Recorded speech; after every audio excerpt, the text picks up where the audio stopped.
Welcome back to Worlds of Protheka audiobooks. And if this is your first time, be warned. Once you step into Protheka, you'll never want to leave. With beasts who will stop at nothing to protect the women they love, and women who are only just finding out what a real man can be, you'll lose yourself in the dark romance of these fantasy stories. To bring you these free full audiobooks, we have to listen to this platform's guidelines, and they say that Protheka's steamiest scenes aren't allowed. But you can still get them from the unabridged version of any Prothekan audiobook. All you have to do is go to worldsofprotheka.com. With promo code YouTube30, we're offering you the opportunity to get 30% off of any audiobook, ebook, or bundle. We appreciate you subscribing to the channel, as it makes bringing these free full audiobooks to you possible. Don't forget to like and comment to let us know what you think. Protheka's magic is eternal, and this story is just the beginning.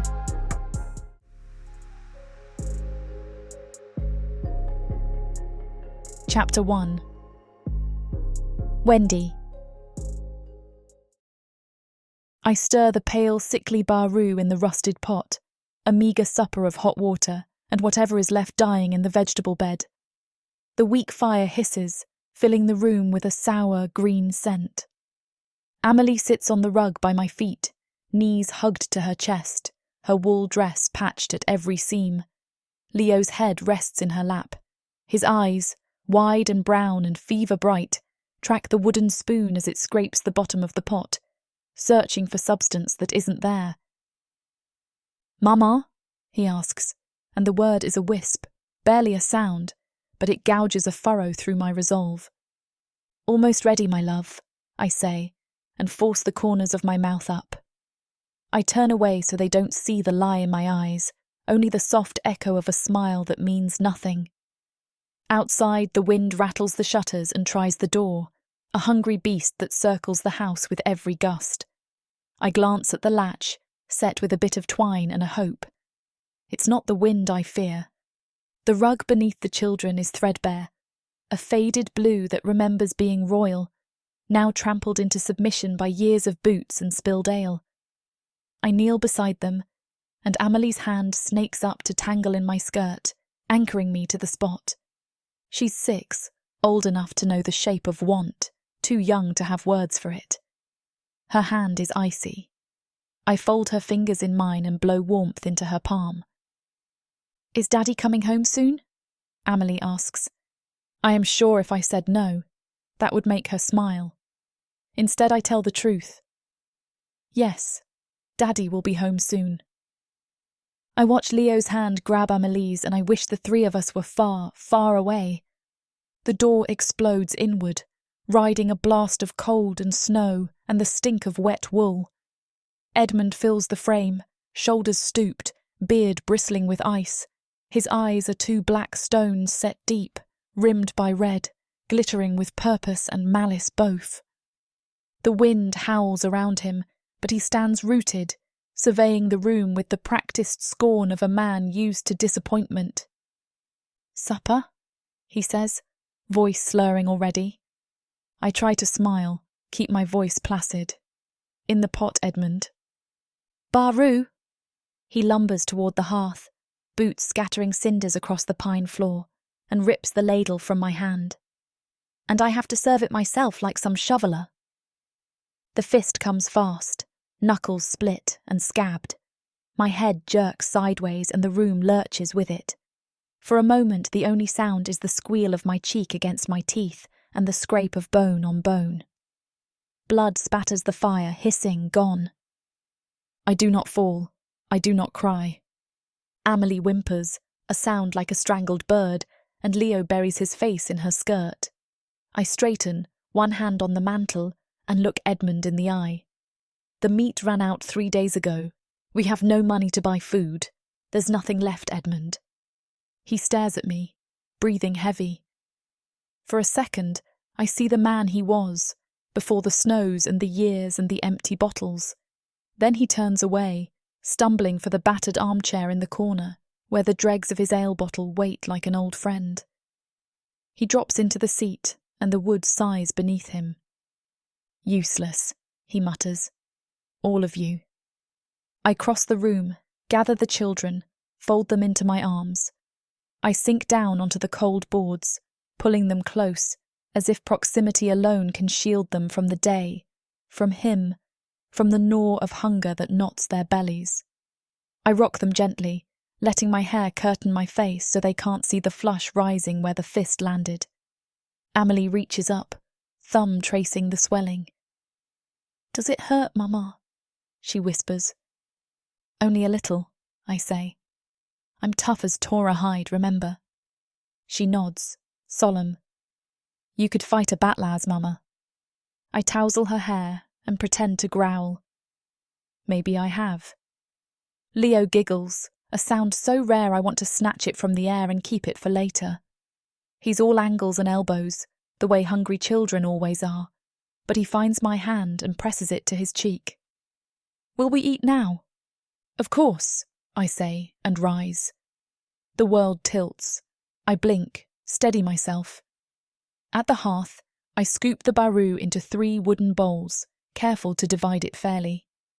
There's nothing left for Edmund, but he's asleep already, head back, mouth wide, snoring like a beast. I set the bowls on the rug. The children eat with their heads down, sipping quietly, licking every drop from the wood as if it might vanish otherwise. I watch them, count the ribs beneath their sleeves, the blue shadows beneath their eyes. My own hunger is a distant, familiar ache. I ignore it. In the silence, the fire dies to ember.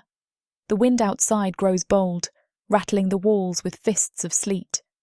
I gather up the bowls, set them in the wash bucket, and return to the children.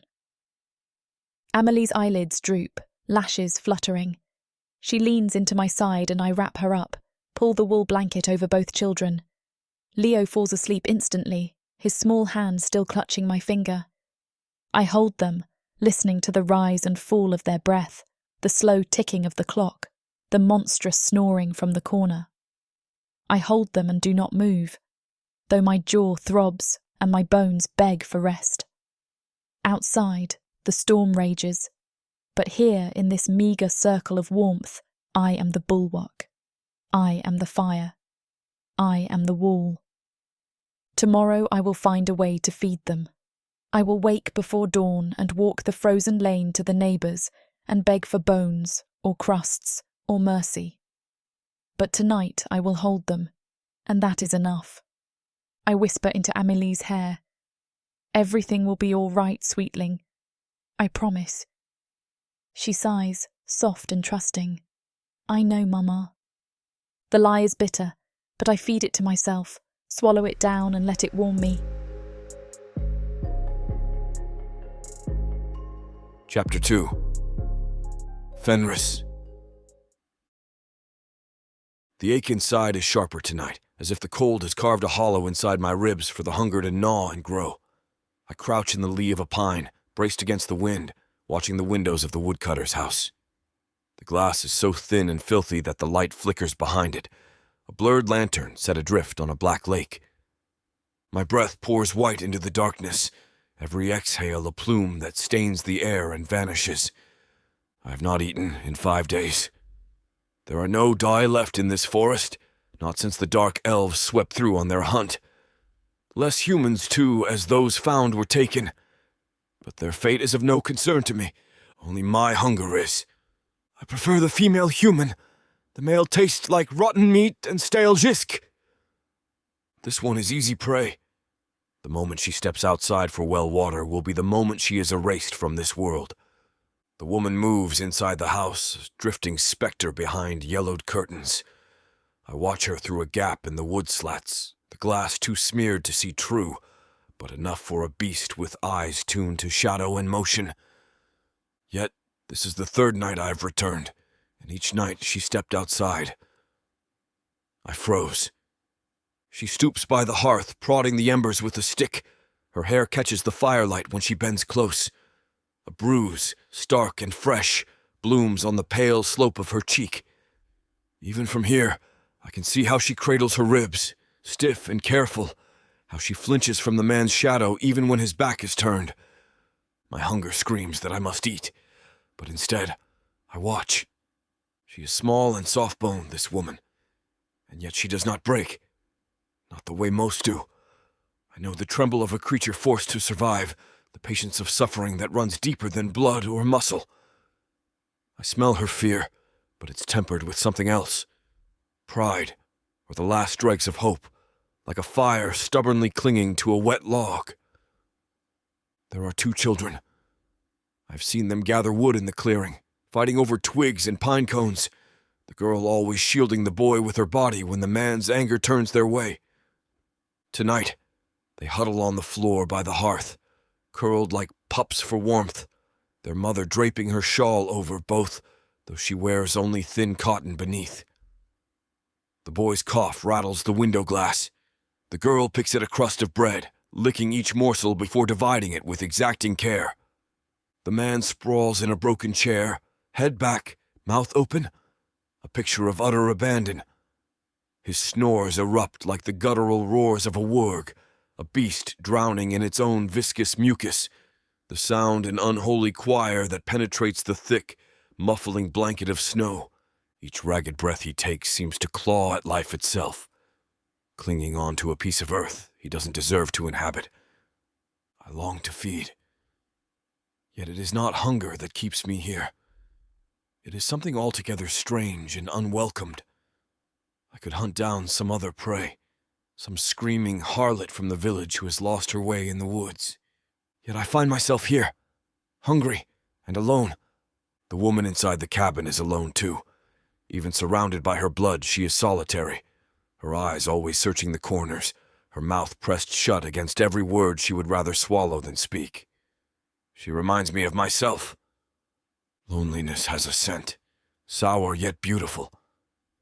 I shift my weight, the snow sighing under my haunches as the cold wind whistles across the bone of my skull. A shiver, not entirely from the cold, traces a path down my spine. The air bites with an arctic ferocity, carving intricate patterns of ice and frost on the skeletal branches that reach like gnarled fingers towards a sky the color of bruised plums. Each breath I take emerges as a plume of white, momentarily obscuring the frozen landscape before being snatched away by the relentless gusts. Beneath my ribs, my essence casts a deep, patient red glow on the pristine snow, the only warmth in this frozen forest. It pulses, a silent internal fire, a beacon against the encroaching darkness and the absolute, unyielding cold. This light, a testament to my very being, seems to absorb the chill, preventing it from seeping into my core, yet it offers no true comfort to the exposed parts of me. My bones dressed with ancient snow, and the wind finds every crevice, every exposed patch of skin. The silence here is profound, broken only by the mournful keen of the wind and the occasional, almost imperceptible creak of a frost-laden tree. It's a silence that speaks of isolation, of a world held captive by winter's icy embrace. I am a solitary sentinel in this desolate expanse, my instincts honed by countless seasons of survival, my senses acutely aware of every subtle shift in the environment. My eyes, accustomed to the dim light, scan the monochrome landscape, searching for any sign of movement, any hint of the life that stubbornly persists beneath the layers of snow and ice.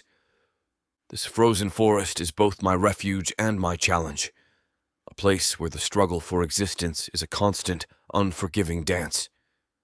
My claws are numb, but that pain is a distant thing, easily ignored next to the constant, gnawing hunger.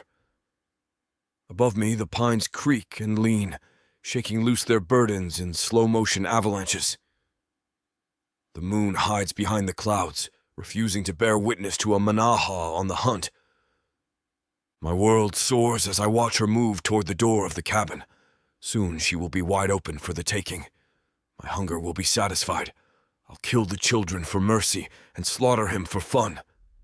Then I will free myself from whatever weight this woman has cast upon me.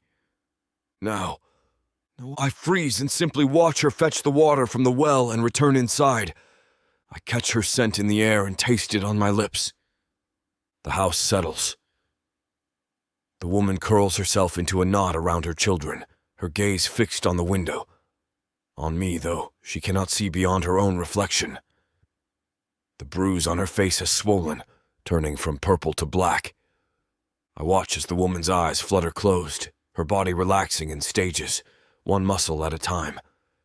She dreams, but her dreams are shallow, haunted by the man's snores and the boy's cough. She never truly rests. Neither do I. Chapter 3. Wendy, daylight in winter is a rumour. We wake to darkness and go to sleep in darkness, and the only way to tell morning from night is the way the cold climbs, up through the boards, into our blankets, into our bones. The snow never stops. It presses against the door in great white drifts, seals the windows with frost so thick I can scrape it off with a knife and feed it to the fire for water. The woodpile is a memory. Edmund has not split a single log since the week before, and what's left are green sticks and soft pine rounds, sap bleeding from the bark. They burn fast and bitter, choking the air with their pitch. I feed the stove one piece at a time. The fire chews through it and whines for more. The children huddle in their corner, sharing a blanket, knees drawn to their chins. Leo's cough is nearly as bad as my own now. It's rougher, wetter, and each fit leaves him blinking with surprise, as if the pain were a new thing every time. He's 4 and has never known a year with a real summer. Amelie sits behind him, arms locked tight around his chest, eyes fixed on the gap under the door where the wind wheedles in. I wrap the blanket tighter over their shoulders. Keep close, my darlings. I'll be back in a moment. Where are you going? Amelie's voice is flat. She does not whine. She does not ask for food. She's given up the hope of it. To check the drift, I lie. If it gets too high, we'll have to tunnel out. She nods, but her eyes narrow, studying my hands. They shake when I reach for my shawl. The cold makes my fingers slow, but it's not the only reason. The cough tears loose again, sharp and sudden, and I clap the old linen rag to my mouth. There's a wetness, metallic and faintly sweet, and when I look at the cloth is stained rose. Not red, not yet. But it's only a matter of time. Leo sees nothing, too busy with his own battle for air, but Amelie misses nothing. Are you sick, Mamma? She asks.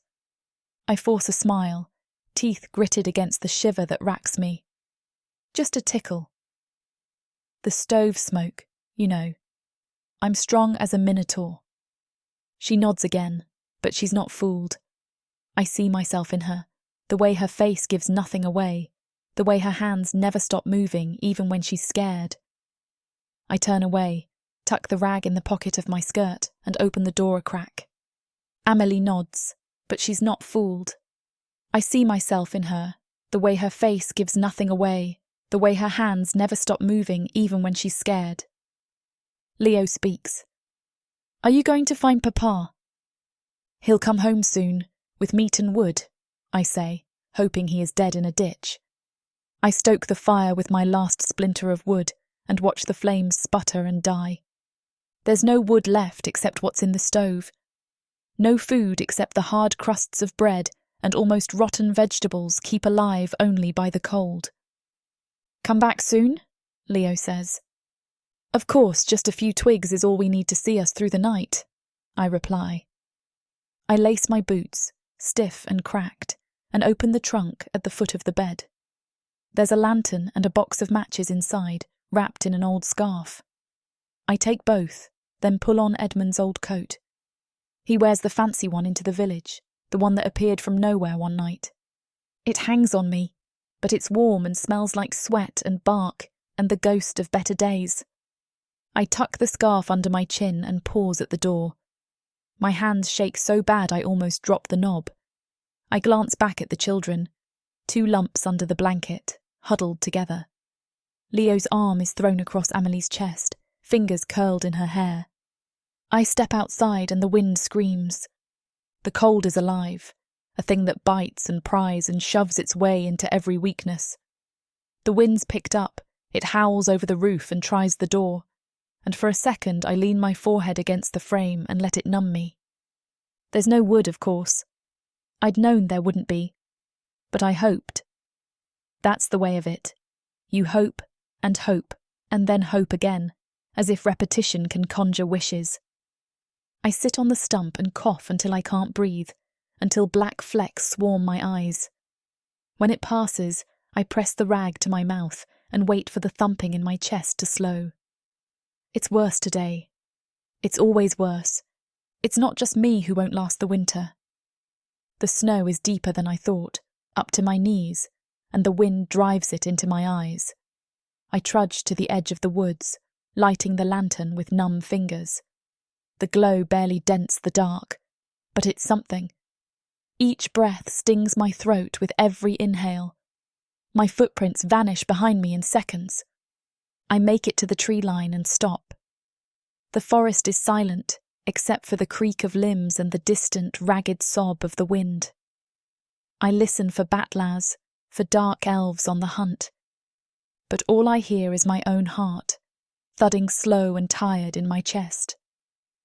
I walk on, deeper than I have ever dared before. The trees close behind me, swallowing the house and the memory of warmth. The cold is complete, and I am alone. I walk because I must find wood to keep us alive. I walk because it's that, or watch my children fade to nothing, their bones outlasting their names. I walk because hope is a stubborn, ugly thing, and it keeps you alive when it shouldn't. My feet are numb, and my lungs ache. The forest is endless. But I walk scanning the ground for the dead wood that will heat our souls. But like my husband's heart, it lies frozen beneath the snow. I return empty-handed as the last light dies, my body numb from more than cold. The children were huddled by the fire, their faces brightening when I stumbled through the door. "Mama?" Amelie whispered as I stoked the fire, adding the last splinters of wood. "I saw something in the trees today." Something big. My hands stilled. Where? By the woodpile. It was watching us, but it didn't feel scary. It felt... She searched for words her 6 years couldn't quite hold. Safe. Leo nodded, clutching his wooden horse. The shadow friend. He brings the wood, doesn't he? I pulled them close, choosing truth over comfortable lies.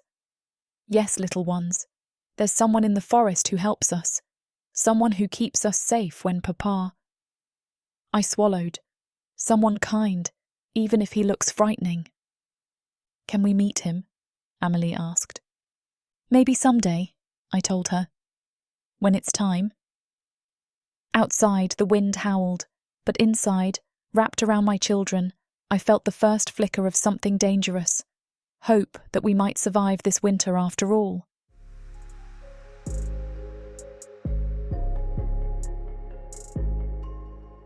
Chapter 4. Fenris. She moves through my forest like a fever dream, white as bone, slow as a sleepwalker, the lantern in her fist juddering with each heartbeat. I have seen spirits in these woods, the bog lights that haunt the river cut, the blue-flamed candles of the dead.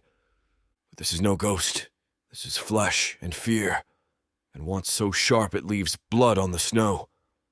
I track her from the ridge, keeping downwind. It is nothing to outpace a starving human, but I do not want to startle her. I do not want her to see me. The woman plunges into the drifts with no care for path or paw print, her boots punching through crust and sinking with every step. Her breathing is shallow already. I can smell the sickness on her, the rot of her lungs, the faint sweet tang of blood coughed raw. She is dying but does not know it yet. She carries nothing but the lantern and a ragged hope, the light shivering over deadfall and ice. The cold is killing her by inches, sapping the meat from her bones, but she presses on as if the woods themselves have summoned her. Maybe they have. My woods do not suffer the weak, but I have seen them make exceptions for the desperate. She walks until her legs betray her. It is not dramatic. One moment she is upright, and the next she simply folds, a marionette with its strings snapped. The lantern drops first, sinking into the snow with a hiss as the glass shatters, and then she goes after, knees buckling, hands scrabbling for purchase in the powder. Her breath rasps, torn from her in hard animal pants. I circle closer, silent as a rumor. Hunger drives me forward, but something older, something meaner, holds me back. I crouch behind a spill of granite, peering through the veils of snow at her slumped shape. She's crying now, though I doubt she realizes. It is a thin, whimpering sound, muffled by her hands. I listen and feel it catch in my own throat. I'm built to kill the weak. But what am I if I take pity instead? The old hunger bubbles up. I could feed it now. She kneels as if in prayer or surrender. Then, with the clumsy determination of the dying, she rights herself and gropes for the lantern. The flame is out, the glass gone, but she cradles the stubby candle anyway, as if it still has purpose. She wipes at her eyes with the heel of her palm, smearing snot and tears, then forces herself upright. Her legs tremble but hold. Go back, I want to say. There is nothing but death for you here. And as if heeding my warning, she stumbles back the way she came, leaving a messy trail of blood-flecked spit and defeat. I follow her at a distance, ghosting from trunk to trunk, never letting her see the shadow that dogs her steps. When she reaches the edge of the forest, she stops, one hand braced against a tree, and turns her head. For a moment, I think she sees me, the eyes narrowed, searching the dark mouth open as if to taste the air for batlas or mercy. But I am nothing if I do not know how to hide. I flatten myself against the bark and hold my breath until she moves on, vanishing into the blue-black hollow of the night. I wait until her scent is gone. Only then do I let myself move. I stalk down to the place where she fell, nose pressed to the churned-up snow. There is a wetness here, not all of it water, a ribbon of red where her lungs finally gave in, dark and glistening against the white. I lap at it, careful not to be seen, and the taste is sharp with salt and fear. Then I see what she was too blinded to notice. The storm last night felled a whole stand of birch, thick branches strewn like a feast for fire. The wind has hidden them under a skin of snow, but I see them for what they are. There is enough wood here to last a family a week if they had the sense or strength to haul it. The woman could not even stand without her body rebelling. I bare my teeth in the cold, a grin that is more challenge than mirth. Fine. Let me be a god once more, if only for a single night. I set to work. My claws are made for this, honed by years of fighting saplings and stone. I snap the branches clean at their weak points, gather them in bundles thick as my own forearms.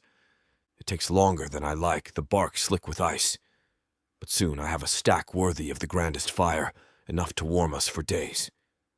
My breath plumes in the frigid air, each exhalation a cloud against the stark gray sky. The biting wind whips around me, stinging my exposed cheeks, but the urgency of my task pushes me onward. I drag the heavy logs, one by one, up the treacherous slope, my feet digging deep trenches through the pristine, unforgiving drift. The snow crunches underfoot with each laborious step, a rhythmic counterpoint to my ragged breathing. Finally, I deposit the substantial pile at her door, the wood thudding softly against the weathered frame, a silent promise of warmth and comfort against the relentless chill of the approaching night. She will find it in the morning, if the cold or the cough does not finish her first. I do not linger. I do not know the rules of gifts, but I know the rules of dark elf, orc, or human. My kind can only gift darkness in their eyes. I erase my tracks and circle back through the deeper woods, and watch from the high place as the dawn blushes weak and gray over the snow. Let her think the forest is kind. Let her think the gods still watch over the helpless, and that monsters sometimes carry blessings in their jaws. In the meantime, my hunger grows. Chapter 5. Wendy. I wake to the sound of coughing. My own at first, dry and splintering, each hack a little shiver up the spine of the house. Then Leo's, deeper and rattling, as if something loose and sharp is rolling in his chest. It is barely morning, a bruised blue seeping through the cracks in the window's frost. I look to the stove, where the fire has died completely, and the cold presses in unopposed. I pull the children closer under the blanket, afraid to move, afraid to find out what the night has done to us. For a moment I imagine we have all frozen in our sleep, that we are already gone, and the chill is just the long echo of something I can't let go of. But the children shift and whimper. Amelie's breath clouds in the air. Leo's hand searches for mine and finds it. I squeeze it, hard enough to prove we are still here, still fighting. There is no heat in the stove, no hope left in the house. I have nothing to feed the fire but our own fear, and that's nearly burned through. Then I see clear, his woodshed. As it no longer serves its purpose, I might as well tear it down and use it as firewood. I feel alive at the idea and almost shout it out to the children. But no, let them sleep. I will take the poker and tear down his woodshed and have the cabin burning hot by the time they wake. I slide out from under the damp blankets and grab the poker by the fire, put on my boots, and head towards the cabin door. I open it only to find a stack of wood. Not just a few branches, but a true stack, cut in even lengths, bark stripped and split down the heart, logs clean and perfect, and piled just so beneath the eaves, already dusted with a crisp layer of new snow. I freeze, hand on the latch, trying to make sense of it. I know what he is. Every child in the village learned the warnings. But he isn't the monster from their stories. Not yet. The grain is pale and smooth, split with a clean edge I can't imagine a human hand making, not with the dull, dented axe we own. I touch another, then another, until I am sure this is not a trick. I grab what I can carry and hurry back inside. A single ember still burns, so I rip of a bit of the bark that catches easily, then another, until I have enough flame to place the thick logs on top. Warmth enters our lives once again, and the children stir at its touch. "Why is it warm again?" Leo asks. "Because Mummy found some wood, silly, remember last night?" Amelie replies. "No, someone left it for us," I say. "Perhaps a kind spirit or even a woodware." "Why would they do that?" Leo asks. "I don't know," I reply. Because I don't. I begin to make a bahru from whatever I can find. A family stew only needs love, not meat. The children eat and I do not need food, because the smile on their faces is enough to fill me forever. But nothing can last forever. He returns soon after midday, stomping inside with a face like thunder, eyes red and swollen from drink. He ignores us, as always, and heads straight for his chair by the stove. He sees the fire, the heap of split wood stacked, and grunts. "Where'd you get that?" "Someone left it," I say. "No one leaves nothing for free," he barks. "Lifting your skirt now for some wood, are you?" I don't reply. I just hurry the children safe under the blankets of the bed and turn to face him, trying to draw him away from them. "Sticking your buttocks in the air, no doubt, to any drunk that stumbles by," Edmund says, getting up from his chair and unbuckling his belt. "Please, Edmund, not here," I plead. "We can talk outside. The children have seen enough." "Yes, we can make merry in the woodshed. You can show me some of the tricks you have picked up from your wood gathering," Edmund shouts. He grabs me, and I do not resist. I move with him to the door of the cabin, when suddenly there is a smash of glass. A dull thud, and I turn around to see Edmund drop to the ground. Leo screams, but Amelie jumps out of bed and is at my side in no time. We both look at Edmund. "Is he dead?" Amelie asks. And although, once again I hope so, the low rumble of a snore carries across the floorboards. "Will he ever just die?" Leo shouts and pulls the blanket over his head. Amelie helps me drag the lump that is my husband to his chair. He smells, as if his insides were rotting. "Why is Daddy a monster?" Amelie asks me. "He wasn't always. There was a time when he was kind and strong. We'd talk and laugh and even sometimes dance all night long," I reply. What happened? Amelie asks. I don't know, I reply. Will that daddy ever come back? Amelie asks. I don't know, I reply. When the children are fast asleep, I move to the window and wonder what came through it and by what force. I look around the floor to see if I can see whatever knocked Edmund out. But there is nothing else to be found. I open the door of the cabin and step outside and look out into the woods, the sky deep and clean overhead. Thank you, I whisper. The wind shifts, and for a heartbeat, I think I see something move, a flicker of white against the endless black. But it is only a heartbeat. Chapter 6.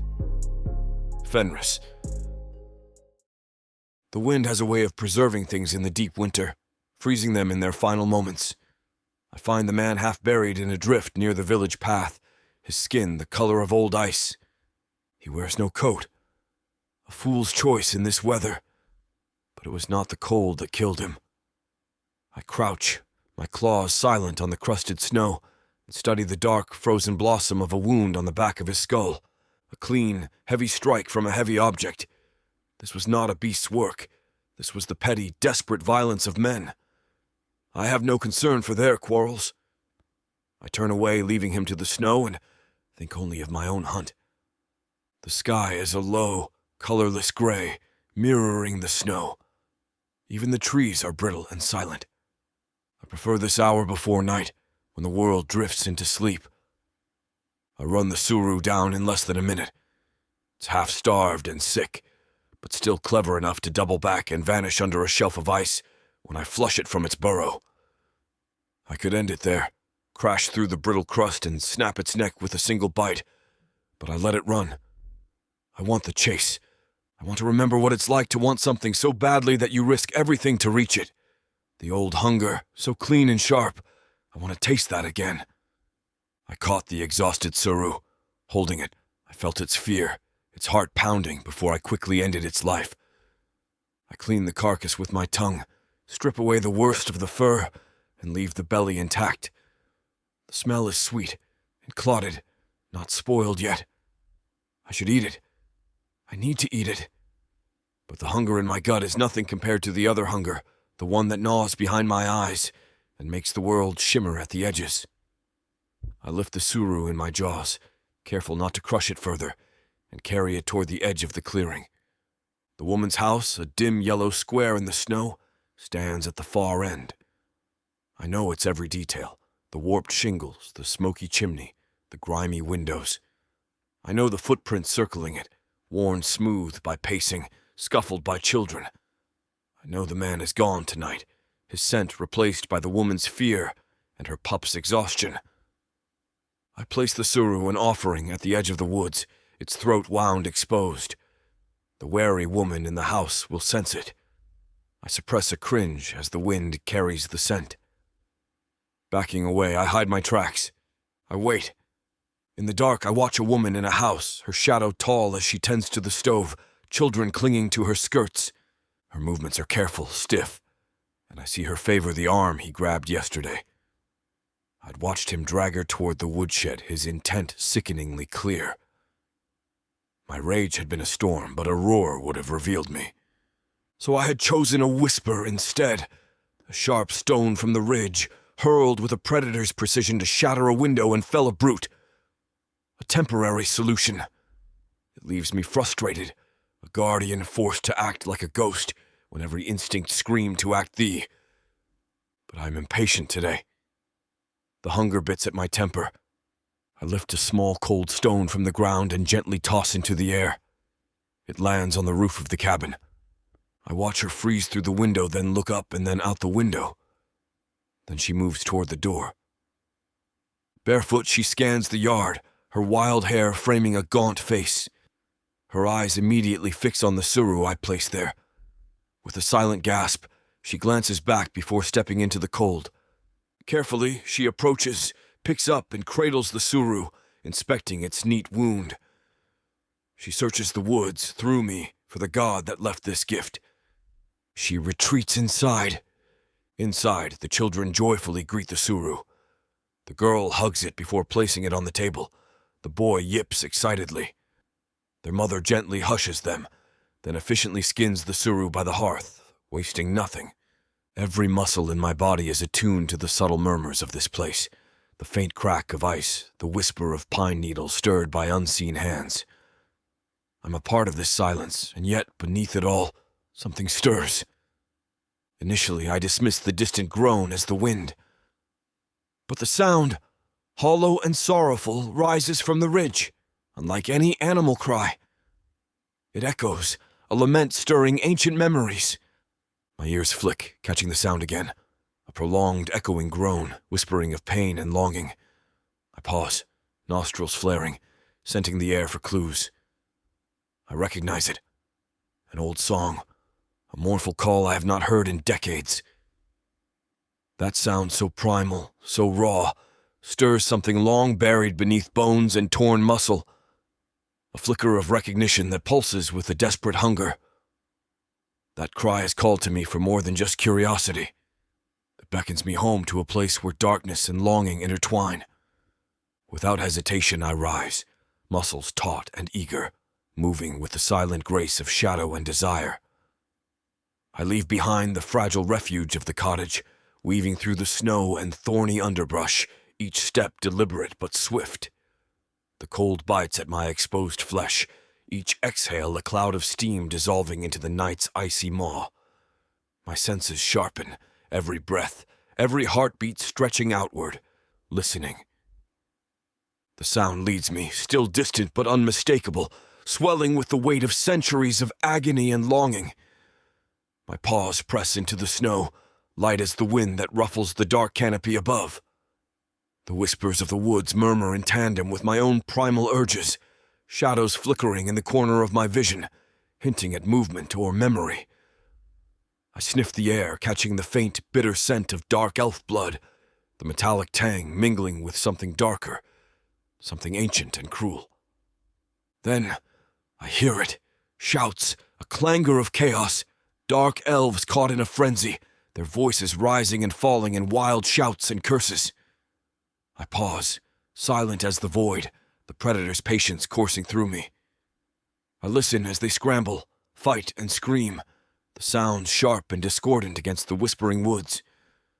The scent of their blood drips from the air, but it is the faint, trembling heartbeat of a captive I seek. The tender, untrained young Wera, still learning, still naive to the hunger that courses beneath the dark. I move swiftly now, bursting through the thicket with a predatory growl that reverberates through the trees. My claws scrape against bark and snow as I surge forward, silent and swift. The scene before me unfolds in a savage ballet of chaos, dark elves wielding blades, the air thick with the metallic tang of fear and blood. Their shouts echo into the night, but I pay them no mind. My focus is the helpless creature bound and trembling. Without warning, I leap, more beast than man, landing amongst them with a feral roar. My body becomes a whirlwind of fury, claws tearing through flesh and bone, the sound of snarls and cracking skulls filling the clearing. I am a storm of primal instinct, a reaper in the shadows of this frozen domain. Blood sprays, but I am deaf to pain, deaf to mercy. Only the relentless hunger driving my savage abandon. The dark elves are no match for me, their screams fading into garbled nonsense as my claws find their mark. The young Wera, trembling beneath the onslaught, looks up with eyes wide, pupils dilated with a mixture of terror and relief. I rip their bonds, the taste of victory sweet on my tongue. The creature's chest glows, its heart a purple ember, pulsing with raw emotion as it scrambles free. It stumbles forward, dazed but alive, clutching the dirt and snow with trembling limbs.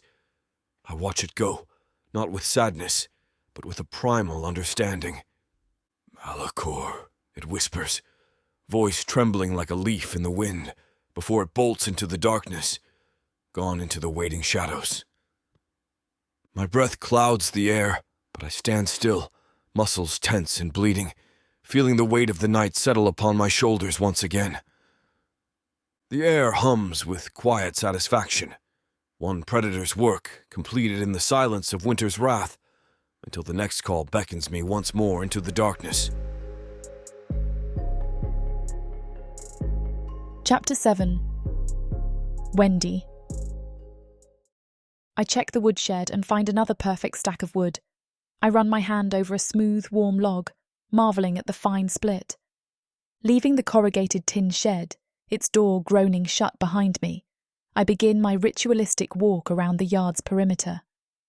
The biting wind, a relentless sculptor of the rural landscape, has already scoured away all traces of the day's earlier activities, leaving only the pristine, unbroken expanse of my own fresh tracks in the thin layer of frost.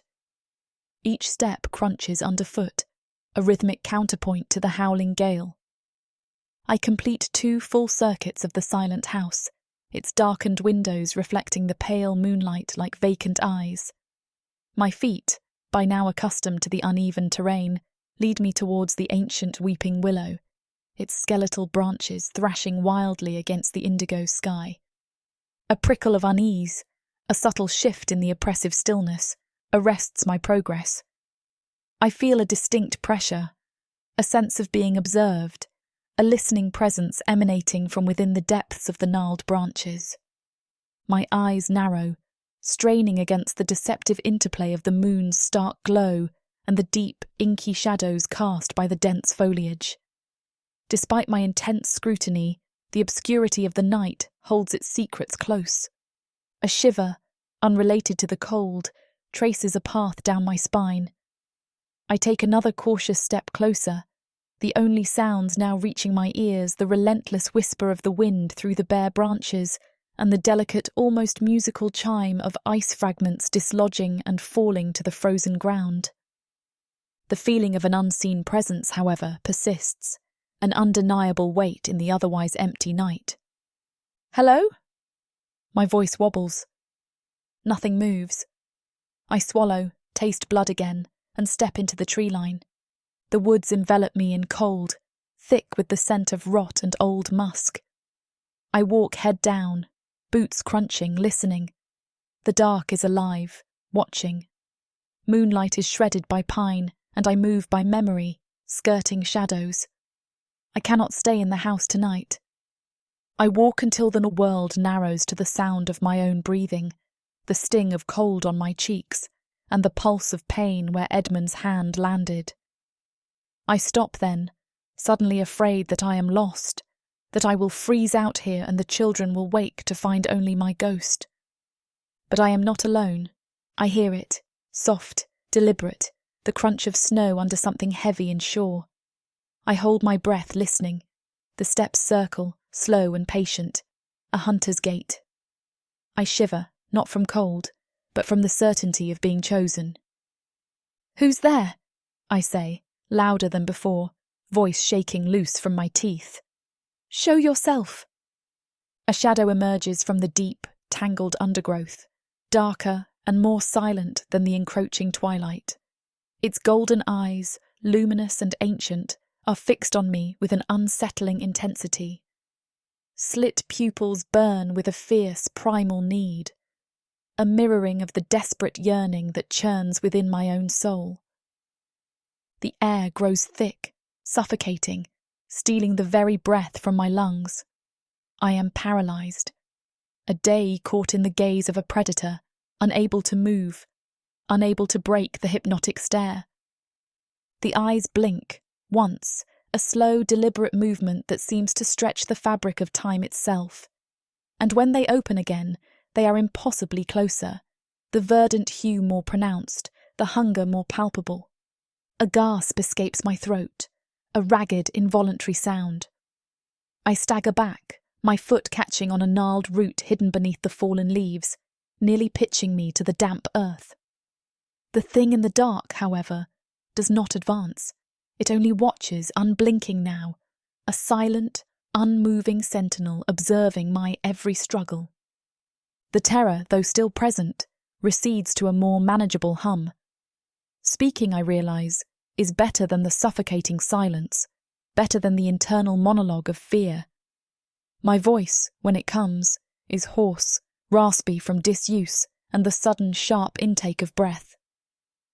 Was it you? I whisper, the question barely audible above the rustling leaves. Are you the one helping us? The eyes narrow, and for a moment I imagine I see a smile, a curl of lip, the flash of a fang. The breath that comes from the shadows is visible in the cold, white and steaming, and it smells not of rot but of frost and earth. Thank you, I say, because I must, because to do otherwise would be ungrateful and unwise. The wind rattles dead branches as I stand, shivering and uncertain, my face raw from Edmund's hand. The unblinking eyes watch me from the snow. The pressure lifts, the eyes gone, leaving an empty path, the moon, and a feeling of being watched by an unknown, possibly merciful presence. I turn, and the way back to the house is clear. Inside, the fire is low, but it is still burning.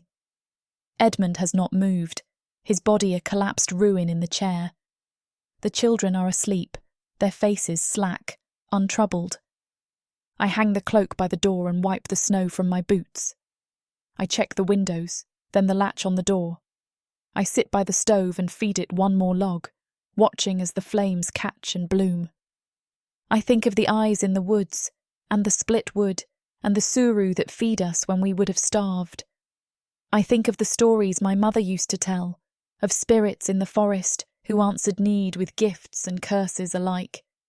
I think of the next winter, and the one after that, and the children who will remember this night for the rest of their lives. I touch the bruise on my cheek, and it hurts, but I smile anyway. Because pain means I am still alive. Because tonight the house is warm, and there is enough, and no one is afraid. I let myself believe, just for a little longer, that the world can be kind.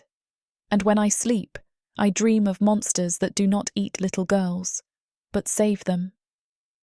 Tomorrow I shall step into the darkness of the night and meet my monster once again.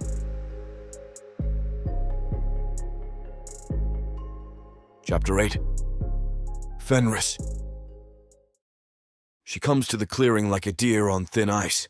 The moon is hard and round above us, sickle bright, making the snow glow blue where it isn't trampled to dirt.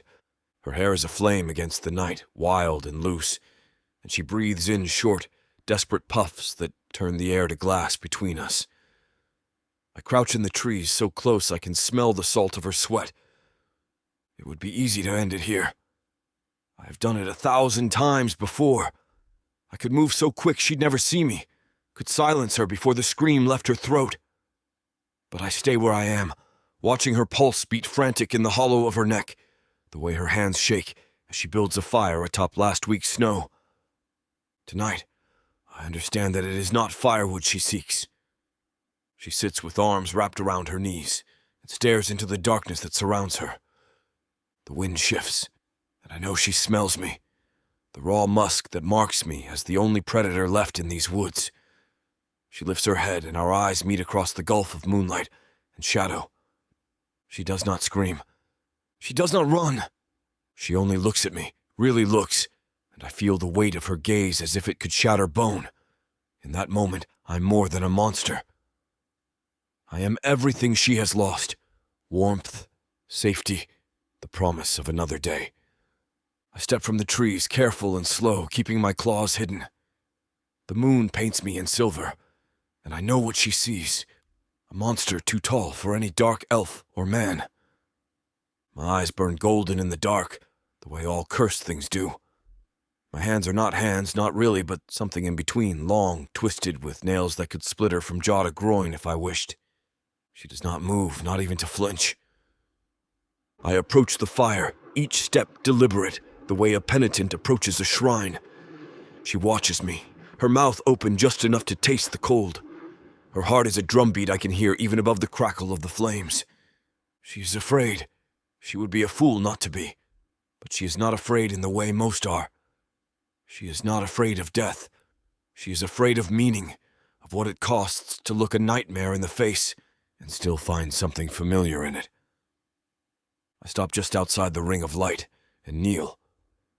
The snow bites through my bone, but I welcome the pain. I take a small flower from my tunic pocket and place on the snow in front of me. I lower my head and offer her the chance to rain a blowdown upon it. She reaches out, slow and careful, and takes the flower. I raise my head as her hand withdraws. She does not break eye contact, not even for a blink. There is a silence then, thick and holy. I do not move. I do not breathe. I wait for her to speak, to curse me, or command me, or simply send me away. Instead, she says nothing. She looks at me as if she is learning a new language, one letter at a time. I want to ask her 1,000 questions. I want to tell her I'm sorry for the things I've done, and the things I will do, and the things I can never undo. I want her to know that monsters are only monsters, because the world gives us no other shape to fill. But my tongue is not made for her words, and my mouth is full of teeth and regret. So I wait. Her breath mists the air between us, tangling with my own. She reaches out a hand, hesitates, then drops it to her side. We look at each other, two creatures lost in the same winter. I remain kneeling, a statue carved from regret and longing. "You saved my children," she finally says, and then she slowly retreats into the trees. I do not move until she is gone, until the memory of her scent fades, and the clearing is once more a grave for secrets. Only then do I rise, stretching bones stiff with the ache of hope. I look down at the place where she stood, where her shadow lingered long after she left, and I know the world has changed. She saw me and did not run. She saw me and did not hate. She saw me, and for one perfect moment I was enough. I carry her scent with me, bright and hot and alive, and it is more than I deserve. Chapter 9. Wendy. I stumble home, my lungs roar from the cold air and the memory of his eyes. The world blurs, birch and pine, earth and snow, all washed out by the afterimage of those impossible molten eyes that caught me in the firelight and stripped me bare. Every time I blink, I see him again, hulking and unnatural at the edge of the clearing, the midnight pelt of him outlined by the shivering flame. My boots crunch over the frozen ground and tangled roots. I half expect to wake, brittle with frost and fear. But the cabin waits, its window glowing orange with the fire I left for the children. I let myself in, slow, working the latch with clumsy fingers, bracing for Edmund's fury, a thrown bottle, the crash of his voice. Instead, I find the room quiet. Amelie and Leo are asleep, a nest of tangled limbs and blanket on the rag rug, faces flush with heat. The stove radiates a dull glow. The table is cleared. Edmund slumps in his chair, half folded over himself, chin buried in his own collarbone. I watch the rise and fall of his chest and know he'll live to torment me another day. I close the door, gentle as a thief, and drag the bolt home. Only then do I let myself sink to the floor, back pressed to the cold wood, legs splayed. The shudder that runs through me is equal parts relief and disbelief. I press my palms to my face, trying to push out the vision, but it only sharpens. The beast's shape, massive and wrong, eyes molten in the dark, the shivering hush that seemed to settle the whole world when he knelt at the fire. It could be fever, it could be madness, or it could be something else, something with teeth and longing and a hunger that echoes my own. I tell myself not to think of it, not to dwell, but my mind's a broken record, skipping back to those impossible eyes. My hands smell of smoke and sap and animal, something musky and old. I rub at them, as if I can scrub the memory away. I rise, slow and unsteady, and make my way to the children. I touch Leo's brow, hot, but less than before. Amelie murmurs in her sleep, lashes dark against her cheek, mouth curved into a half-smile. I tuck the blanket higher, pressing my own warmth into the folds, and for a moment it almost feels safe, like a world untouched by monsters or men. I think of the monster, not just a beast, not even a man, something in between, all violence and restraint, something that knelt at my feet and waited for a word. A thing that could have ended me, but chose not to. The fire burns low, and I bank it for the night, setting in one last log. I crawl into bed, careful not to jostle the children. They shift toward me in their sleep, bodies drawn to mine as if by gravity. I watch the ceiling, counting the knots in the beams, the creaks and groans of the house settling into itself. I want to sleep. I want to forget. But every time I close my eyes, I see the clearing and the fire and the beast watching me with something that might be sorrow. I drift at last, and the dreams come fast and thick. In them, the woods are alive, branches twitching, roots writhing, the wind a howl that burrows under my skin. I see him there, waiting for me among the trees, eyes shining in the dark, breath fogging the air between us. He is so large, so terribly present, that I cannot move or speak. He comes closer, slow and deliberate, his gaze locked on mine. He does not bare his teeth. He does not threaten. He only watches. The dream shifts. I am small, running through the snow, the monster at my heels. I know he could catch me at any moment, but he only follows, never gaining, never falling behind. His presence is a promise, safety or doom, I cannot say. I run until I can run no more, then collapse in the drift, arms curled around my knees. He comes to me, silent as the shadow of a cloud, and lies down beside me. His tunic is coarse and cold, but it shields me from the wind. He curls around me, and I sleep. When I wake, it is to the sound of children breathing, the warmth of their bodies pressed to mine. The house is still, the morning pale and uncertain. I listen for Edmund, but he's gone, his boots missing from the hearth, his stink lingering only in the air. I wait, not daring to move, wanting the moment to stretch on forever. The fire has kept its heat and dressed the children, feeding them the last crumbs of bread, and melt a pan of snow for water. My own stomach is a knot, but I do not eat. Instead, I sit by the window and stare out at the woods, searching for movement, for a sign that last night was anything more than a fever dream. There's nothing, of course. The trees stand silent, the snow unmarked except for the footprints I left.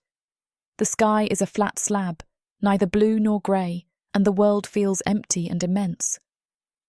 Leo comes to me, coughing, and I hold him in my lap, rocking him until the fit passes. He is all bones and fever and trust. Amelie helps me with the chores, her movements quiet and purposeful. The hours crawl by. The day is a long, flat plain of waiting. I tell myself to forget, to let the memory fade, but it clings to me, growing sharper as the light drains from the world. Night comes, sudden and absolute. Edmund returns, his footsteps heavy on the porch, his voice already thick with drink. He ignores me, as always, but tonight there is something different in the set of his jaw, the tilt of his head. He stands by the stove, staring at the woodpile, then at me, then back again. I brace for anger. He looks toward the stove.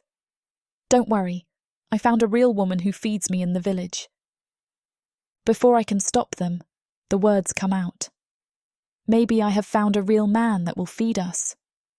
The blow comes fast, but expected. The children scream and run to the bed. I look at Edmund and grin. Harla, he says, and turns his back and slumps down into his chair. I turn and look at the children. Amelie smiles at me and I smile. His punch landed light this time. He's getting weaker, so it only glows a little pink. I turn and walk toward the window. I reach out and place my palm on the frozen pane. The cold seeps into my bones, but I do not move. I think of the monster out there. My monster, I whisper.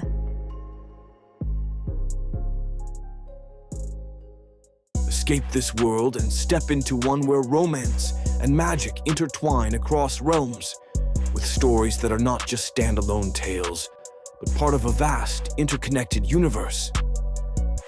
Imagine not just one, but 100 stories, where characters, destinies, and legends cross paths in unexpected ways.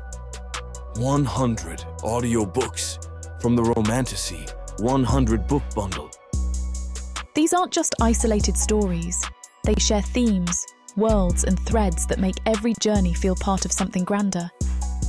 Fated lovers, ancient prophecies, and the delicate balance between power and passion. Get all of these stories today for a mind-blowing 90% off. That's right, 100 audiobooks for the price of 10. 800 hours of audio where these alpha males prove just how puny the human men of Protheka are. 12 complete series where they show their human women what they've been missing and more.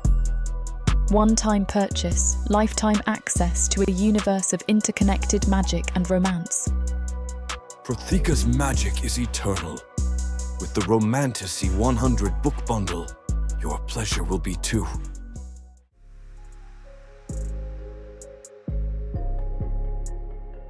Chapter 10. Fenris. The hunger is different tonight. It's not the nagging ache that hums beneath the ribs, not the distant rumble that can be tricked with a handful of snow or a remembered taste. It's a living thing now, sharp-clawed and rabid, riding my spine with every step I take. I try to turn my mind from it, to remember the feeling of her eyes on mine, the warmth of the little den lit by fire and hope. But memory is a thin baru against hunger this old, this pure. I cannot return to her house, not now, not like this. The scent of her, all smoke and salt and sorrow, would only drive me mad. I would take her, tear her open before I even knew what I was doing.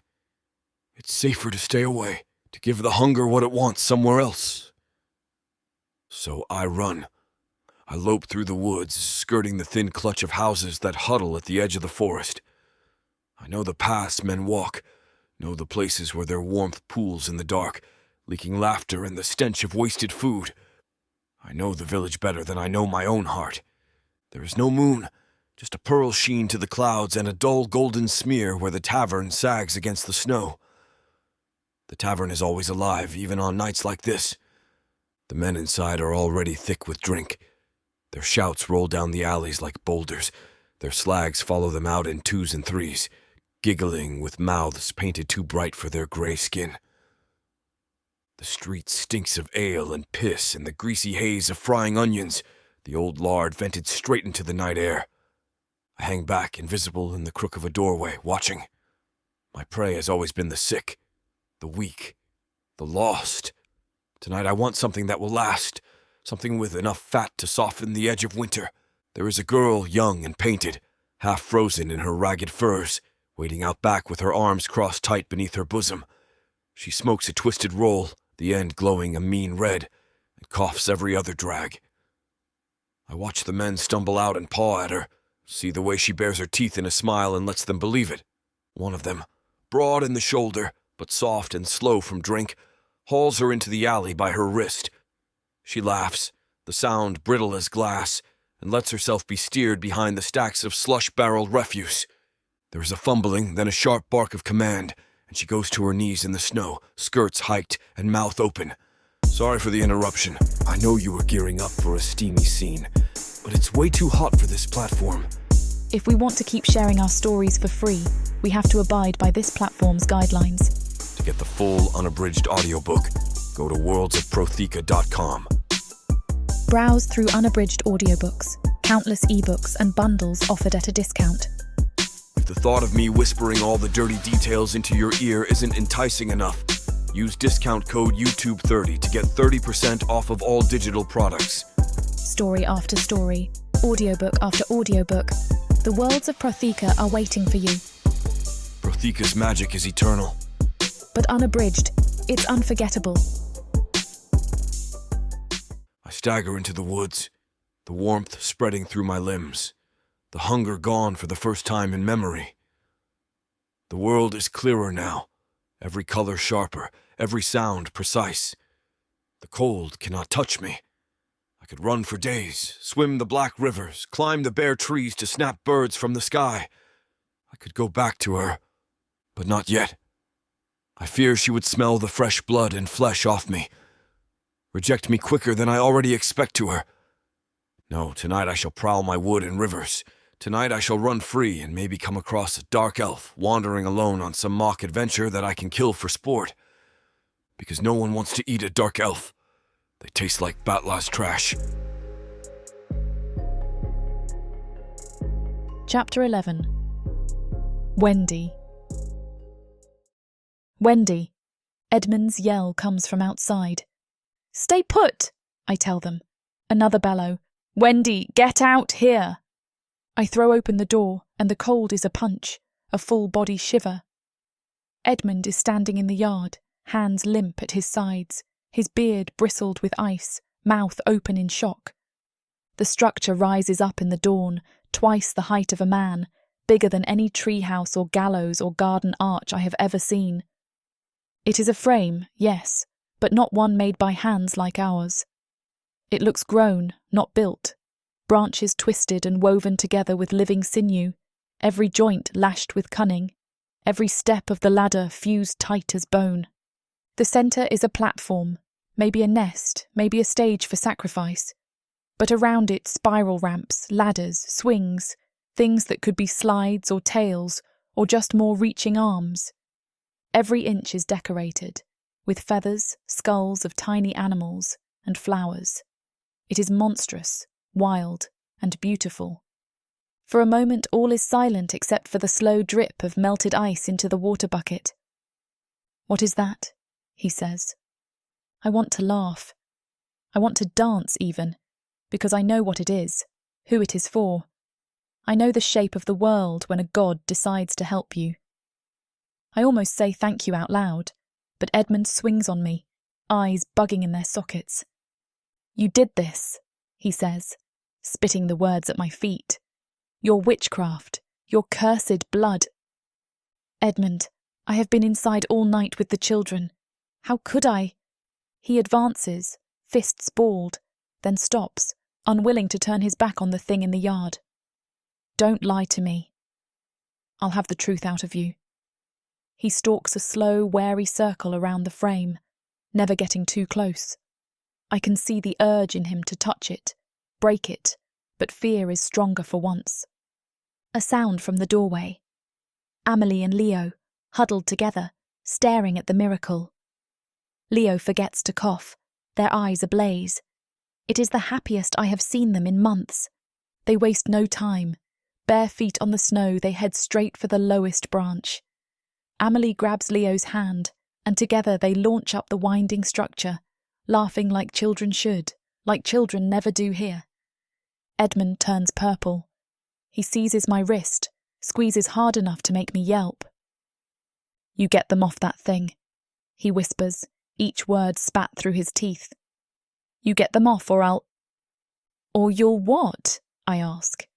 I pull away, hard, and surprise myself with the force of it. He stumbles, just enough for me to step between him and the children. You'll hit me again?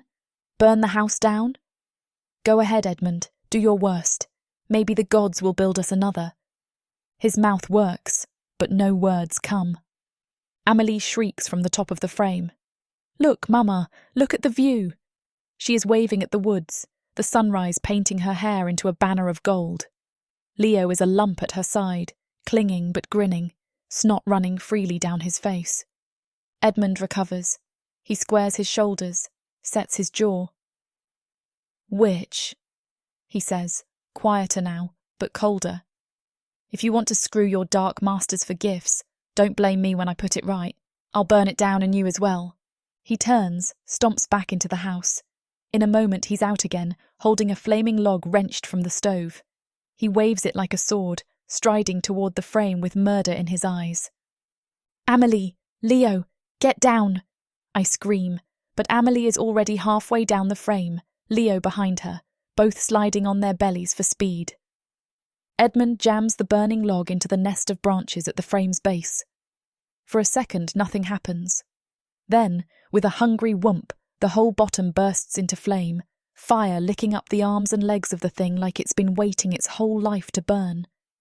The smoke is green and thick, the smell both sweet and putrid. The kids run to me, Leo howling, Amelie's eyes wide with terror and awe. I gather them in my arms, all three of us stumbling backward from the heat and fury of the fire. We watch as the beautiful monster burns, the feathers curling to ash, the skulls popping one by one. Edmund stands close, face lit orange, breathing the smoke in like victory. "You see?" he shouts, voice ragged. "You see, Wendy? That's all your magic is worth." The frame burns fast. It takes less than a minute for the nest to collapse, for the swings and ladders to shrivel into blackened ribs. The snow hisses and boils where the coals fall. The last thing to go is the twisted spine at the centre, which falls with a crack that echoes through the trees. The silence after is total. The world is colourless, the smoke already drifting into the sky, leaving only stumps and charcoal. Amelie sobs, low and hard. Leo clings to my waist, coughing again. I hold them close, looking at the ruin, and then at the tree line, searching for the flick of an eye or the shimmer of bone. I know he's out there. I know he saw. Edmund drops the burnt log at his feet and spits on the blackened earth. He is king of nothing, lord of his own empty world. I heard the children inside, wrapping them in blankets, making tea from old herbs. Their bodies tremble against mine, but Amelie's voice is strong. "The monster," she says, almost a whisper. "He built it for us, didn't he?" "He did," I tell her. "A monster?" Leo asks. "Shh," Amelie tells him. "Father must never know." Leo gives her a thumbs up. Outside, the ash still falls. In the silence, I hear the woods breathing, and I smile through the sting of tears. Let Edmund think he's won. Let him believe the world is ruled by fat, drunk men. But the monsters that dwell silently among us know better, and now so do I. Chapter 12. Fenris. I spent 3 days in the deep caves where underground streams run black and cold. The evidence washed away, carried into depths no human would ever reach. I let the fullness settle into my bones, let the satisfaction transform from frenzy into steady strength. Only when the last trace of blood had been scrubbed from beneath my claws did I return to the ridge above her cabin. I watched from the deepest, most suffocating shadows of the courtyard, my breath catching in my throat as Edmund, with a sneer that twists his otherwise handsome features, sets fire to my gift. The flames, orange and ravenous, lick at the carefully crafted wooden box, consuming the intricate carvings I'd spent weeks perfecting. A searing molten rage floods through me, so intense and unexpected that the coppery taste of blood fills my mouth, a metallic tang against my tongue. It's not just a gift. It's a piece of my soul, meticulously shaped and imbued with a desperate hope. Hours of painstaking work, each cut of the chisel, each polished surface, each whispered incantation, gone in mere minutes. The delicate, symbolic offering meant to bridge a chasm of misunderstanding is reduced to a pile of smoldering ash and acrid smoke. It rises into the bleak gray sky, twisting and dissipating like a cruel mockery of my intentions, a tangible representation of his contempt. Each tendril of smoke seems to sneer back at me, a silent, choking laugh. The heat from the burning wood seems to sear, not just the air, but my very essence, leaving behind a cold, hollow ache in its wake. This isn't merely a rejection. It is an annihilation, a deliberate act designed to erase every trace of my effort and my hope. I dug my claws into trees to carve those branches smooth, wove them together with hands that, though monstrous in their raw power, possessed a surprising precision. I carefully crafted each intricate detail. Every curve, every joint, every weathered plank was measured and carved, not for my own amusement, but for them, for the children. So they could climb, their small hands gripping the smoothed wood, their laughter ringing through the air like fragile bells. So they could forget, for just a fleeting moment, the gnawing cold that seeped into their bones and the hunger that hollowed their bellies. It was a sanctuary, a fragile haven built against the harsh realities of their lives, a testament to the brief joy that even the smallest creation could bring. And then he appears, a hulking shadow against the dying light, a burning log held aloft like a crude scepter. Without a flicker of hesitation, without a second thought for the effort, the hope, the fleeting joy it represents, he brings it down. The wood splinters, the carefully carved details shatter, and the sanctuary crumbles into a pile of charred debris. He stands there amidst the destruction, his face illuminated by the destructive glow of his torch, a petty tyrant king surveying the ruin he has wrought, completely oblivious to the small, broken worlds he has just created. My muscles coil, ready to launch me across that clearing. I could be on him in seconds, could tear his throat out before he even registered my presence. The urge is so strong my haunches lift from the snow, my lips pulling back from my fangs. But then I see Wendy. She's holding the children as they sob, pulling them against her chest, and her eyes sweep the tree line until they find mine in the darkness.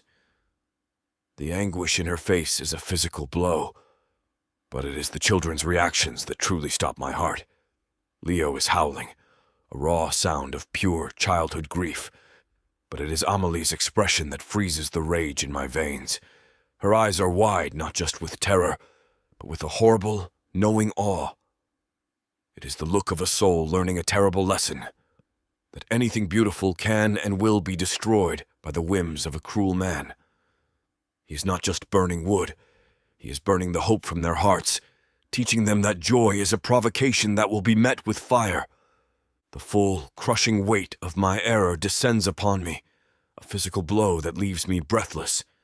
My direct interference, what I had foolishly believed to be a grand gift of joy, has not only been twisted but weaponized against the very people I sought to protect.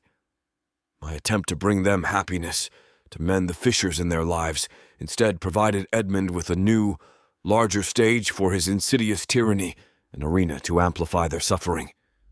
The irony is a bitter taste in my mouth, acrid and unwelcome. I retreat, sinking back into the deepest shadows, forcing my trembling body to a deceptive stillness. Inside, however, a primal scream of fury tears through my veins, threatening to shatter my composure.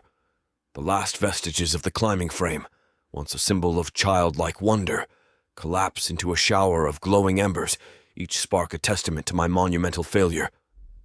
Edmund, oblivious to my silent agony, spits with contempt into the cooling ashes, a gesture of ultimate dominion. A chilling clarity cuts through my rage. I have to be smarter, far more careful. My boundless devotion, if unchecked and overtly expressed, will only bring her, Wendy, the object of my silent adoration, more profound suffering. Edmund is watching now, I know it, with an unsettling certainty. His gaze, though unseen, feels like a burning brand, suspicious and volatile.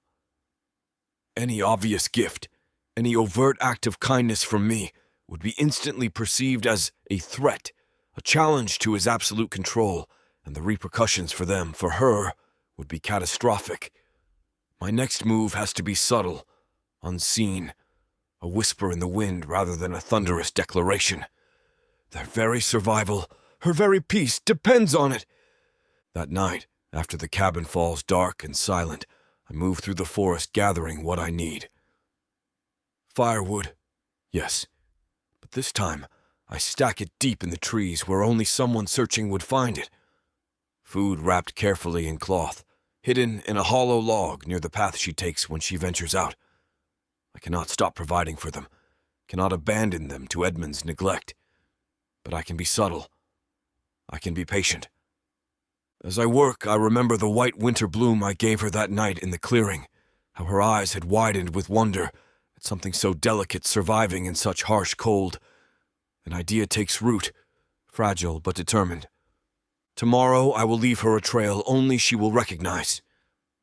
A path that leads to safety, to sustenance, to the knowledge that I haven't abandoned them despite the ashes in their yard. I press my claws into the bark of a pine and let the pain focus me, ground me, keep me from charging back to that cabin and finishing what every instinct demands. How long can I bear watching her suffer before my restraint finally breaks? The question haunts me as I disappear into the deeper woods, and I have no answer that doesn't end in blood. Chapter 13. Wendy. I wake before dawn, body aching from yesterday's chaos and Edmund's bruises after he burned the climbing frame. The children cried themselves to sleep, heartbroken. Edmund's drunken snores fill the cabin. I have perhaps an hour before his hangover rage. Wrapping my shawl around my shoulders, I slip outside into the bitter cold. The silent, grey, pre-dawn world mirrors my apprehension as I approach the woodpile. I pray Fenris hasn't abandoned us after Edmund's violent act. I wouldn't blame him if he saw us as more trouble than we're worth, finding my husband's aggression extended even to a monster's gift. That's when I see it. A single white winter bloom rests on our doorstep, impossibly perfect against the snow. My heart stops. I know this flower, the same rare blossom Fenris gave me that night in the clearing, when our hands touched and something electric passed between us. These blooms shouldn't exist in such deep winter, shouldn't survive the killing cold, yet here one lies like a message written just for me. I crouch, trembling, and pick up the pine-scented flower. Its wilder aroma evokes golden eyes. Straightening, clutching it, I spot another bloom, hidden by snow. Then another beyond that. A trail. I check the cabin for Edmund, then follow white flowers through the yard to a little spot behind the woodshed. And there, tucked carefully within weeds, I find bundles wrapped in cloth. With trembling hands, I unwrapped the bundles, meat and fresh cryots pulled from the soil. Tears blur my vision as I run my fingers over the supplies.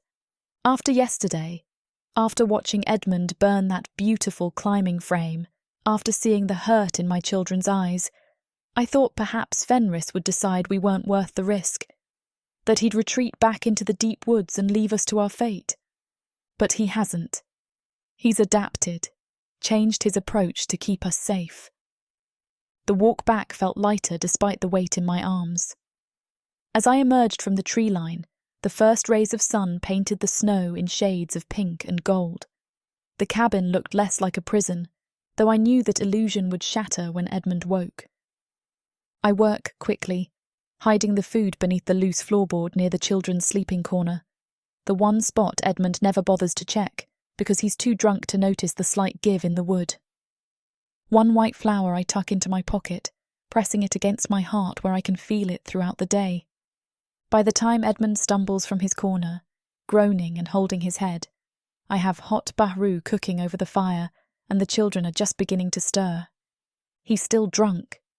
One of these days I'm going to find where he hides all this drink and have myself a little party. Any more demon gifts appear in the night? He snarls. No, I say quietly.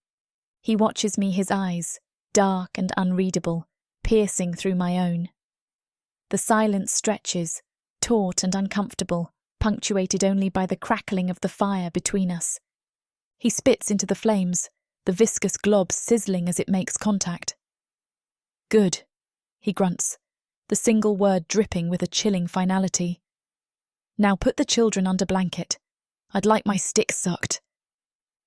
The thought almost brings a torrent of vomit to my throat. My stomach churns, threatening to expel the meagre contents within. Every fibre of my being recoils in disgust, a cold dread seeping into my bones. My gaze drops, unable to meet his, fixed instead on the rough fabric of his trousers. Even as the horrifying demand echoes in my ears, I see his hand move, calloused fingers already fumbling with the heavy buckle of his belt, the metallic click a chilling punctuation to his decree. Children, I call out. Find ourselves another world under the sheets, the one where flowers taste like sweets. And the children do, and look at him. Belly dropped and shriveled manhood peeking out, and I almost laugh until I realize I have to put that stinking thing in my mouth. As much as Samara and I want to finish what these two characters have started, it looks like this chapter is about to get too hot for this platform to handle. Unfortunately, we have to pause here because their guidelines won't allow us to reveal the spiciest details. To keep bringing you these free audiobooks, we have to follow their rules. But don't worry.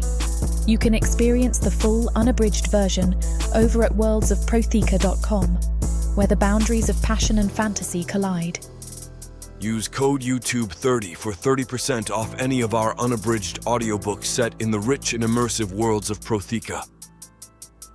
Protheka's magic is eternal. With these scenes, it will be unforgettable.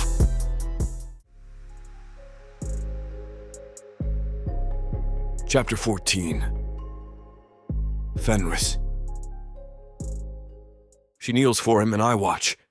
There's no glory in it, no pleasure, only the bitter alchemy of her mouth forming around what she must survive. I crouch in the dark behind the narrow trunks of saplings, so close I can hear his words even before they reach her ears. The snow between us is stained by the flicker of candlelight, a jaundiced tongue that licks the frozen ground and the rotten wood of their house.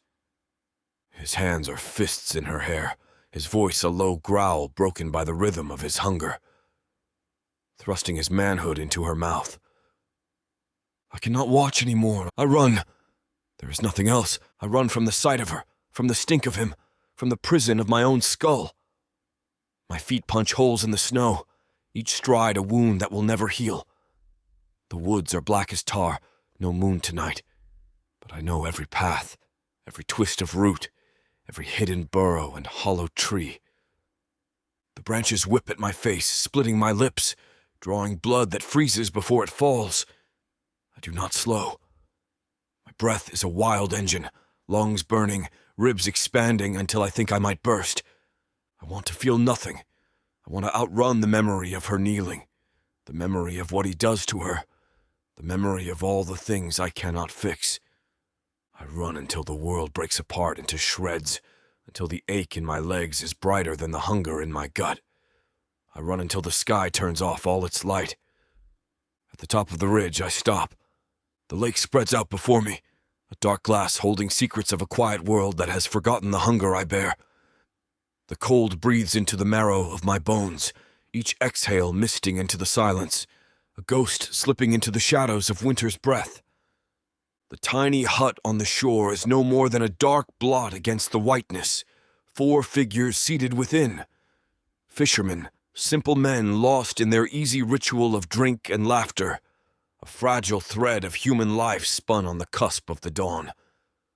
Their voices are low, rolling, familiar, light and careless, their baritone echoes almost like a lullaby woven from the salt and the sea breeze. But even in their fleeting joy, I hear the sound morph, twist, and sharpen. The laughter of men that once danced on my skin now mutates, becoming something else, something darker. It sneers and scowls, curling into the crack of Edmund's furious shouts, the curses sharp and bitter, ripping through the gentle hum of the morning.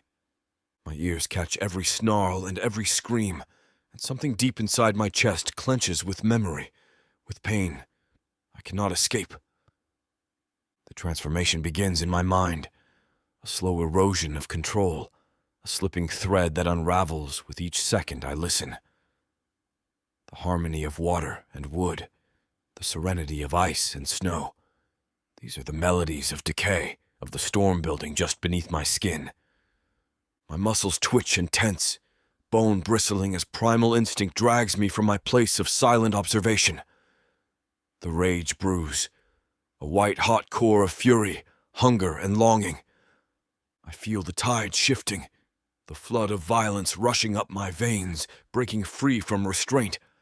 I tear myself away from the icy edge of the lake, no longer able to contain what is coming. The hillside crumbles beneath my rage, dirt and stone shattered by claws that itch to rend and rip. I bound upward, as if the earth itself commands me, coursing down through the hillside with savage fury, faster than the wind. The hut, fragile and trembling, shatters in my path, a splintered shell splashing into the water like broken dreams. Claws slash into wood, tearing through flesh, bones, and blood, my fury unstoppable. The scent of blood sharpens the storm, floods of crimson and screams mingling into a cacophony that echoes in the marrow of the woods. My teeth find bone, my claws carve silence into their flesh, and every blow I land is a hunger fulfilled, a storm unleashed. They scream, these men, voices of mortal weakness shattered by my violence. I do not hold back, do not pause or regret. I am a creature of the storm, something primal, wild, relentless, an eruption of chaos as the world crashes into flames around me.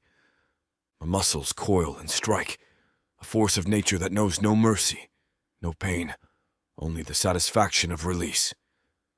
Blood splatters, bones crack, and I revel in the savage symphony I create. And then somehow, my body takes its own plunge. I throw myself into the lake, every muscle screaming, every limb numb and frozen as the icy water engulfs me. The shock stings more than pain, forcing the violence beneath my skin into silence, sealing the chaos in the cold depths. The water swallows the last of the storm I unleashed, closing over me, an ocean of stillness. I sink into darkness, the violent echoes fading into the silence of snow and ice. Chapter 15. Wendy. The silence in the cabin after Edmund's rages is its own kind of violence. It's a heavy, listening silence, thick with the ghosts of shouted curses and the memory of small bodies flinching from the sound of a fist meeting flesh. He lies snoring by the dying fire, a monument to his own failures, smelling of sour ale and damp wool. The children are finally asleep in their shared cot, their breathing shallow and even, their faces pale in the moonlight that filters through the single grimy window. Amelie's hand is thrown over Leo's chest, a miniature guardian even in her dreams. I sit on my stool, my hands clenched in my lap, trying to breathe without wincing. Each intake of air is a sharp reminder of the bruises blooming across my ribs, a secret garden of pain hidden beneath my worn dress. My throat aches where his fingers gripped me, a callous necklace of purple and blue. He had been furious about the meat I'd found by the woodpile, prime cuts of day, a gift I could not explain. His paranoia had found its target, and his fists had followed. Tonight, the familiar despair is laced with something new, something sharp and dangerous. Defiance. For years I have endured. I have been a rock for my children, weathering the storm of their father's cruelty without breaking. But a rock can be worn down, and my own body is betraying me. A deep, wet cough has taken root in my lungs, and sometimes, when the fit takes me, I see bright spots of crimson on my rag. It is a secret I hold tighter than any other, a terror that stalks me in the quiet hours. It is not death I fear, but the thought of my children left alone in this cold, cruel world with him. The thought of Fenris is a spark in that suffocating darkness. I remember the impossible gentleness in his golden eyes, the way he had knelt before me as if in supplication. He had seen my bruises then too. He had seen my hunger. He had not offered pity or scorn, only provision.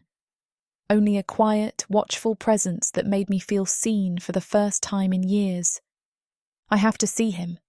The need is a physical ache, more pressing than my injuries. It is a fool's errand, a risk that could cost me everything. If Edmund were to wake, if he were to follow.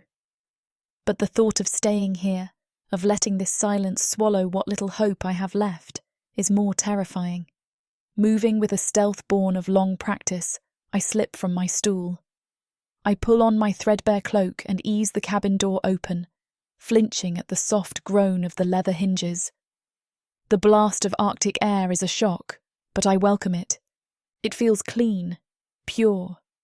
It scours the stench of stale ale and violence from my lungs. The snow-covered landscape is bathed in an ethereal, blue-white light from the full moon. The world is beautiful and deadly, and for the first time, I feel I have an ally in it. I walk toward the tree line, a ghost moving through a world of ghosts. I do not call for him.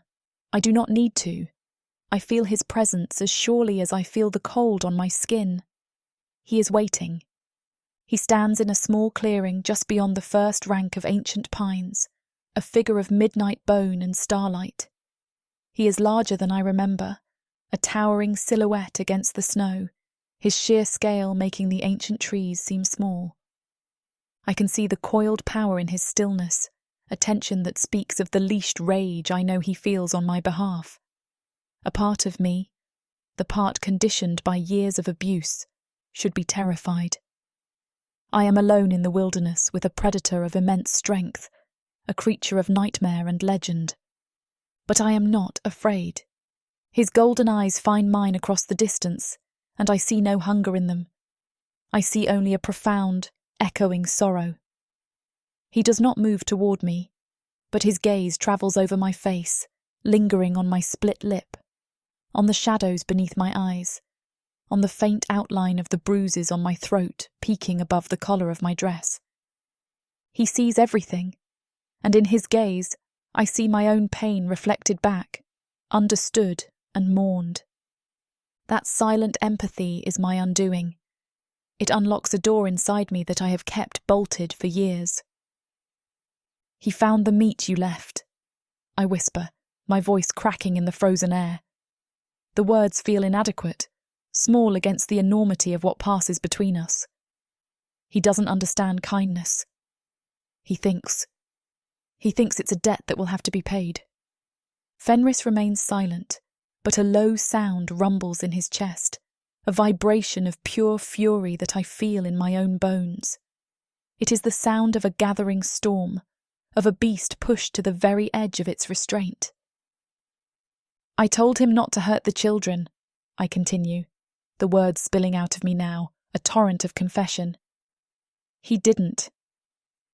Not this time.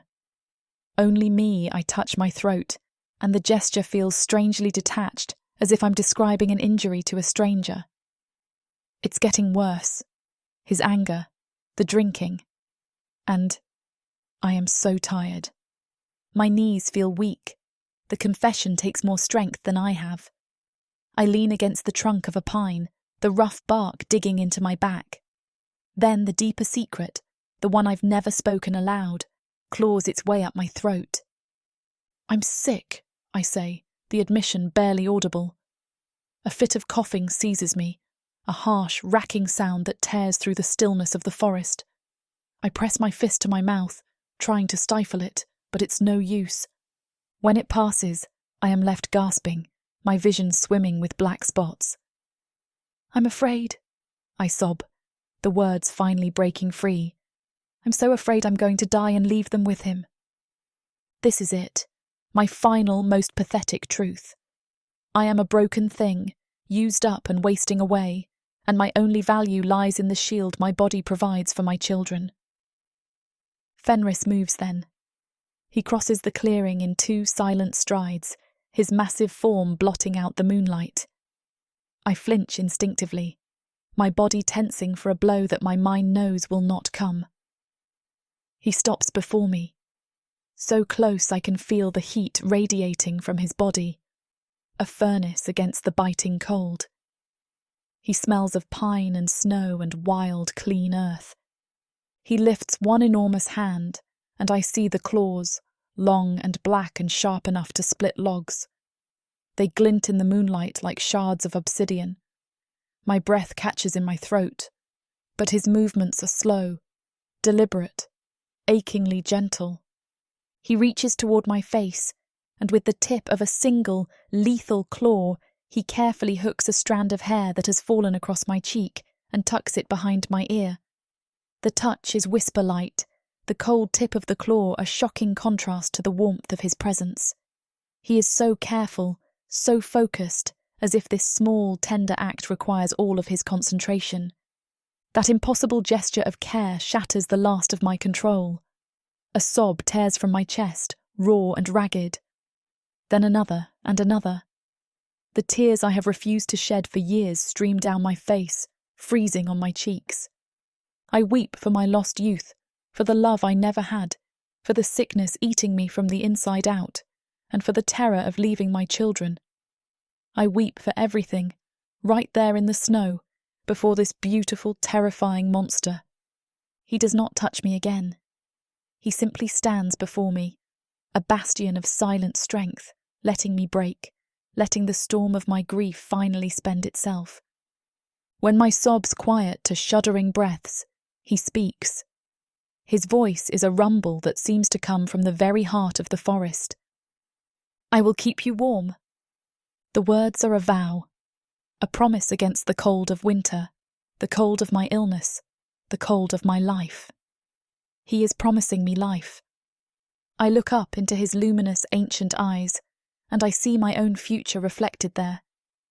Not an easy one, but one where I am not alone. Without thinking, I take a step forward and press my forehead against the hard bone of his chest. I close my eyes, inhaling his wild scent, feeling the powerful, steady beat of his heart against my skin.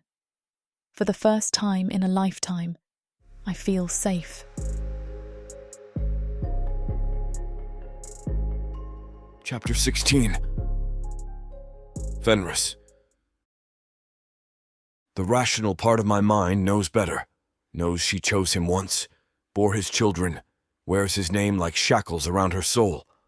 But rationality holds no power against the fury that burns through my veins like molten gold. I've watched her endure beating after beating, seen her shield those precious cubs with her own fragile body, while he vents his failures on flesh too gentle to deserve such treatment.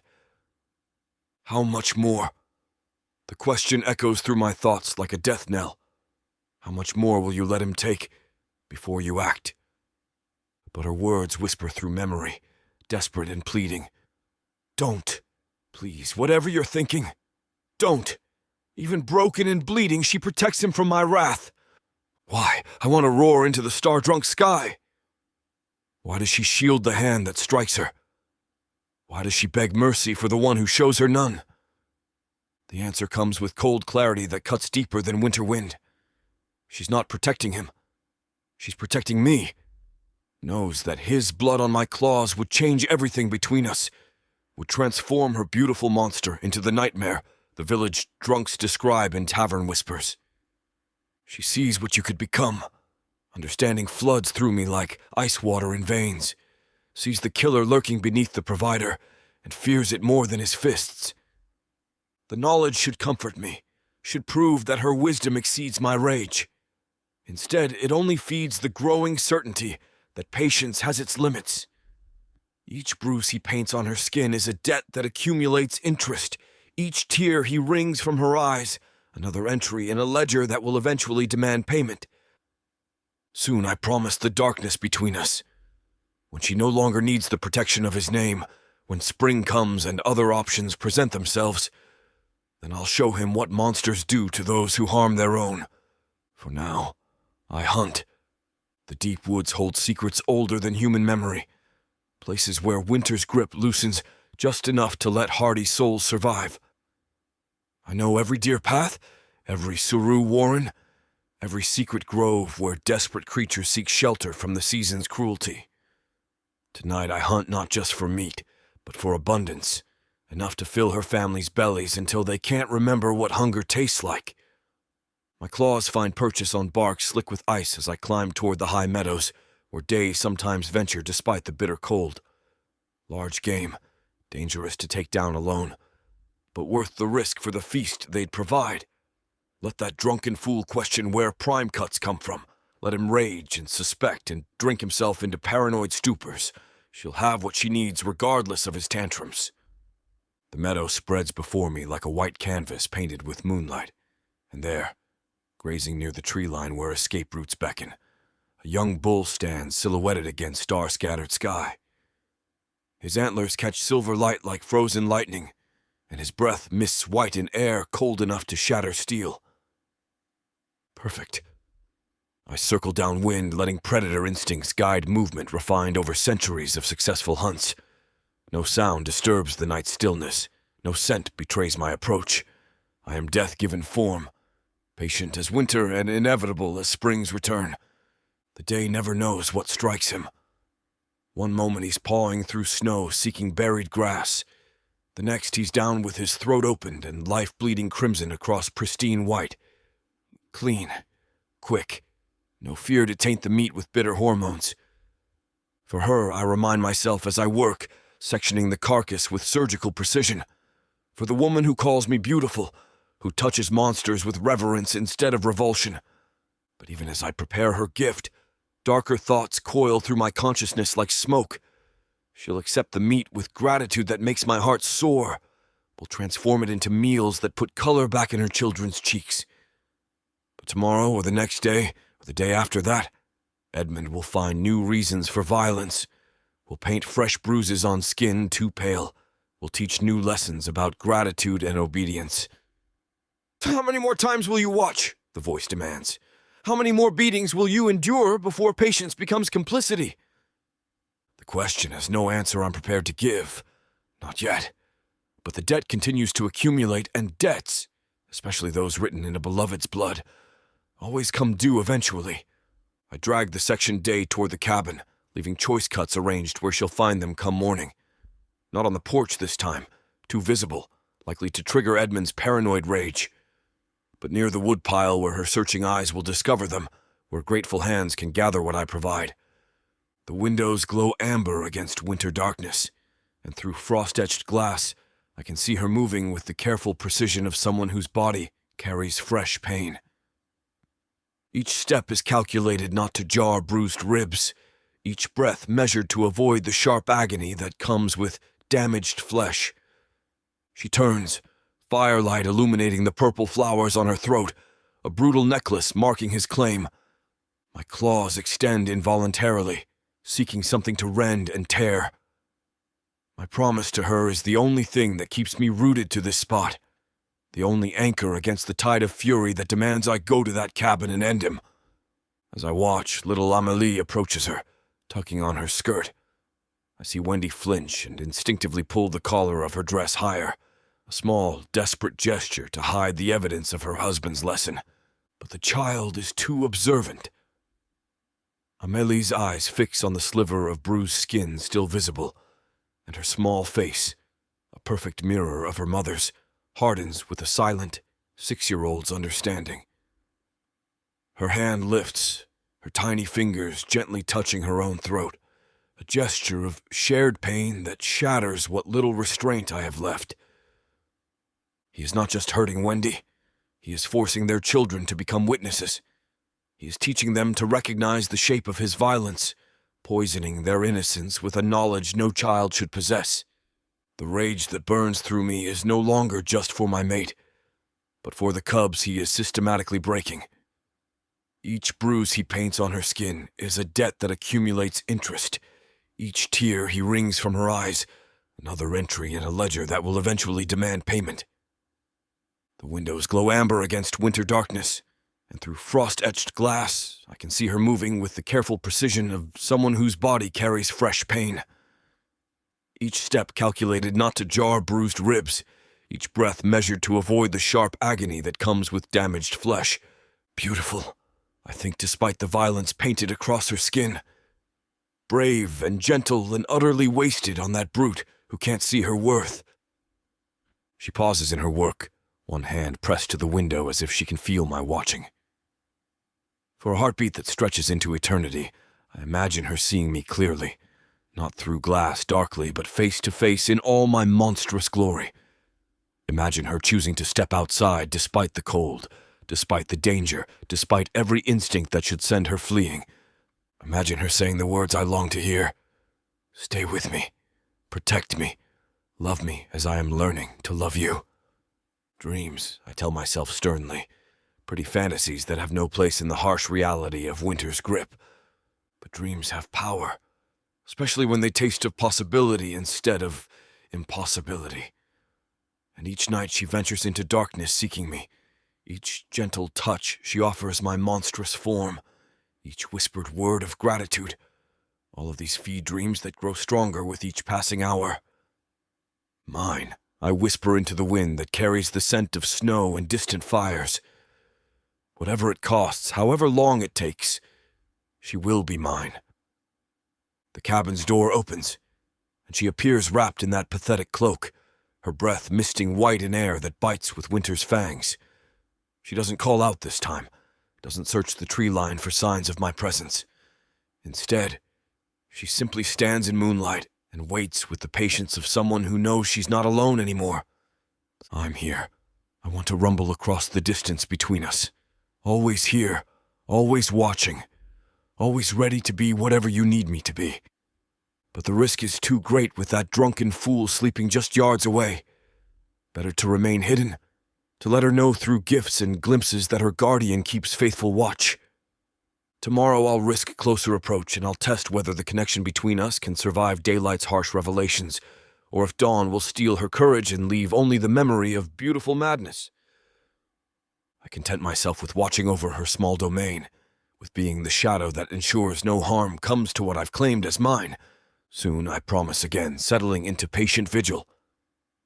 She'll understand that monsters make the most devoted lovers, that claws designed for killing can learn infinite gentleness when properly motivated.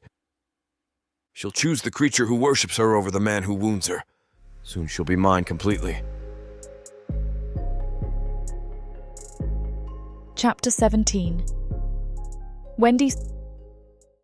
Snow drifts down like a lover's whisper, each flake kissing my flushed cheeks before melting into my skin, leaving a fleeting chill.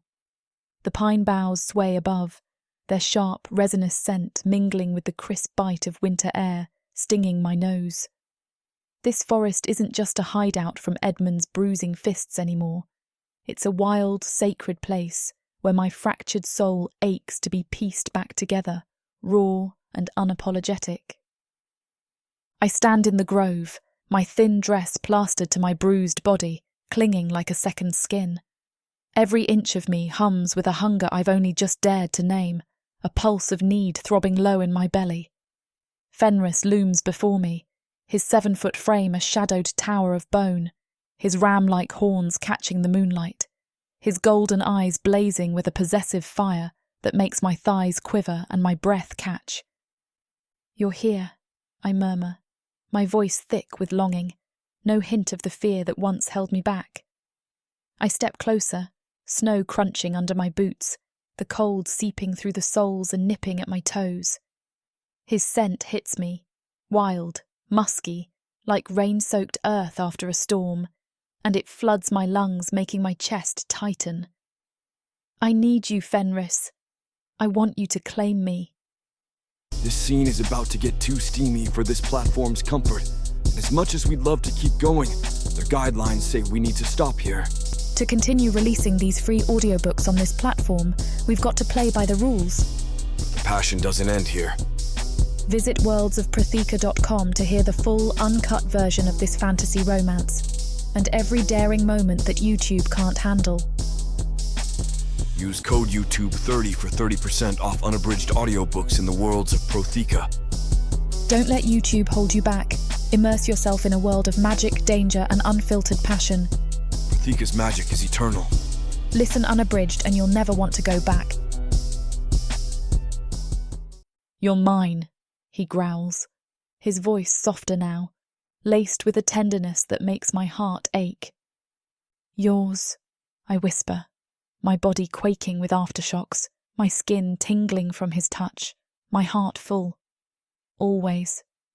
Snow falls heavier, dusting our bodies, catching and melting on my skin, but in his arms, I'm warm, cherished, and utterly claimed, the grove alive with the echo of our union.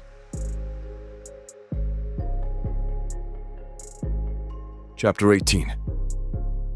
Fenris. I watch her gather scattered clothing with movement still languid from our joining, and something fundamental shifts in my chest, not the familiar ache of solitude, but its complete opposite. Fullness. Completion. The radical satisfaction of a hunger finally fed after centuries of starvation. She chose me over safety, over sanity, over every rational voice that should have sent her screaming into the night. My hands shake as I help her with buttons too small for claws, each touch electric with the memory of what we've shared.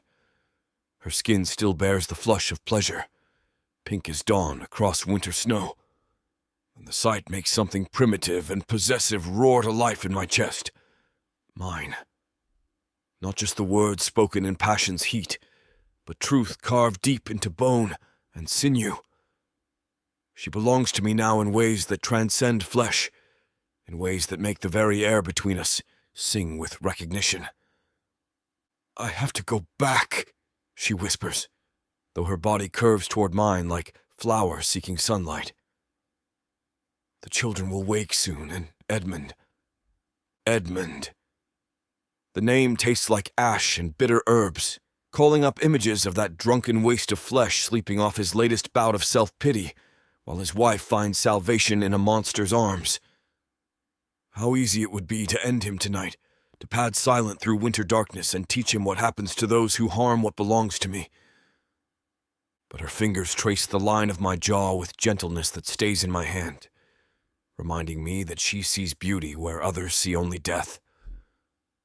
For her sake, I can be better than my nature demands. For her, I can choose restraint over revenge. Tomorrow night?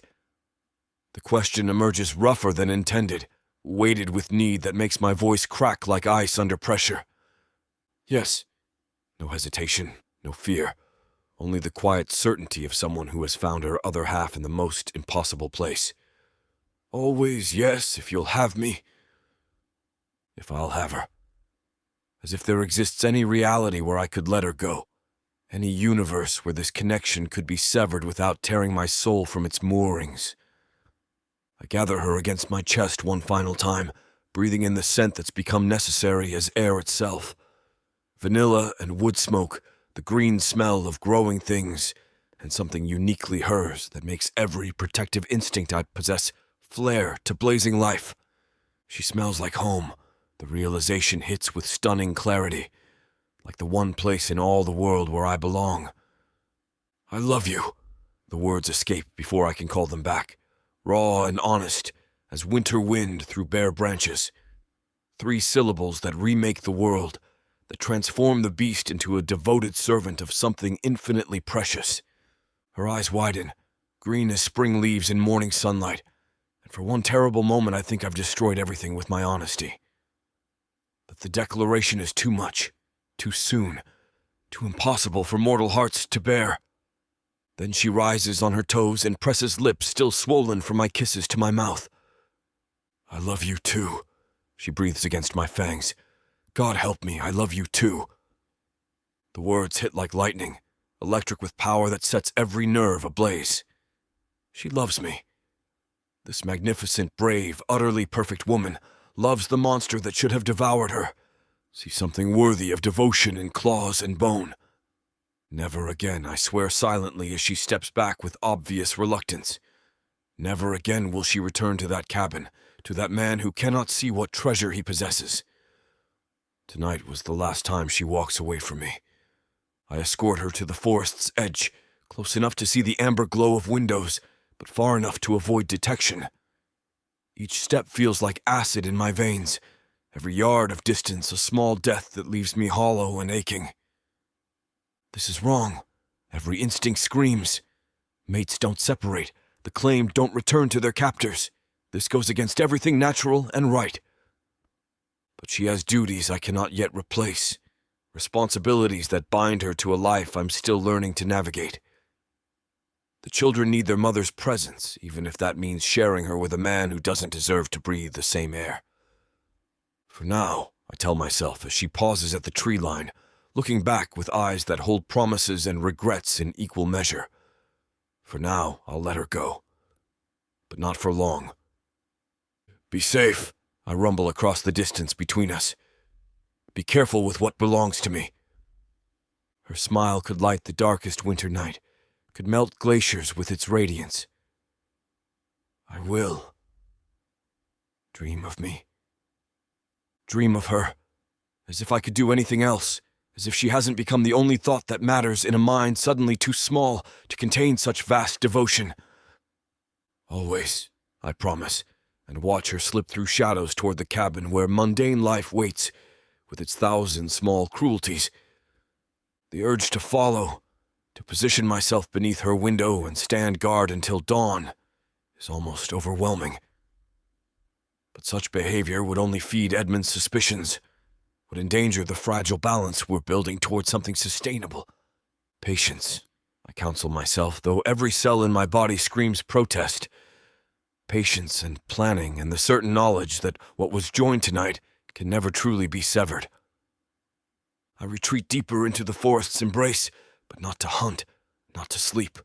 Instead, I find the ancient oak where I've carved temporary shelter and begin to plan in earnest. She needs more than stolen hours in winter woods.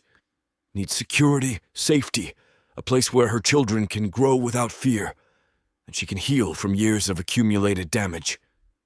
I can provide all of that. Strength to protect them, skill to feed them, devotion to cherish them as they deserve. But first I need somewhere worthy of her. Somewhere that speaks of permanence rather than temporary refuge. Of home rather than mere survival.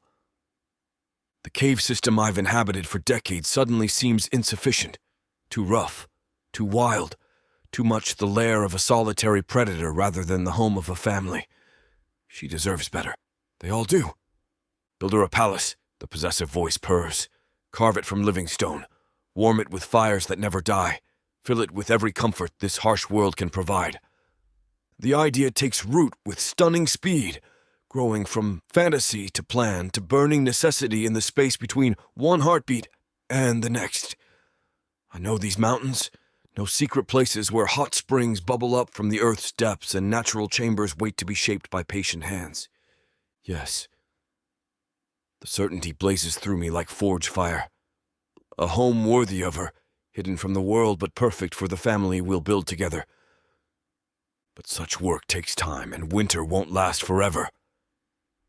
Soon the snows will melt and travel become easier, bringing strangers and hunters and all the complications that come with humanity's expanding reach. Spring, I decide with cold calculation. By spring, everything must be ready. By then, she'll have no reason to return to that cabin. No need to endure that man's cruelties for even one more day. The thought of her permanently in my arms, safely hidden away from all the world's casual violence, makes heat pool low in my belly. No more careful meetings in frozen groves. Soon, I promise the star-drunk sky. She'll understand that some loves are too vast for the small spaces mortals call life. But even as I plan and dream and burn with anticipation, a small voice whispers warnings I'm not quite ready to hear. She has children, responsibilities, a life that existed long before I claimed her heart in a grove where starlight blessed our union. Will she truly abandon all of that for me?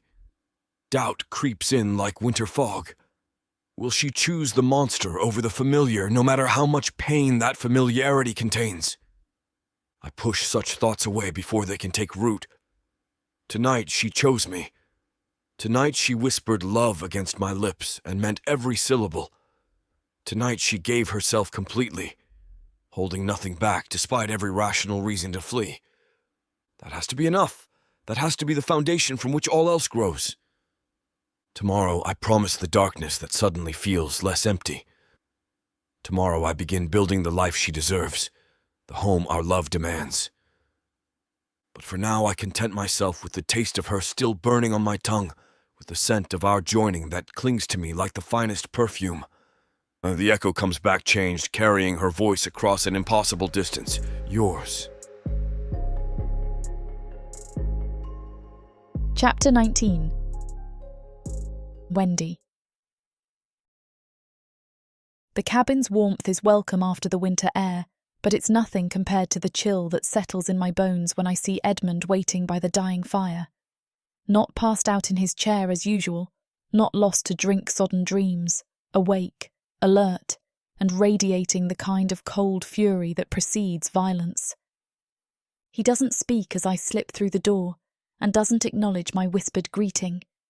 Simply sits in his chair like a judge preparing to deliver a sentence, bloodshot eyes tracking my every movement with the patience of a predator who knows his prey has nowhere left to run. The children sleep in their corner, small bodies curled together beneath their shared quilt.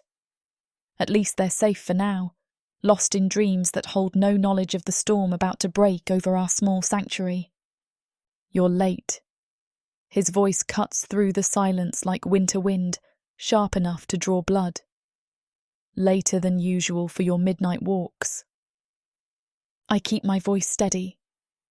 I couldn't sleep. The cabin felt close, and I needed air. Air. He rises from his chair with movements too controlled for true drunkenness, though I can smell the ale on his breath from across the room. 3 hours of air, Wendy. 3 hours standing outside in weather cold enough to freeze a man's blood. 3 hours? Had it truly been so long? Time moves differently in my guardian's arms, minutes stretching into eternities of touch and whispered promises. But Edmund's suspicions have clearly been tracking every moment of my absence. I walked a little, I admit, because outright lies will only feed his paranoia. The forest paths, just to move and think. About what, exactly? About whoever's been leaving us gifts? About the man you've been meeting while your children sleep and your husband lies unaware? The accusation hits like a physical blow, worse because it contains just enough truth to be devastating. But not the whole truth. Never the whole truth that would shatter his mind like glass under hammer blows. Edmund, you're imagining...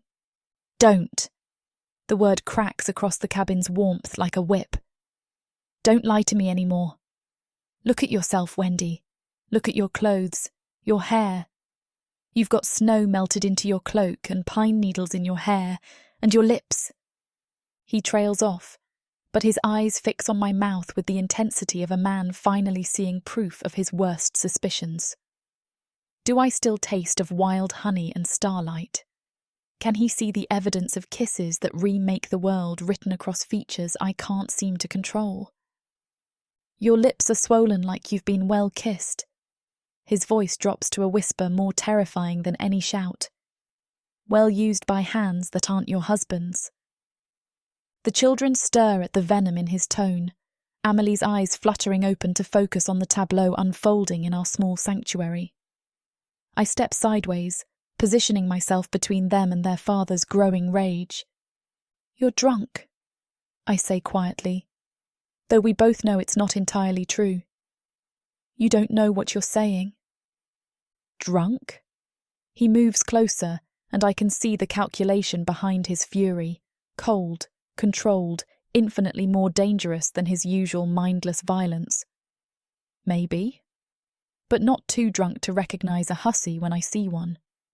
The word hits like a slap, reducing something precious to the basest transaction he can imagine.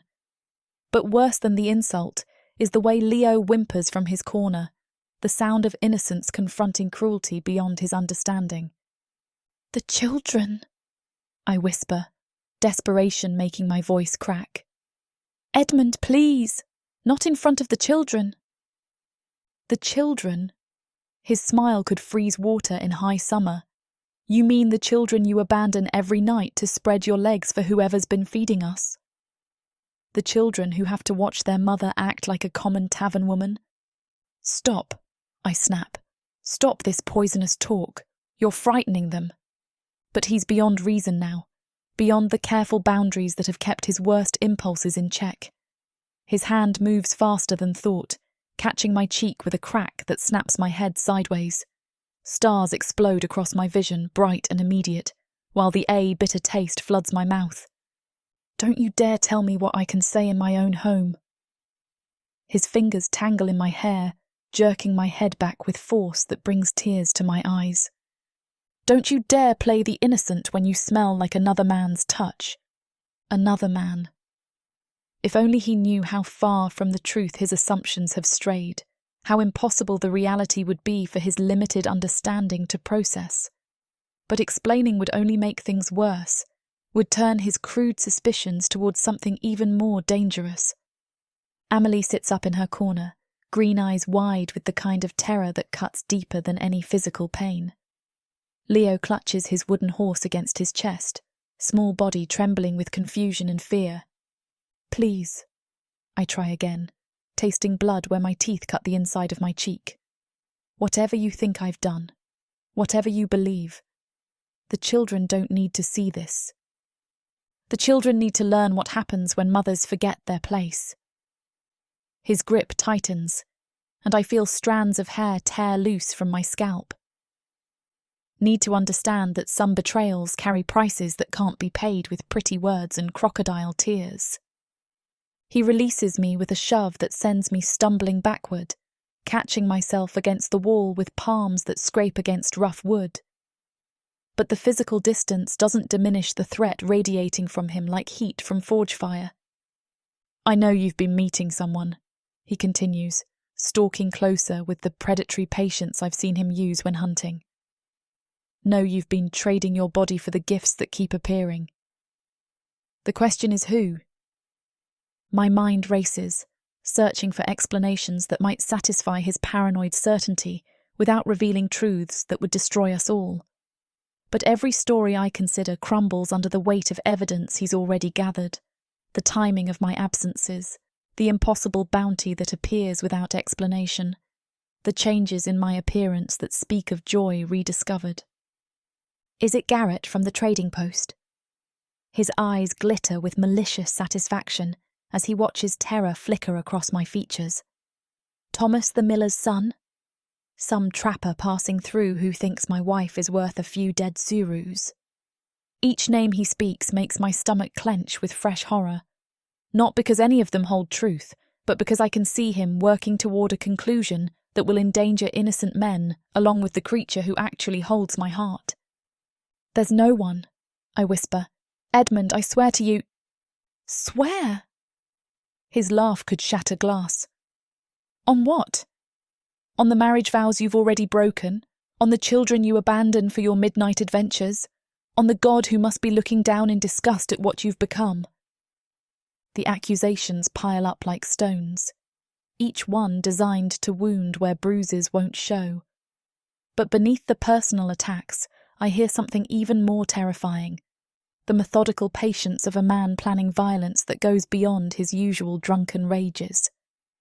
"I'll find out," he says with quiet certainty that makes my blood turn to ice water. "I'll discover who's been using my wife like a common woman, and when I do—" He doesn't finish the threat, doesn't need to. The promise of violence hangs in the air like smoke, acrid and choking. But it's not his fists I fear anymore. It's what happens when his crude assumptions collide with reality too vast for his understanding to contain. If he sees my guardian, if he witnesses what I've given my heart to, the thought doesn't bear completion. Edmund's mind would shatter like ice under hammer blows, but not before he did something desperate and stupid that would force my beautiful monster to defend himself. And defense, for a creature of such power, would inevitably become offense.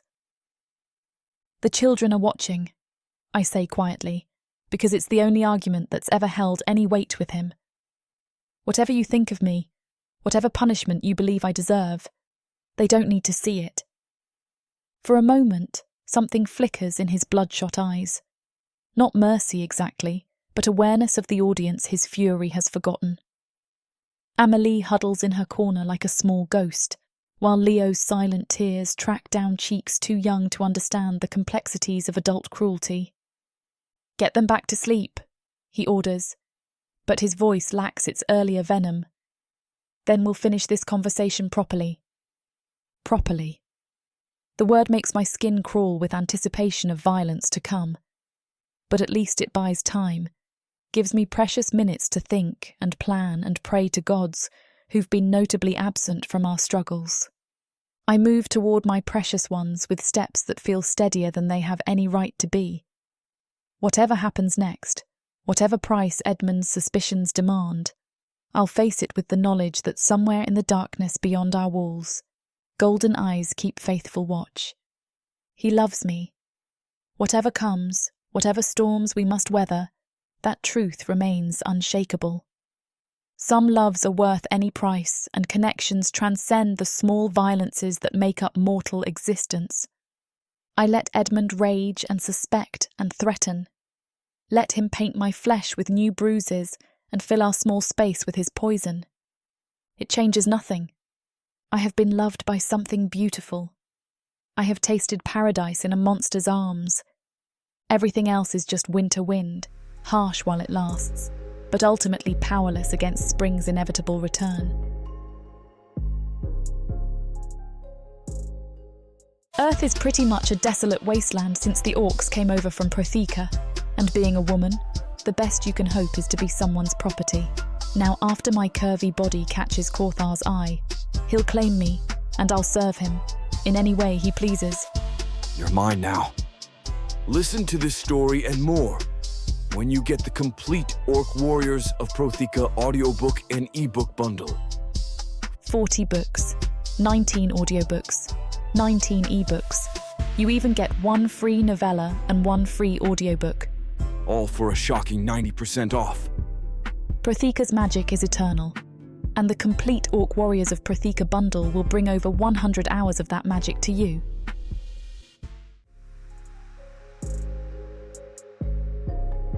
Chapter 20.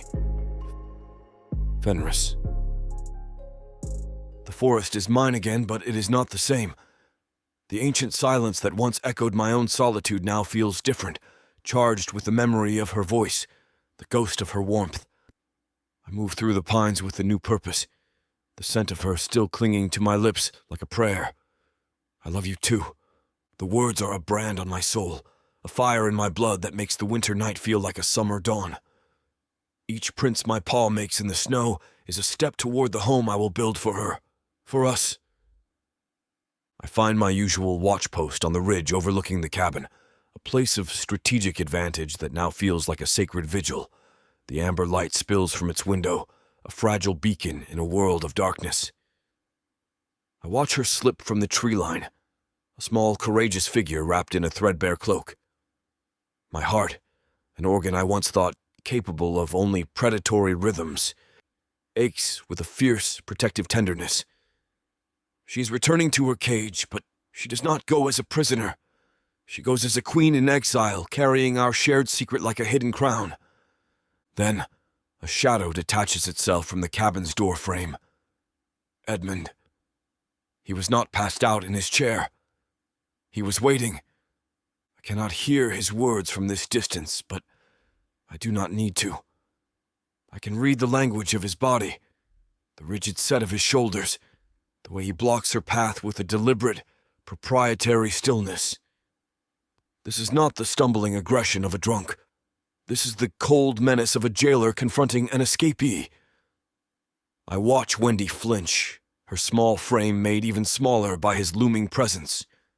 She tries to move past him, but he blocks her again. My muscles bunch. A low growl vibrates in my chest, a sound born in the deepest, most ancient parts of my being.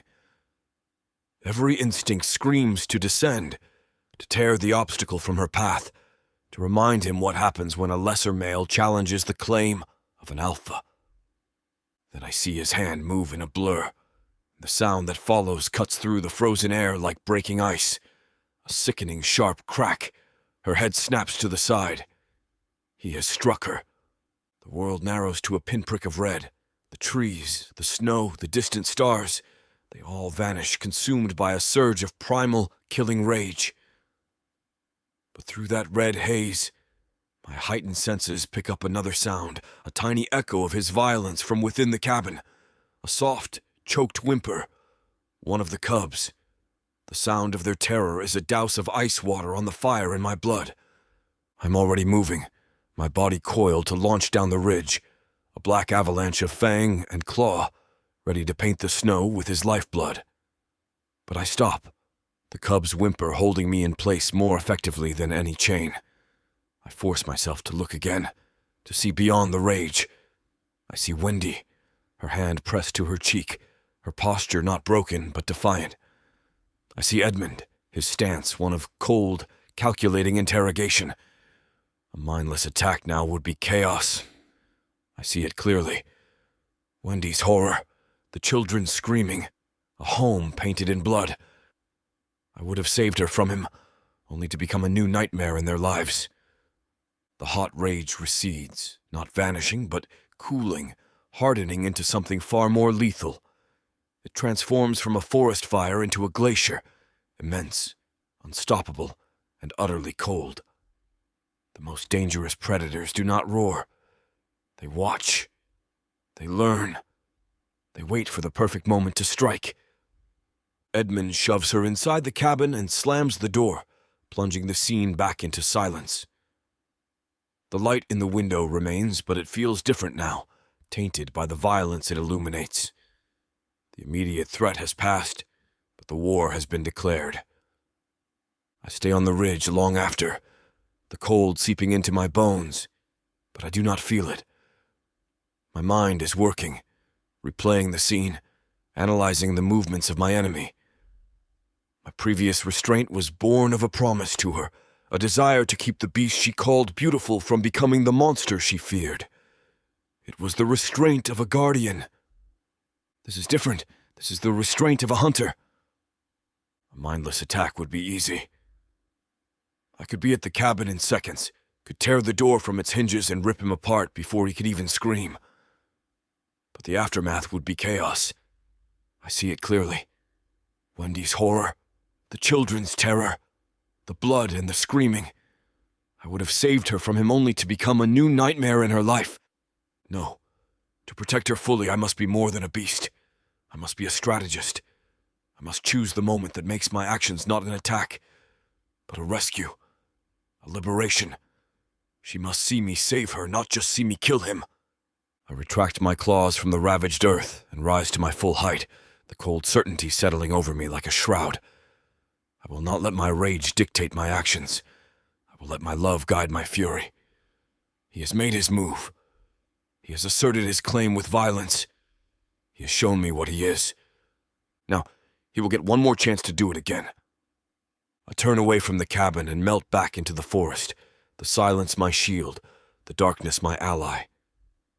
The vow I make is not a roar that shakes the trees, but a whisper on the winter wind, a promise spoken to the uncaring moon. One more time, I breathe, the words turning to frost in the air.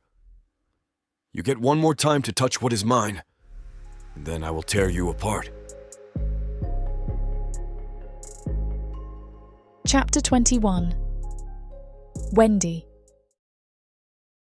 The cold breath of winter has woven itself into every pore of the forest, yet within this clearing, beneath the twisting limbs of ancient trees, a different heat stirs, a primal flame sparked by Fenris's words, and the shifting currents of magic he's been weaving into the flowers he so carefully laid out.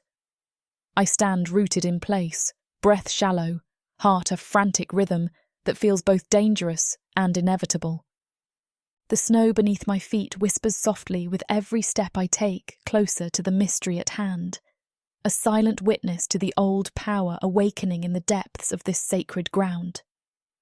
Fenris's presence is an anchor, a shadow that flits like a darker reflection of myself, vast and animal, yet somehow gentle in its conviction. His eyes, glowing faintly in the muted moonlight, bore into mine, a silent ask, a promise, an invocation of something ancient and unbreakable. Without a word, he steps beside me, his tunic brushing against my trembling sleeve as he begins to speak in a voice that vibrates with the deep hum of the forest's heartbeat. The bonding, Fenris starts, voice low and steady, is a tradition older than memory, older than words etched into stone. It is the language of the wild, an ancient ritual of merging lives, of binding souls to one another with threads spun from blood and magic. The wearer have practiced it for centuries, forging bonds that go beyond mere companionship, bonds that become a part of the very essence of who we are. His words shimmer in the cold air, laced with reverence and the weight of unspoken histories.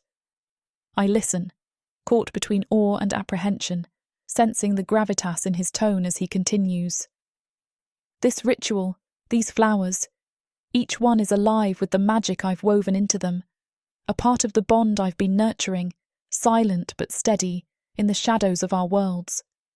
The blooms carry the strength of my soul, the raw essence of my being, crafted into something wild and fragile yet unbreakable. Fenris reaches out, fingers like claws of frost, and gently brushes his hand over a delicate blossom. Its petals shimmer with a faint, iridescent glow, as if holding the reflection of the northern lights themselves. The bond between us has been growing quietly, imperceptibly, absorbing my vitality, my life force, step by step, breath by breath. You may feel stronger, better, without fully knowing why. That is the magic working within you, part of me spilling into you, weaving us closer, binding us beyond mere flesh or spirit. A shiver runs through me, trembling not from the cold, but from the revelation, the truth finally revealing itself beneath layers of doubt. I realize, with the pounding clarity of my own heartbeat, that I have been feeding on this magic, this potent, savage gift, and that perhaps I have become something more than human. Fenris's voice lowers further, tender yet commanding. You must decide now whether to accept the full depth of this bond or leave it as it is, half-formed, tentative, fragile as the last petals of winter's hold. The choice is yours. Consequences woven into every whisper of ancient magic. I swallow hard, feeling the wild, thrumming pulse of my own blood and his intertwined, sensing that what is offered is no small gift. It beckons with the promise of transformation, an embracing of primal strength and ancient kinship. The trembling in my chest mirrors the trembling of the trees around us, ready to give way to forces unspoken but utterly undeniable. Looking into Fenris's glowing eyes, I choose to deepen the bond. My voice, thick with resolve and trembling with the weight of what I hold inside, whispers, "Yes, I want to be yours, fully and completely." Fenris's face shifts with something akin to reverence as he steps closer, kneeling beside me. He draws from the ground a small, shimmering vial filled with a dark, swirling essence, perhaps the essence of the night itself, and begins to trace intricate symbols on my skin with the chilled tip of his claw, each line glowing faintly in the moonlight. His voice, ancient and primal, chants softly in the old Wera tongue, words full of power and reverence.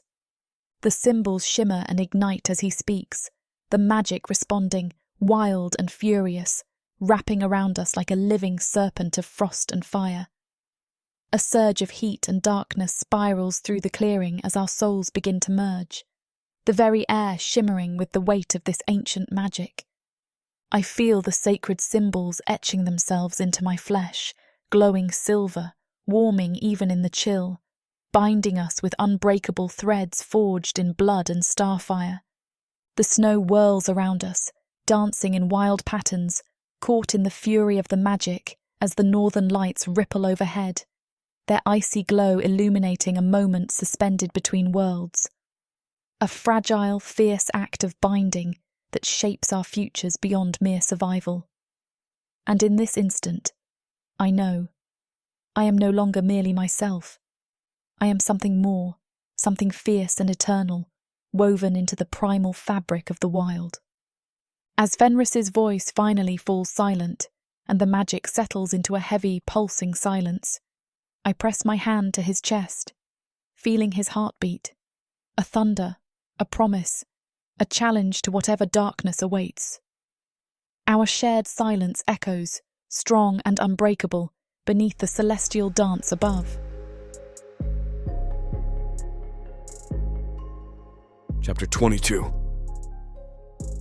Fenris. In the hush of dawn's first whisper, I kneel in the snow, eyes fixed on the fragile thread of our bond spun amid frost and silence. The air hums with ancient power, every breath a shared promise as I reach into the cold ether, feeling her pulse and breath threading through the silent wilds. This is the moment when worlds shift, when her trembling human soul begins to open itself to the depths of what I am and what I might become alongside her. The connection is a living thing, pulsing softly beneath the icy canopy of frost-tipped pines. I marvel at its raw force, how it thrums like the heartbeat of the wilderness itself, binding us together in ways words cannot touch. I see her now, beyond the natural veil of snow and shadow, sensing the faint tremor of her nervousness, the flicker of curiosity. Her mind is tentative, grasping at the edges of this new language we forge, an unspoken vow woven from need and hope. I close my eyes, drawing upon the ancient depths buried beneath my skin, feeling the unbreakable cords I have woven, spun from raw magic and primal blood.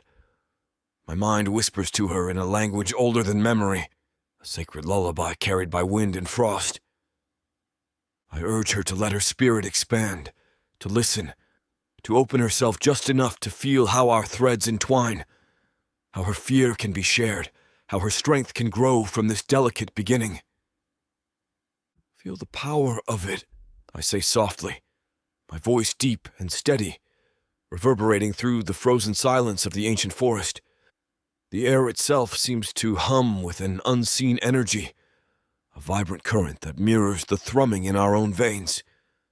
This is the language of the wild, an ancient ritual of merging lives, of binding souls with threads spun from blood and starfire. I watch as the faint outline of the bond begins to shimmer between us, a nascent light against the encroaching twilight. It's more than just a connection. It's a living tapestry, woven from the whispers of forgotten ancestors and the silent promises of the future. The threads, delicate yet unbreakable, are not merely physical. They are born of shared breath, of synchronized heartbeats that echo the primal rhythm of the earth itself. The bond is an extension of your breath, your heartbeat, an unseen sinew that ties us across distance and time. I continue, my gaze unwavering. It is the echo of your deepest desires, the mirror of your truest self, reflected in another. Through it we share not just thoughts, but the very essence of our beings. You will feel the warmth of my triumphs, the ache of my sorrows, and I, yours. I reach out, not to touch, but to gesture towards the burgeoning connection, as if to make its invisible presence manifest. You only need to imagine it, trust it, let it weave itself into the very fabric of your consciousness. Allow it to permeate every cell, every thought, every dream. It will guide you when you are lost, strengthen you when you are weak, and remind you that you are never truly alone. This is not a burden, but a gift, a testament to the enduring magic that lives within and between us.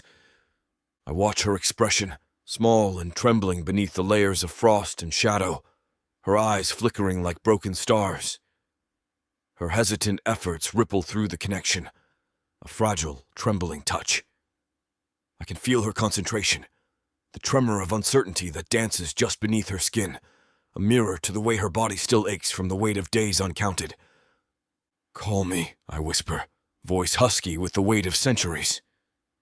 Let your thoughts drift beyond the confines of this cold place. Think of the silent strength in your heart. I will hear. I always do when you reach out, when you truly trust. Her mind wavers, a flicker of doubt that trembles in the dark between us. But then she inhales, shallow, tentative, and sends a whisper of her need, her longing, fluttering across the distance like a broken leaf caught in winter's breath. I feel it, a delicate, electrified strand of her fragile soul threading into mine, a tremor of pure intention and desperation. My own breath fogs in the air, mixing with the wind as I extend my awareness, an ancient gift sharpened by countless eons, now living again in the fragile softness of her touch. I sense her confusion, her awe, how the wild and the human intertwine in a fragile, unspoken promise. The bond responds, hot and furious, yet delicate as a spider's web, dancing between us, weaving her fears into my primal strength, her hopes into the fierce, unyielding promise I can offer. See how it flows, I murmur. This thread between us, an unbreakable sinew, connects all that you are to all that I am. You can call me in moments of need or peace, in shadows and in sunlight. Think it, feel it, let it become part of your breath. She responds with a tiny nod, her hand trembling as she concentrates, the glow of her eyes flickering in the dawn light, tentative but steady. Her breath slows, and with it, her fear begins to melt, replaced by an understanding that dawns with quiet conviction. The connection hums with life, vibrant and fierce, alive with the promise that in this ancient, savage place, there is now something more tender and more fierce than the instinct to hunt and be hunted. I sense her resolve grow, how the fragile connection now pulses with new strength, fanning the embers of trust and kinship. It is a sacred act, born of primal magic and fierce devotion, anchoring us in this moment where the frozen woods witness something ancient and utterly unbreakable. And as the first rays of pale sun pierce the icy canopy, I know, beyond shadows and beyond doubt, that this bond, forged amid snow and starlight, has become something neither of us fully understands yet, but which I swear with every fiber of my ancient heart will change everything. Chapter 23. Wendy. The door closes softly behind me, yet the silence it leaves is heavier than the winter sky pressing over us. My steps are careful, hesitant, as if even the smallest noise might shatter the fragile calm that hangs in the air.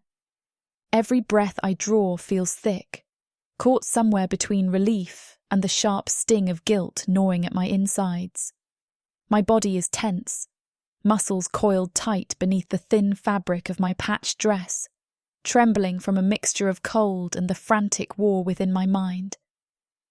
I stand there for a long moment, body rigid as if the very air might betray me. The shadowed outline of the cabin seems quiet, almost innocent, but I know better. I know that beneath this peaceful surface lurks a storm, a tempest of grief, fear, and regret that no amount of snow can quiet. My eyes flick to the window where the faint glow of the fire flickers, an illusion of safety, a fragile lie I cling to. My mind spins with images from the woods, the wild hunger in Fenris's eyes, the promise I could not resist, the intoxicating thrill of being loved by something so fierce and ancient. That euphoria is a cruel, seductive gift, and I know it will not last.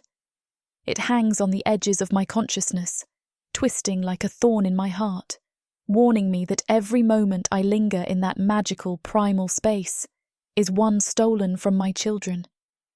I bite my lip as I take a trembling step toward the house. The cold air, sharp and unforgiving, prickles my skin, making every hair stand on end. I clutch my shawl tight around my shoulders, the rough wool offering little comfort against the creeping chill, and edge into the deepening darkness. My senses, heightened by a primal fear, sharpen. I hear the distant howl of the wind, a mournful lament across the barren fields, and the faint, rhythmic creak of skeletal branches swaying in the night. From within the house, a gentle crackle, the last gasps of a dying fire, offers a fleeting, almost mocking promise of warmth. Each shadow seems to writhe and stretch, transforming familiar shapes into grotesque, menacing figures. The path, once so well trodden, now feels alien beneath my feet, each fallen leaf a crunching accusation. My heart is a frantic bird trapped in a cage, as the weight of my transgression presses down on me, heavy and suffocating. My pulse drums loudly in my ears, pounding with every beat a reminder of how desperately I've tried to convince myself that this stolen joy with Fenris, is necessary. As I cross the threshold, the house feels eerily still, far too quiet. My heart contracts painfully at the thought of the children, so innocent, so unaware, and the questions they'll soon ask. Already, I can feel the weight of their tiny voices in my mind. Where does Mama go? Why does she smell like the forest? Can they meet the strange, shadowy friend from the woods? I steel myself, offering a thin, false smile to the empty room.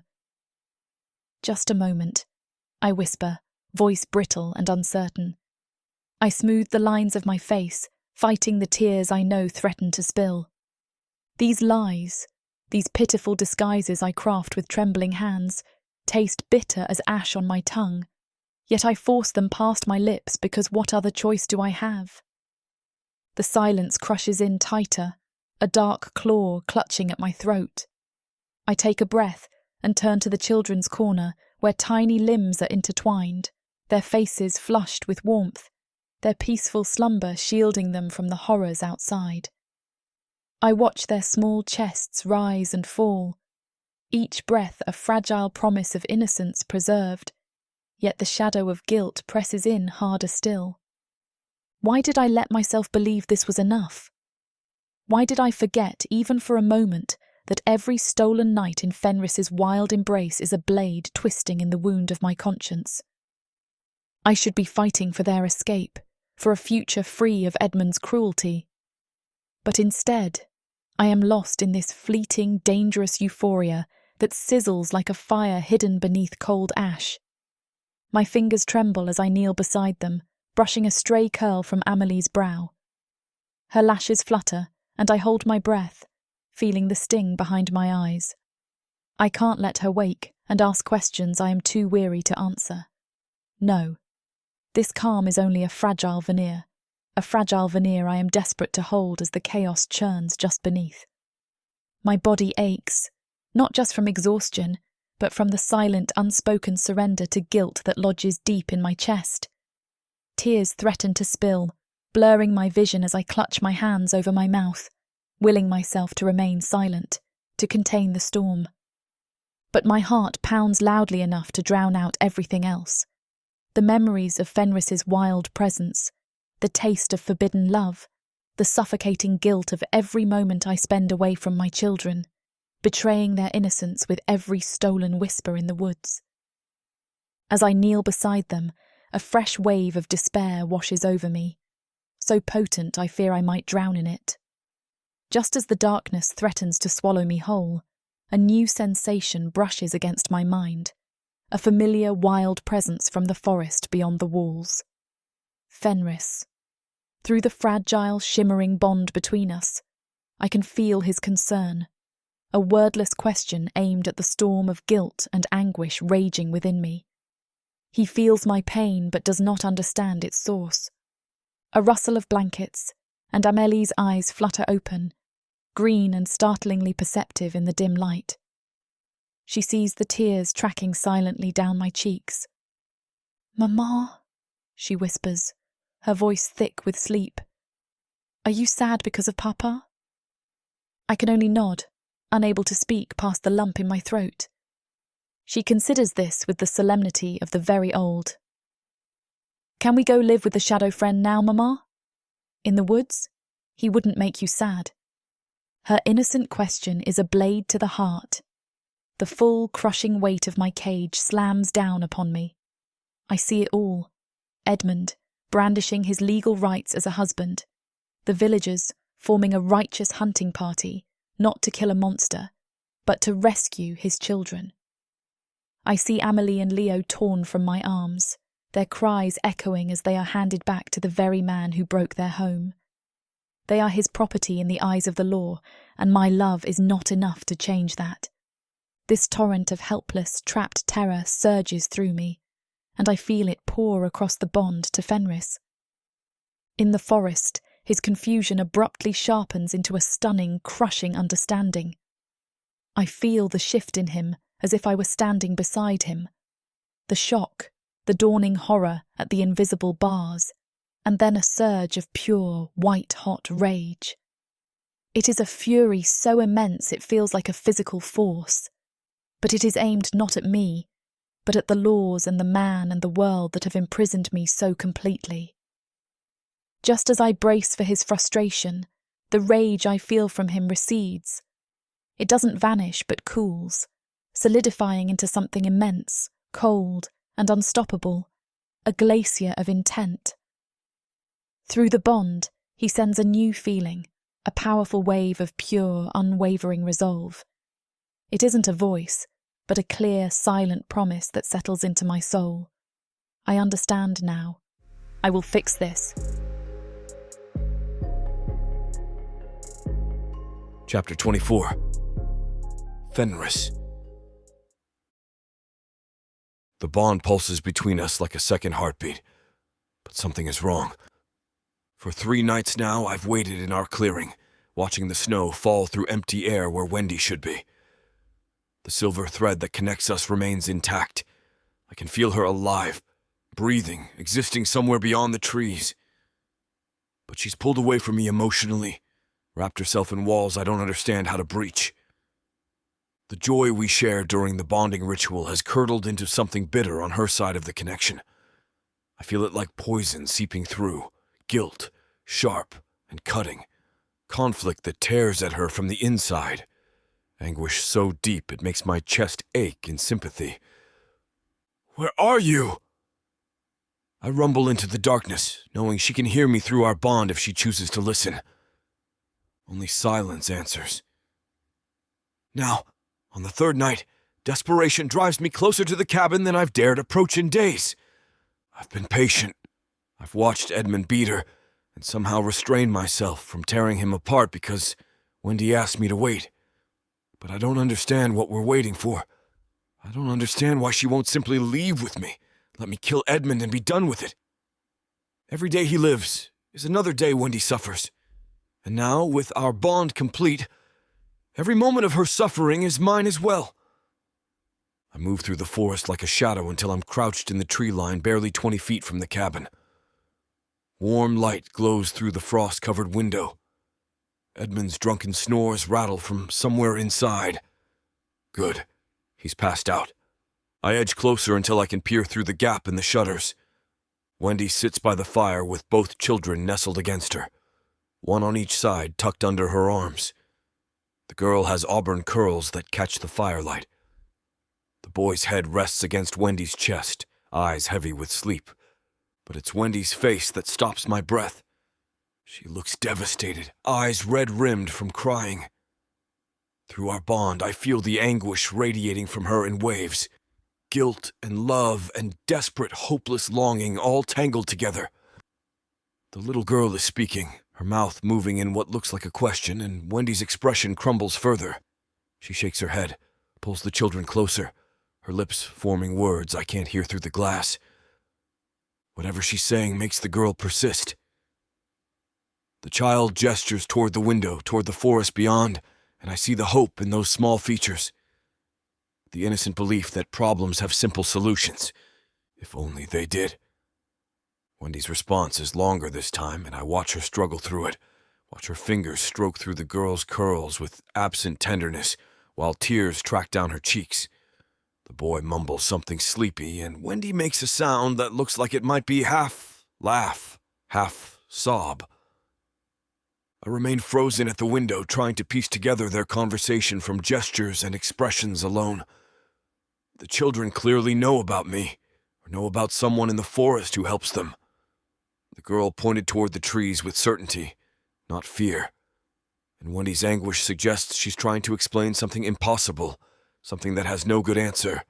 Why she can't leave, why she stays despite the suffering. And suddenly, watching her hold those children close while tears fall, understanding crashes over me like an avalanche. If she runs with them, he'll hunt them. If I kill him, the villagers will investigate. Either path endangers the 2 small lives she would die to protect. This is why guilt has been poisoning our bond. Every moment she spends with me feels like a betrayal of them, like she's choosing her own happiness over their safety. This is why she endures Edmund's cruelty without fighting back, without running, without choosing the freedom I've offered her again and again. Because freedom for her means endangering them. Through the bond, I feel the weight of her impossible choice. Stay with Edmund and slowly die, or flee with me and risk losing her children forever. No wonder she's been pulling away. She thinks there's no way forward, no path that leads to happiness for all of them. But she's wrong. I send her everything I'm feeling. Understanding, fierce and absolute. No anger, no resentment for her pulling away. Only the crystal clear certainty of what must happen next. Edmund is between me and her. As long as he lives, Wendy remains trapped. As long as he draws breath, she has to choose between her own happiness and her children's safety. That choice is destroying her. I I can feel it through our bond. The slow dissolution of hope. The creeping certainty that she'll die in that cabin. That she'll never know freedom or joy or anything beyond survival.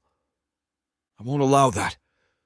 If Wendy is mine, and she is, bound to me by magic and choice, then her children are mine to protect as well. And protecting them means removing the threat that keeps them all imprisoned. I hold Wendy's gaze for one more long moment, letting her feel my resolve through the bond. Her eyes widen as she senses my intention, and her lips part as if to argue, to beg me not to do what we both know must be done. But I've already made my decision. I will fix this, I whisper. Then I step back into the shadows before Edmund can wake, before Wendy can send refusal through our bond, before I can second-guess what I know in my bones is right. As I melt back into the forest, I catch one last glimpse of the girl speaking to Wendy, hope bright on her small face. Wendy pulls both children close, and through the bond I feel her fear and hope warring for dominance. Everything has a cost, but you've paid enough. Let me pay the rest. The snow falls softly as I disappear into the trees, my mind already racing with plans. Edmund must die. Chapter 25. Wendy. The days that follow are a new kind of hell. The cabin, once a simple prison of wood and necessity, has become a cage of watchful eyes and unspoken threats. Edmund does not drink himself into oblivion anymore. He sips his ale slowly, his gaze never leaving me, his mind sharp and sober and terrifyingly focused. He is a spider in the centre of a web, and I am the fly, caught and waiting for the final, fatal bite. He follows his promise. Each morning he ventures into the woods, his axe slung over his shoulder, and he does not return until dusk. He is not chopping wood. I know, without having to see it, that he is circling our territory, searching for tracks, for a sign of the man he believes is my lover. He is mapping the forest, learning its secrets, turning my sanctuary into his hunting ground. He speaks little, and when he does, his words are clipped, functional. But the violence is always there, simmering just beneath the surface, a promise of what he will do when his hunt is successful. I live on a knife's edge of terror. Every rustle of the wind, every shadow that moves outside the window, sends a fresh spike of fear through my heart. I am terrified for Fenris. I imagine him, beautiful and unsuspecting, walking into one of Edmund's crude traps. I imagine Edmund, mad with jealousy and righteousness, swinging his axe. The images are a torment, playing over and over in my mind until I can barely breathe. I have to warn him.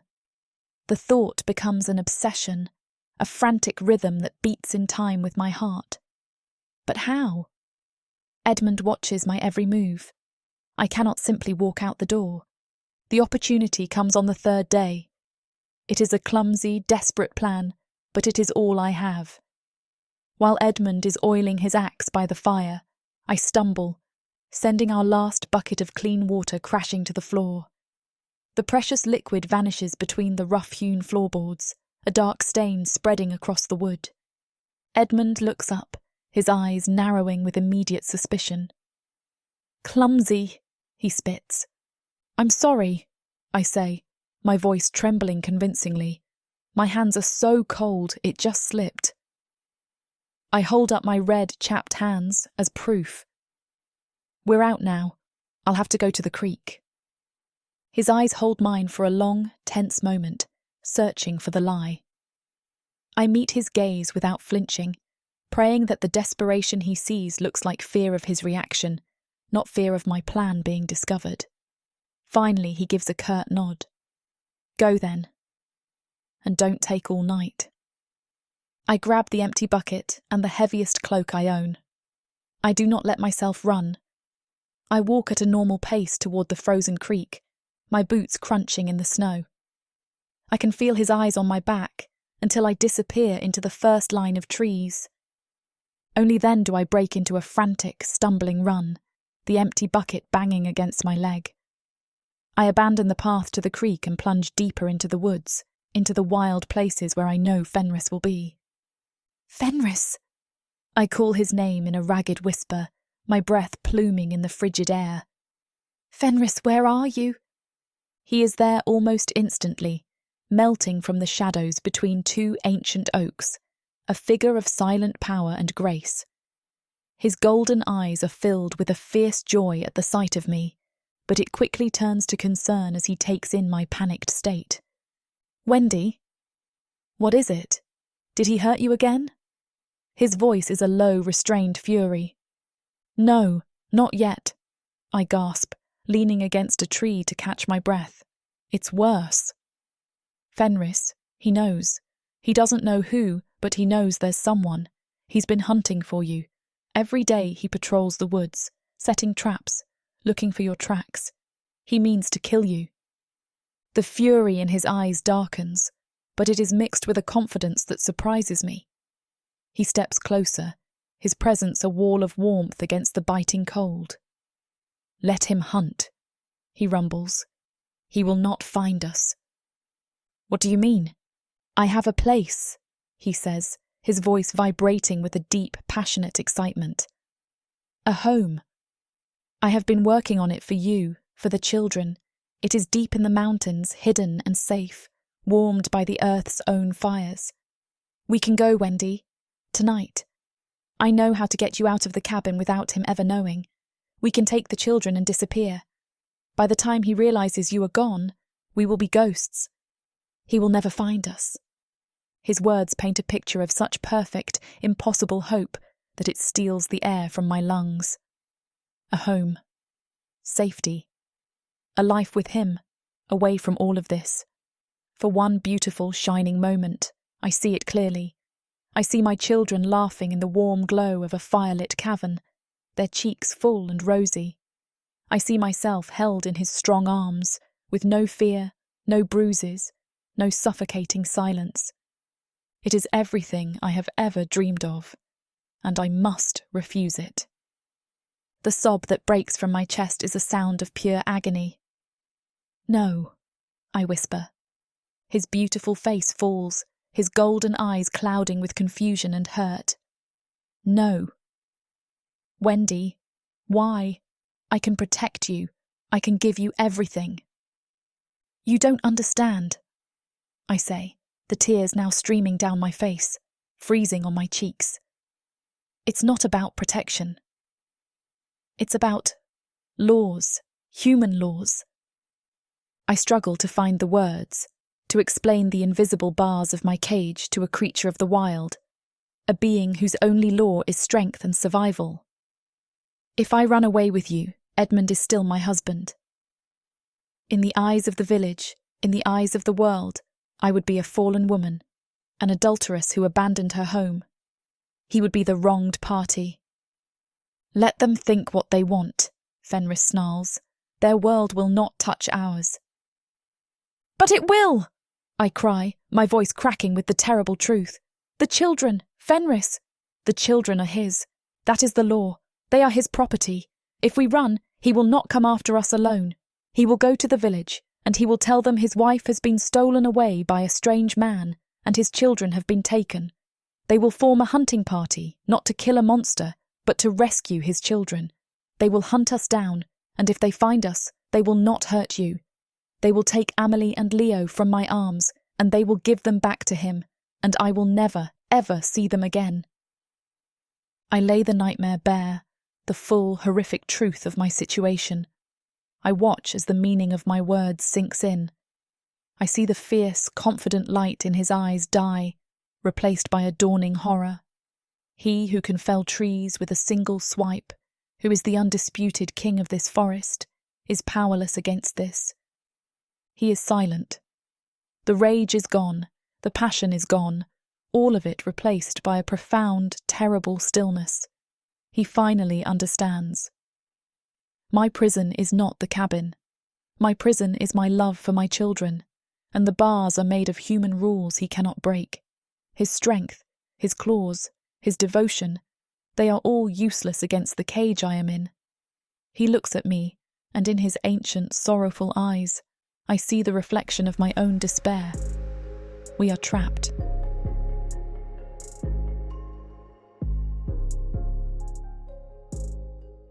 From the depths of the darkness of Protheka, or clawing up from the realms of fantasy, come the most fearsome beasts you have ever seen.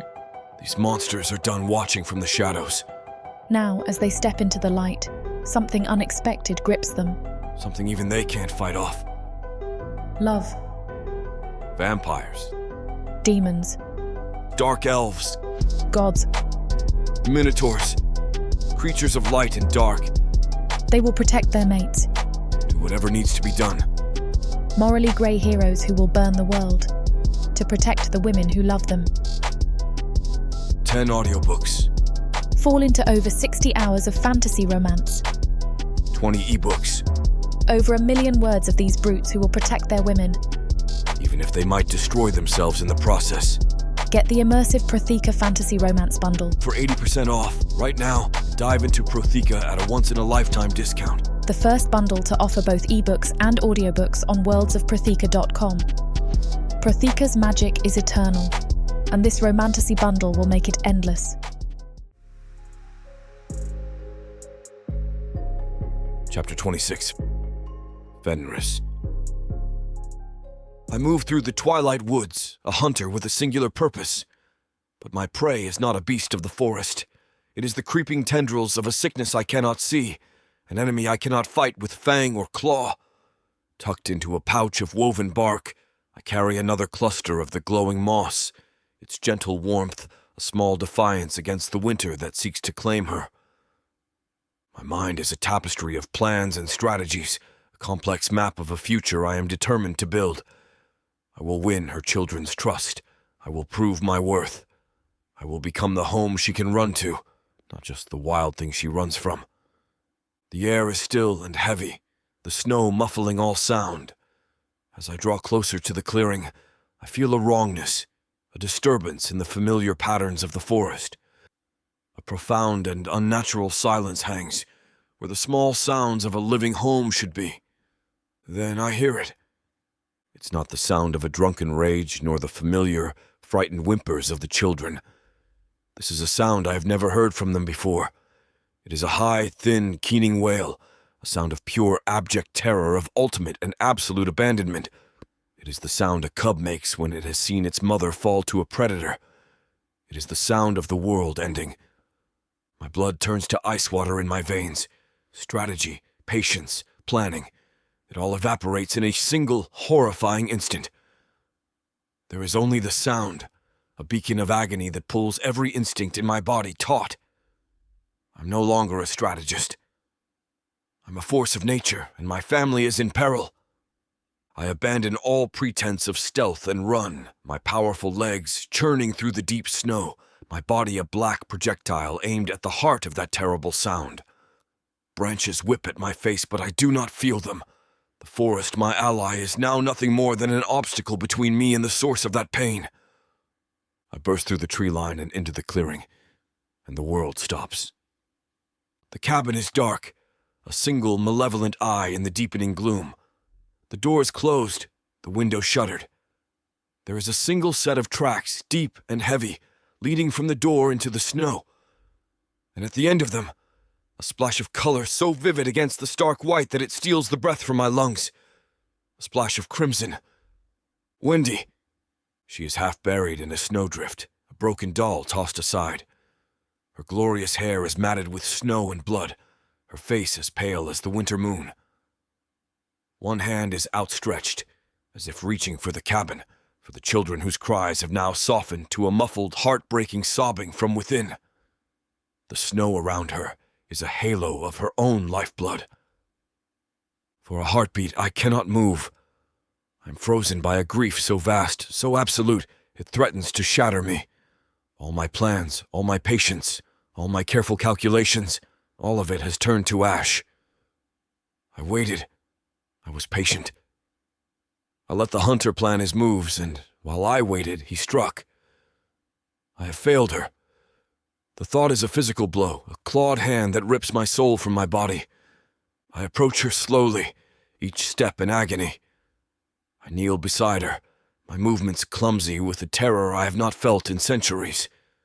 The scent of her blood is a torment, an accusation. I reach out a trembling hand and brush the snow from her cheek. Her skin is colder than the ice on the creek. "Wendy!" I whisper her name, a broken sound. And then I see it.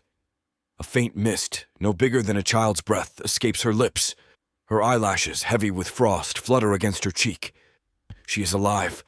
The grief that had frozen me shatters and erupts into a firestorm of pure, white-hot rage. The world comes back into sharp focus, every detail etched with a terrible clarity. Her broken body, the locked door, the sound of our children weeping for the mother they believe is dead. He did this. He left her to die and locked her children in with their terror. There is no more room for strategy. There is no more patience. There is only a single, cold, and absolute purpose. Save her, and then destroy him. With a gentleness I did not know I possessed, I slipped my arms beneath her, gathering her from her frozen tomb. She is lighter than a fawn, a fragile, broken thing. She murmurs something, a faint, incoherent sound, and her head lolls against my chest. I pull my tunic more tightly around her, trying to shield her from the wind, trying to pour my own life's warmth into her frozen limbs. I stand, holding her securely against me. I look at the cabin, at the locked door that separates me from the other half of my heart. The sobbing from within is the only sound in the twilight. I could tear the door from its frame now. I could end this. But her life is a fragile flicker in my arms. I cannot risk it. I must get her to the warmth, to the safety of the lair I have been building for her. I must save my queen before I can return and burn her enemy's kingdom to the ground. I turn my back on the cabin, on the weeping of my children, a decision that feels like tearing myself in two. I carry her toward the mountains, my strides long and powerful, my purpose a burning star in the darkness of my soul. He thinks he has won. He thinks he has cleansed his home of its perceived evil. He is wrong. He has not ended anything. He has only signed his own death warrant. As I climb into the high secret places of the mountain, with my love cradled against my heart, I make a new vow. It is not a whisper. It is a roar that echoes in the silence of my mind, a promise of the reckoning to come. I am coming back for my children, I swear to the uncaring stars, and I am coming back for you.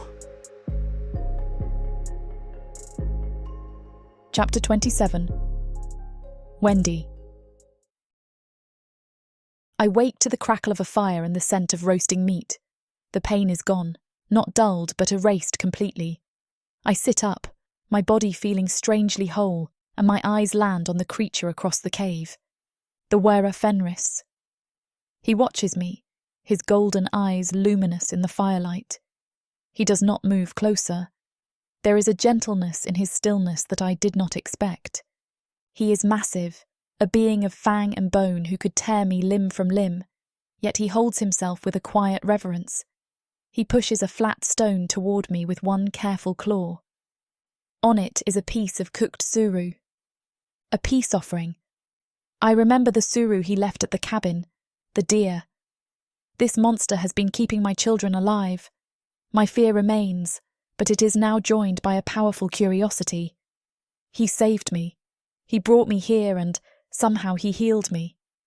I look at his hands, claws that could rend steel, and I see them tending the fire with painstaking care. Why? I whisper, my voice raspy. He doesn't answer with words. He simply looks at me, and in that gaze, I see no threat. I see a loneliness that mirrors my own. I see a fierce, desperate protectiveness. In the warmth of his cave, surrounded by the evidence of his care, I realize I am safer with this monster than I ever was with my husband. Fenris moves and kneels beside me, his frame a monument of coiled power, horns glinting and golden eyes burning with a mix of relief and feral hunger. Sorry for the interruption. I know you were gearing up for a steamy scene. but it's way too hot for this platform. If we want to keep sharing our stories for free, we have to abide by this platform's guidelines. To get the full, unabridged audiobook, go to worldsofprotheka.com. Browse through unabridged audiobooks, countless ebooks, and bundles offered at a discount. If the thought of me whispering all the dirty details into your ear isn't enticing enough, use discount code YouTube30 to get 30% off of all digital products. Story after story, audiobook after audiobook, the Worlds of Protheka are waiting for you. Protheka's magic is eternal. But unabridged, it's unforgettable.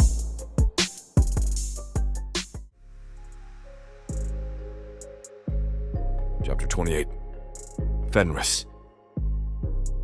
She sleeps against my chest like a broken bird learning to trust again, her breathing shallow but steady in the flickering torchlight. Each rise and fall of damaged ribs sends gratitude flooding through my ancient heart. She lives. She breathes. She remains mine despite everything that tried to tear her away. But beneath the relief, beneath the overwhelming joy of holding her warm and safe in my arms, something darker coils like a serpent waiting to strike. Rage, pure, focused, utterly implacable in its certainty that debts written in her blood demand payment. He tried to kill her. The knowledge burns through my consciousness like acid, eating away at restraint that grows thinner with each careful breath she draws.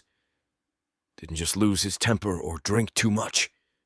He made a deliberate choice to beat her to death. My claws extend involuntarily, seeking something to rend and tear. The stone walls of my sanctuary bear fresh gouges where I've carved my fury into living rock, 10 parallel lines that speak of violence barely contained. She stirs at the sound, green eyes fluttering open to study my face with the perceptiveness that first drew me to her side. "You're thinking about him," she observes, voice still rough from injuries that may never fully heal. "About what he did to me. About what he'll never have the chance to do again, I don't say." But she reads the truth in my expression anyway, sees the killing intent that burns behind careful tenderness. "Don't." Her fingers trace the line of my jaw with gentleness that makes my breath catch. "Please, whatever you're planning, don't let his cruelty poison what we've found together." "Poison?" "He broke you," I rumble. "Broke ribs and bruised organs and left you to freeze in snow that should have become your grave. How is ending him poison instead of necessary surgery? Because killing him won't heal what he damaged." She struggles to sit upright, wincing as movement sends fresh waves of agony through her battered frame. "Won't undo the violence or erase the scars. It will only add his blood to your hands and mine to your conscience." My hands are already stained, I want to tell her. Have been red with necessary violence since before your grandparents drew breath. But she sees something in me worth preserving, something that would be lost if I gave in to the killing rage that consumes my thoughts. "He'll do it again," I say instead, voicing the certainty that makes mercy feel like complicity. "We'll find new reasons to hurt you, new lessons to teach with fists and boots, and whatever else comes to hand. Not if I don't go back." The words emerge smaller than I think she intends, weighted with possibilities neither of us has dared voice aloud. "Not if I choose you completely, choose this sanctuary over the cabin where violence masquerades as marriage. Choose me." The phrase sends electricity racing through nerves suddenly too sensitive for the stone chamber's close air. She's offering what I've dreamed of since our first meeting, permanent union, family built from love instead of legal convenience. "The children," I remind her. "You won't abandon them to his mercies, and I wouldn't ask you to." "No," she agrees, settling back against my warmth with obvious relief. "But perhaps there are other ways. Perhaps 3 can disappear as easily as 1, if the right arrangements are made." Disappear. The word tastes like freedom on my tongue, like possibilities that stretch beyond winter's cruel embrace. A new life carved from wilderness, far from laws and customs that would never accept what we've become to each other. But freedom, I've learned, is rarely free. "He'll search," I warn, though the prospect of pursuit actually brings grim satisfaction. We'll rage and drink and eventually organize some pathetic attempt at tracking us down. Let him try. Her smile could light the darkest winter night, could melt glaciers with its radiance. What can mortal men do against something like you? What chance do they have against a creature that sees in darkness and moves like wind through winter forests? None. No chance at all against something that's learned to love completely. But even as I imagine the hunt that would surely follow our disappearance, even as I plan the dozen ways I could discourage pursuit, deeper wisdom whispers warnings about consequences unforeseen. Kill him before he can organize resistance, the cold voice suggests. End the threat before it has chance to grow into something that endangers what you've claimed. The logic is impeccable, terrifyingly sound. One swift strike, and Edmund becomes another winter casualty, another drunk who couldn't handle the season's cruelties. No pursuit because there's no one left to organize it. No legal complications because there's no evidence of wrongdoing. Do it tonight, the thought forms with clarity. Pad through snow to that cursed cabin, slip inside like death incarnate. She shifts against me, and I feel the careful angles her body assumes, protective positioning that speaks of ribs not yet healed, of internal damage that may take months to fully mend. But the scars on her soul, those are permanent. The fear that makes her flinch at sudden movements, the way she automatically positions herself between violence and innocence, those wounds will never fully heal. You're thinking about it again. Her voice cuts. I can feel the tension in your body. See the way your claws extend when you imagine what you'd like to do to him. What I'm going to do to him, I don't correct, because the decision has crystallized with the weight of natural law, inevitable as winter following autumn. He will not live another night. The vow settles into my bones with cold finality. Will not draw another breath while she bears the marks of his violence. But even as murder becomes certainty, doubt creeps in like fog through mountain passes. She begged mercy for his worthless life once before, chose to protect him from my justified wrath. What will she think when she wakes to find his blood under my claws? How will she look at me when she realizes love became a weapon in hands designed for killing? She'll understand, I tell myself desperately, when she sees how much safer the world becomes without him in it. When she realizes the children can grow up without fear, she'll understand why it had to end this way, or she won't. And I'll spend eternity knowing that saving her meant losing her, that the price of her safety was her love. Better that than watching him destroy her piece by piece, the rational voice whispers. Better to be monster in her eyes than to let love itself become a weapon in unworthy hands. She must sense something of my internal war, because her arms tighten around me with strength that belies her injuries. Promise me something, she whispers. Promise me you'll talk to me before you do anything irreversible. Let me be part of whatever decision shapes our future. Promise me, she repeats, and I hear the steel beneath silk that makes her capable of enduring what would break lesser souls. I promise, I lie, because some burdens are too heavy for gentle shoulders to bear. Tonight, while she sleeps and dreams of better tomorrows, I'll ensure those dreams have chance to take root. As she settles back into healing sleep, trusting me to keep watch over her damaged dreams, I begin to plan the murder that will set us both free. He will not live another night. The promise tastes like starlight. Will not see dawn break over a world that's better off without him. The torch flames dance in drafts that speak of hidden passages, of ways in and out that leave no trace for hunters to follow.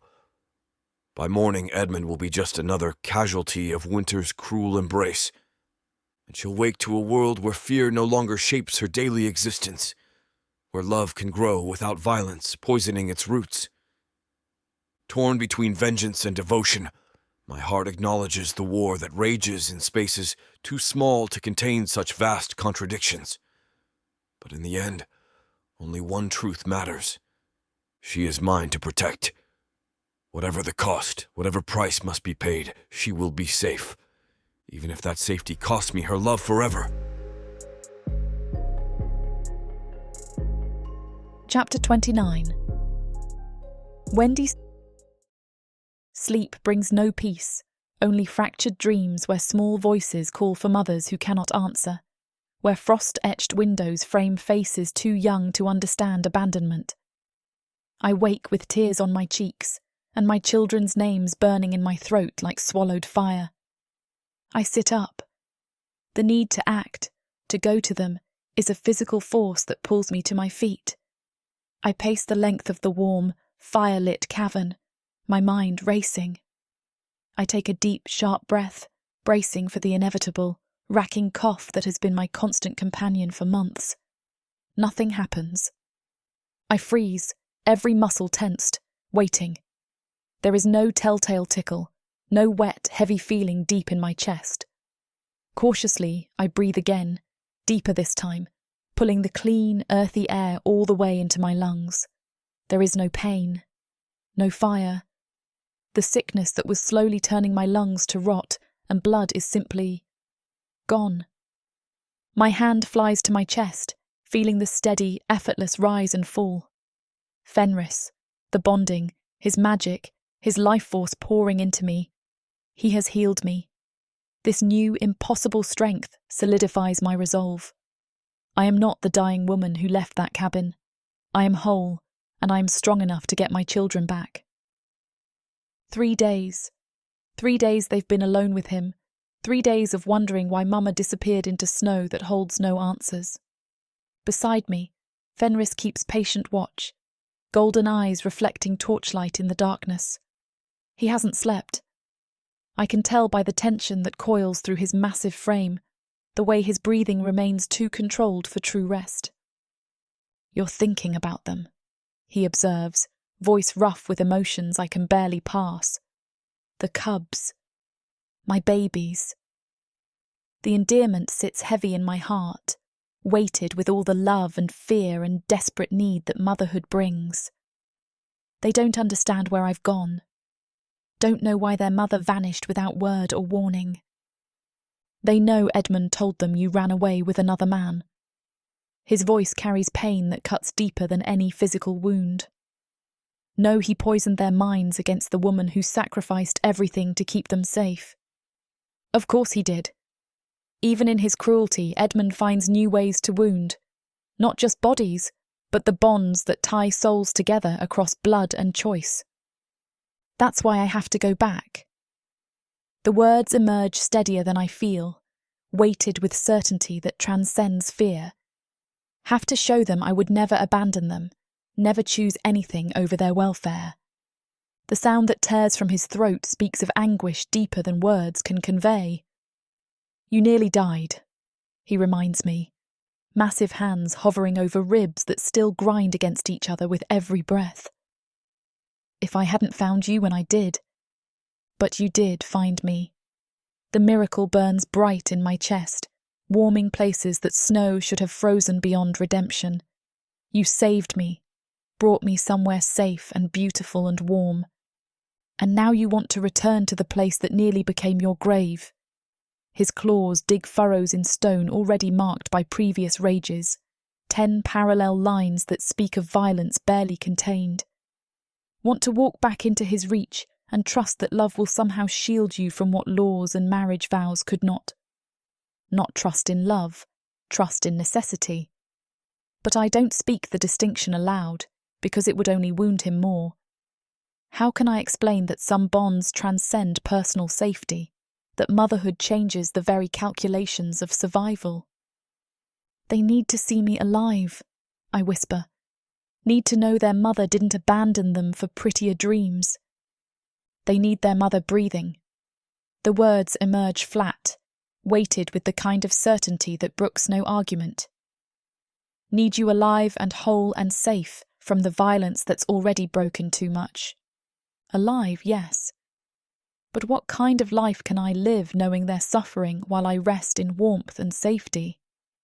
The question burns in my chest like swallowed acid, eating away at peace I don't deserve while they face whatever moods Edmund's drinking has conjured. "I won't go back permanently," I offer, because compromise might succeed where direct confrontation has failed. "Just long enough to gather them, To show them they haven't been forgotten. No.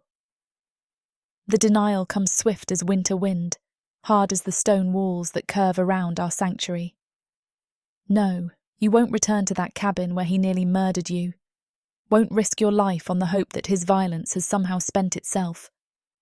Then come with me, I want to plead. Stand guard while I gather what remains of my family, while I prove that love doesn't always mean abandonment. But such requests would only force him to choose between my safety and my happiness, an impossible position. They're children, I whisper through throat tight with unshed tears. 6 years old and 4, too young to understand why the world keeps taking away everything they need. Like their father's love, I don't add. Like their mother's presence. Like the basic security that should be birthright instead of privilege. Something flickers in his golden depths. Not understanding, perhaps, but recognition that my pain runs deeper than personal fear. You would risk death to spare them a few more days of wandering. I would risk anything to spare them the kind of damage that comes from believing their mother chose selfish happiness over their welfare. But the words feel too large for the space between us, too weighted with implications neither of us is ready to voice. I would risk anything to be the mother they deserve, I say instead, the one who doesn't abandon them when things become difficult. Even though staying means accepting violence that will eventually succeed in its goal. The question hangs unspoken in air suddenly too thick to breathe easily. We both know the truth. Edmund's cruelties are escalating, his control slipping towards something that ends in blood on snow. Always a different route. Some path that doesn't require you to choose between safety and duty. Fenris says.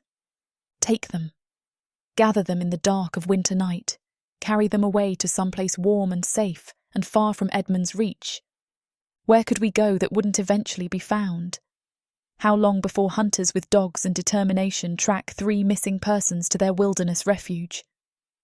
You're thinking about stealing them away, he observes, reading truth in expressions I can't quite control. About disappearing into winter darkness with everything you love. Everything I love. It's impossible, I whisper, though the words taste like betrayal. Too dangerous, too likely to bring the kind of attention that destroys what it claims to protect. Nothing is impossible when you have someone willing to die for your happiness. His voice carries the weight of absolute certainty, the kind of devotion that moves mountains and remakes worlds.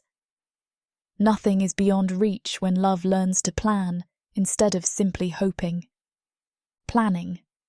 Perhaps that's exactly what we need. Not desperate flight, but careful strategy that accounts for every variable. He'll search, I warn, though the prospect of pursuit brings its own grim satisfaction. We'll rage and drink and eventually organise some attempt to track us down. Let him try.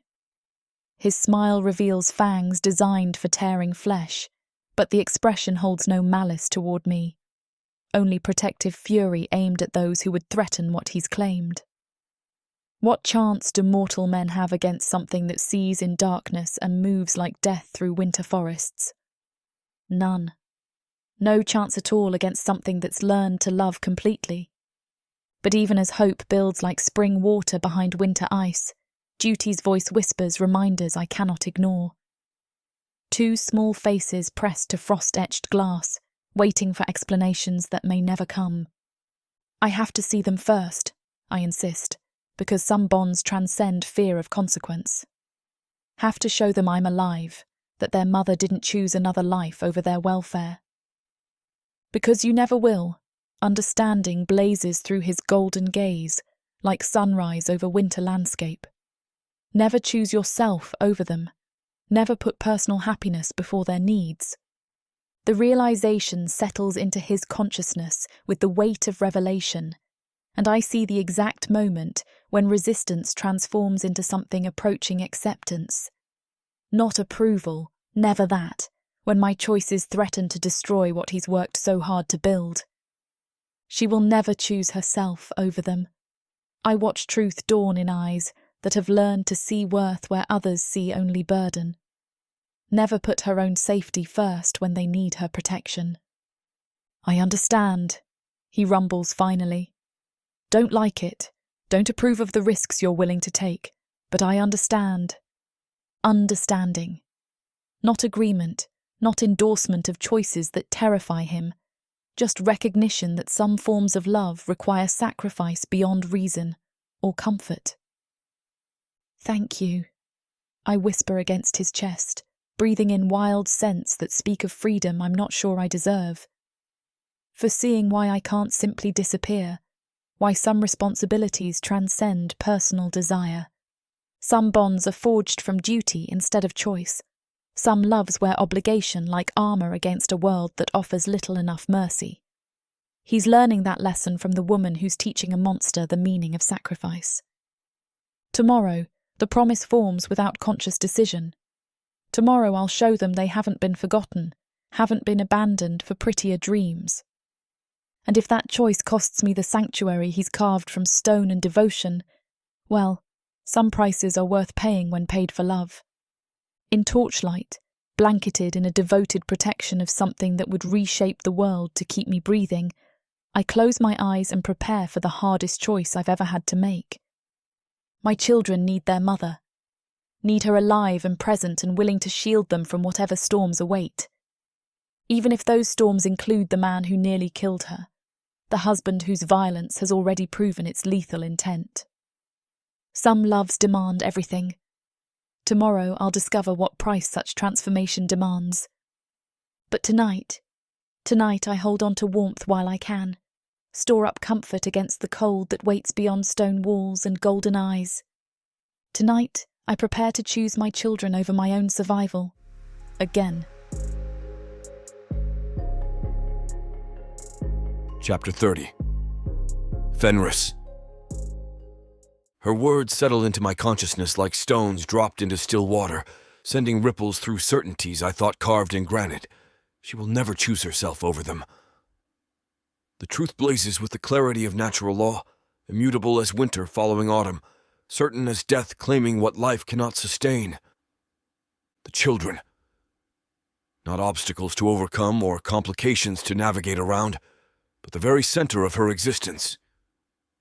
The beating heart of everything that makes her who she is. Mother before woman, protector before lover, shield against the world's cruelties before anything else. They'll need more than just their mother's presence, I say. She stiffens against me, and I feel the careful tension that speaks of someone bracing for disappointment. You don't have to. Yes, I do. The words emerge with conviction that surprises us both. If I claim you, I claim everything you love. Everything you're willing to die protecting becomes mine to guard as well. The idea no longer feels foreign, no longer sits strange on my tongue when I imagine small hands tugging at my tunic, bright laughter echoing through chambers carved from devotion. For weeks I've been thinking like a solitary predator, focused on claiming a single mate and damn all other considerations. To love her completely means accepting responsibility for the souls she tends, the hearts that beat in rhythm with her own. They're afraid of things that growl in darkness, she whispers, though her voice carries hope alongside the warning. Afraid of shadows that move with too much purpose, of stories whispered about creatures that hunt beyond the firelight. Like me. The acknowledgement should sting, should remind me of the gulf that separates monster from the innocent. Instead, it brings something approaching anticipation, the challenge of proving that some shadows offer protection instead of threat. They've called me Shadow Friend, I remind her. Seen kindness in the monster. Perhaps their wisdom exceeds their parents' fears. Perhaps. Or perhaps children simply possess the courage adults lose, the ability to recognize love, wearing unexpected faces. Amelie's quiet declaration echoes through memory. He has kind eyes. Kind eyes. When did anyone see gentleness in features designed to strike terror? When did the same gaze that's watched prey flee in panic become something a child might call beautiful? What would you have me become? The question emerges rougher than intended, weighted with uncertainties I've never had to face. Father to cubs that aren't mine by blood? Guardian to souls that should flee my very presence? She turns in my arms despite the obvious pain movement brings. I would have you become exactly what you already are, someone who sees worth wear. Others see burden, who chooses protection over predation. Protection over predation. The phrase sits strange in my consciousness when applied to children, to the kind of patient nurturing that shapes young souls into something worthy of the world's challenges. I could teach them. The thought takes shape with stunning clarity. Could show them how to read the forest's moods, how to move silent as ghosts through winter darkness. Could give them skills their father never possessed, wisdom earned through centuries of survival. She watches my face, searching for signs of acceptance or rejection. What she finds there must satisfy some part of her concern, because tension begins to leave her battered frame. They'll need time to adjust, she warns, though hope colors her voice like dawnlight painting winter landscape. Need to learn that shadows can offer safety instead of threat. Time. Something I possess in abundance, measured in seasons rather than the frantic heartbeats that define mortal existence. Patience earned through centuries of solitude, now given purpose by the family I'm learning to claim. I have time, I tell her, meaning it completely. I have patience enough to earn their trust, strength enough to keep them safe, devotion enough to love them as they deserve. As she loves them, I don't add, with the fierce, selfless dedication that puts their welfare before all other considerations. But even as I speak the words, deeper currents of concern assert themselves. What does a creature like me know of child-rearing, of the thousand small kindnesses that shape young souls? What place exists for predators' instincts in the careful work of nurturing innocence? You'll learn. Will become whatever they need, whatever serves their happiness best. The alternative, watching her tear herself apart trying to protect them while returning to Edmund's reach, is unthinkable. Better to risk failure in unfamiliar territory than to guarantee tragedy through inaction. My hunger for family grows stronger than my hunger for flesh, I realize. For centuries I've defined myself by what I hunted, what I consumed, what I took from the world through strength and cunning. But she's teaching me a different kind of hunger, the need to provide instead of take, to build instead of merely survive. The appetite for connection that transcends species, for bonds that make existence meaningful in ways I'd forgotten were possible. This is what it means to evolve. Understanding floods through me like spring water behind winter ice. Not just survival, but transformation into something worthy of what you claim to love. They'll change you, she whispers against my chest, voice carrying warning and promise in equal measure. Change you in ways you can't imagine. Make demands on parts of yourself you've never had to examine. Good. The response comes without hesitation. Let them reshape me into something worthy of their trust. Let them teach me what I never learned in centuries of solitude, what it means to live for others instead of merely existing. Her arms tighten around me with strength that belies her injuries, and I feel tears dampen bone already darkened by emotion. Not grief, I realize. Relief. The kind that comes when impossible. Burdens become shared responsibilities. She's been carrying this alone.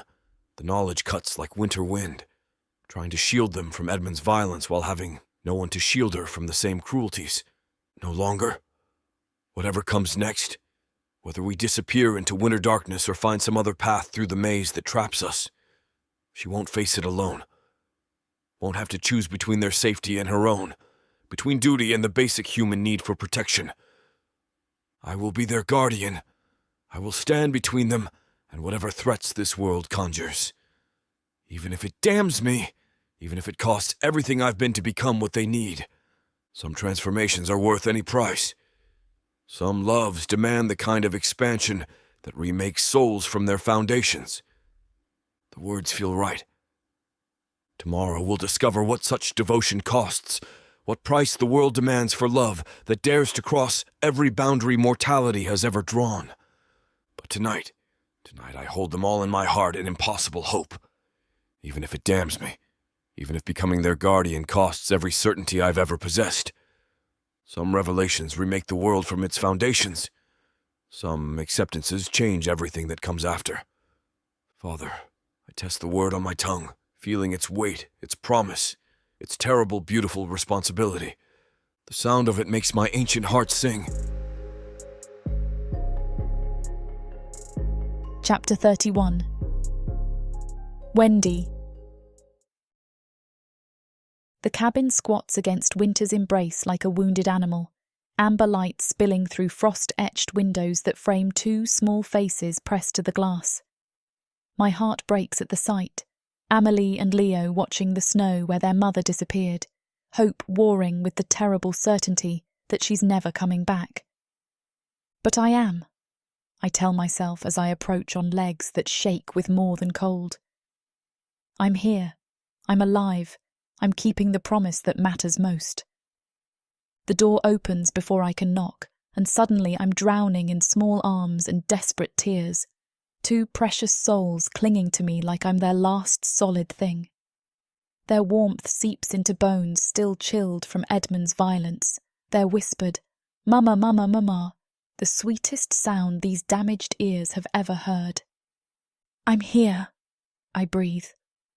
"I'm here, my darlings. I'm so sorry I was gone so long." "Papa said you ran away." Amelie sobs against my shoulder. "Said you found another man and didn't want us anymore." Of course he did. Even in his cruelty, Edmund finds new ways to poison innocent minds, to plant seeds of doubt that will grow into scars lasting lifetimes. "Never," I whisper fiercely. "Never, my sweet ones. I would never leave you, never choose anything over your welfare. Sometimes grown-ups get hurt and need time to heal, but that doesn't mean they stop loving." Leo pulls back to study my face with 4-year-old intensity. Small fingers tracing bruises that paint my features in shades of violence. "You look broken," he observes with the brutal honesty of childhood. "A little broken, I admit, because lies serve no one when spoken to souls this pure. But healing. Getting stronger every day, because I have 2 very important reasons to keep fighting." They nod with the solemn understanding of children who've learned too early that the world holds darkness alongside light. But in their eyes I see something that makes the journey back worthwhile, relief so profound it transforms their small faces from despair to radiant joy. They believe me, gratitude floods my chest like warm honey. Still trust that their mother's love transcends circumstance. "Where did you go?" Amelie asks, settling into my lap with the careful precision of someone avoiding fresh injuries. "Where do people go when they disappear into snow?" "To find angels," I want to tell her, "to discover that some monsters have gentler hearts than the men who claim to protect us." But such truths would only create more questions I'm not ready to answer. "Somewhere safe," I say instead. "Somewhere warm, with someone who cares about our family's welfare." "The shadow friend?" Leo's brown eyes brighten with sudden understanding. "Did the shadow friend take care of you?" "Yes. Took care of me in ways I never imagined possible, cherished instead of merely endured."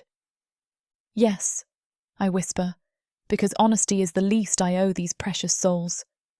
"The shadow friend helped me heal, helped me find strength to come back to you."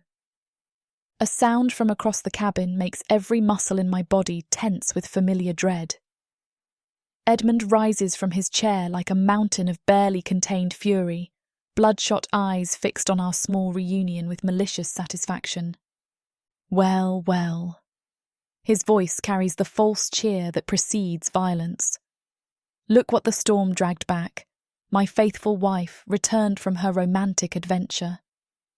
The children press closer to me, and I feel their small bodies tremble with recognition of the tone that means Papa's dangerous moods are stirring. Leo's wooden horse digs into my ribs, but the pain feels distant compared to the terror that radiates from my precious ones. "Hello, Edmund." I keep my voice carefully neutral, neither apologetic nor defiant. Experience has taught me that either emotion can trigger his rage without warning. I'm glad to see you're well. Well? His laugh could shatter winter ice. My wife disappears for days. My children weep themselves sick, wondering if their mother is alive or dead, and you're glad I'm well. Your children. The children you terrorize, whose tears you blame on everyone but yourself. I was injured, I say quietly. Needed time to recover before I could return home safely. Injured. He stalks closer, and I can smell the ale on his breath mixed with something sharper, the acrid scent of paranoid certainty. Injured how exactly? Doing what? With whom?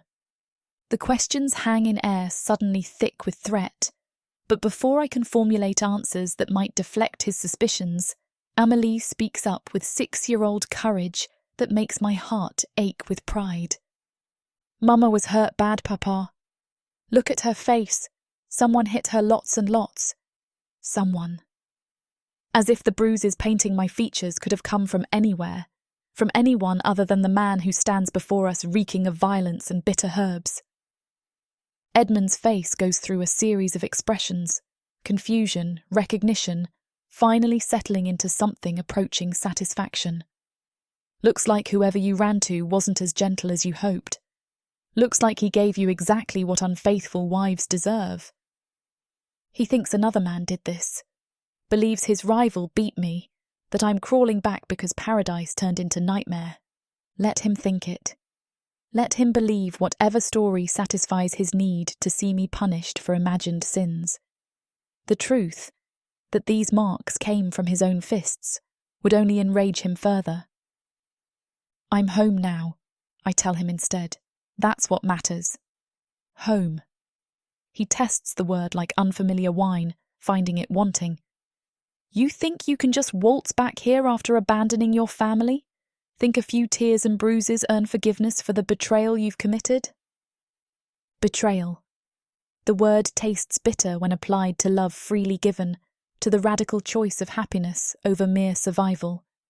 But in his mind, any joy he doesn't provide becomes theft of what belongs to him. I never abandoned them, I say quietly, gathering my children closer. Never stopped loving them or wanting what's best for their future. Their future. His smile reveals teeth stained yellow with neglect and drink. Their future with a hussy for a mother, a woman who spreads her legs for any man willing to leave charity on our doorstep. The crude words make Leo whimper, and that sound, innocent distress at adult cruelty, makes something hard and bright crystallize in my chest. No more. Whatever price I have to pay, whatever consequences follow, no more poison spilled in front of souls too young to process such venom. That's enough. The words emerge steadier than I have any right to expect. Whatever you think of me, whatever punishment you believe I deserve, they don't need to hear it. They need to hear exactly what their mother is. His hand moves toward the bottle that's never far from reach. You see, women can't be trusted to remember their place. My place. As if love could be contained by legal documents and social expectations, as if the heart's choices could be legislated by men who've never felt devotion deeper than possession. But even as he drinks and plans whatever fresh humiliation will satisfy his need for control, I feel eyes watching from beyond our fragile walls. Patient, golden, utterly devoted to my welfare. He's here, watching, waiting, ready to act if Edmund's violence exceeds what I can bear. The thought should terrify me. Two forces that can't coexist in the same space, collision inevitable as winter following autumn. Instead, it brings comfort deeper than I deserve. I'm not alone anymore. Through frost-etched glass, shadows move with purpose that speaks of ancient patience, finally approaching its limits. Soon, the wind seems to whisper. Very soon, all debts will be paid in full.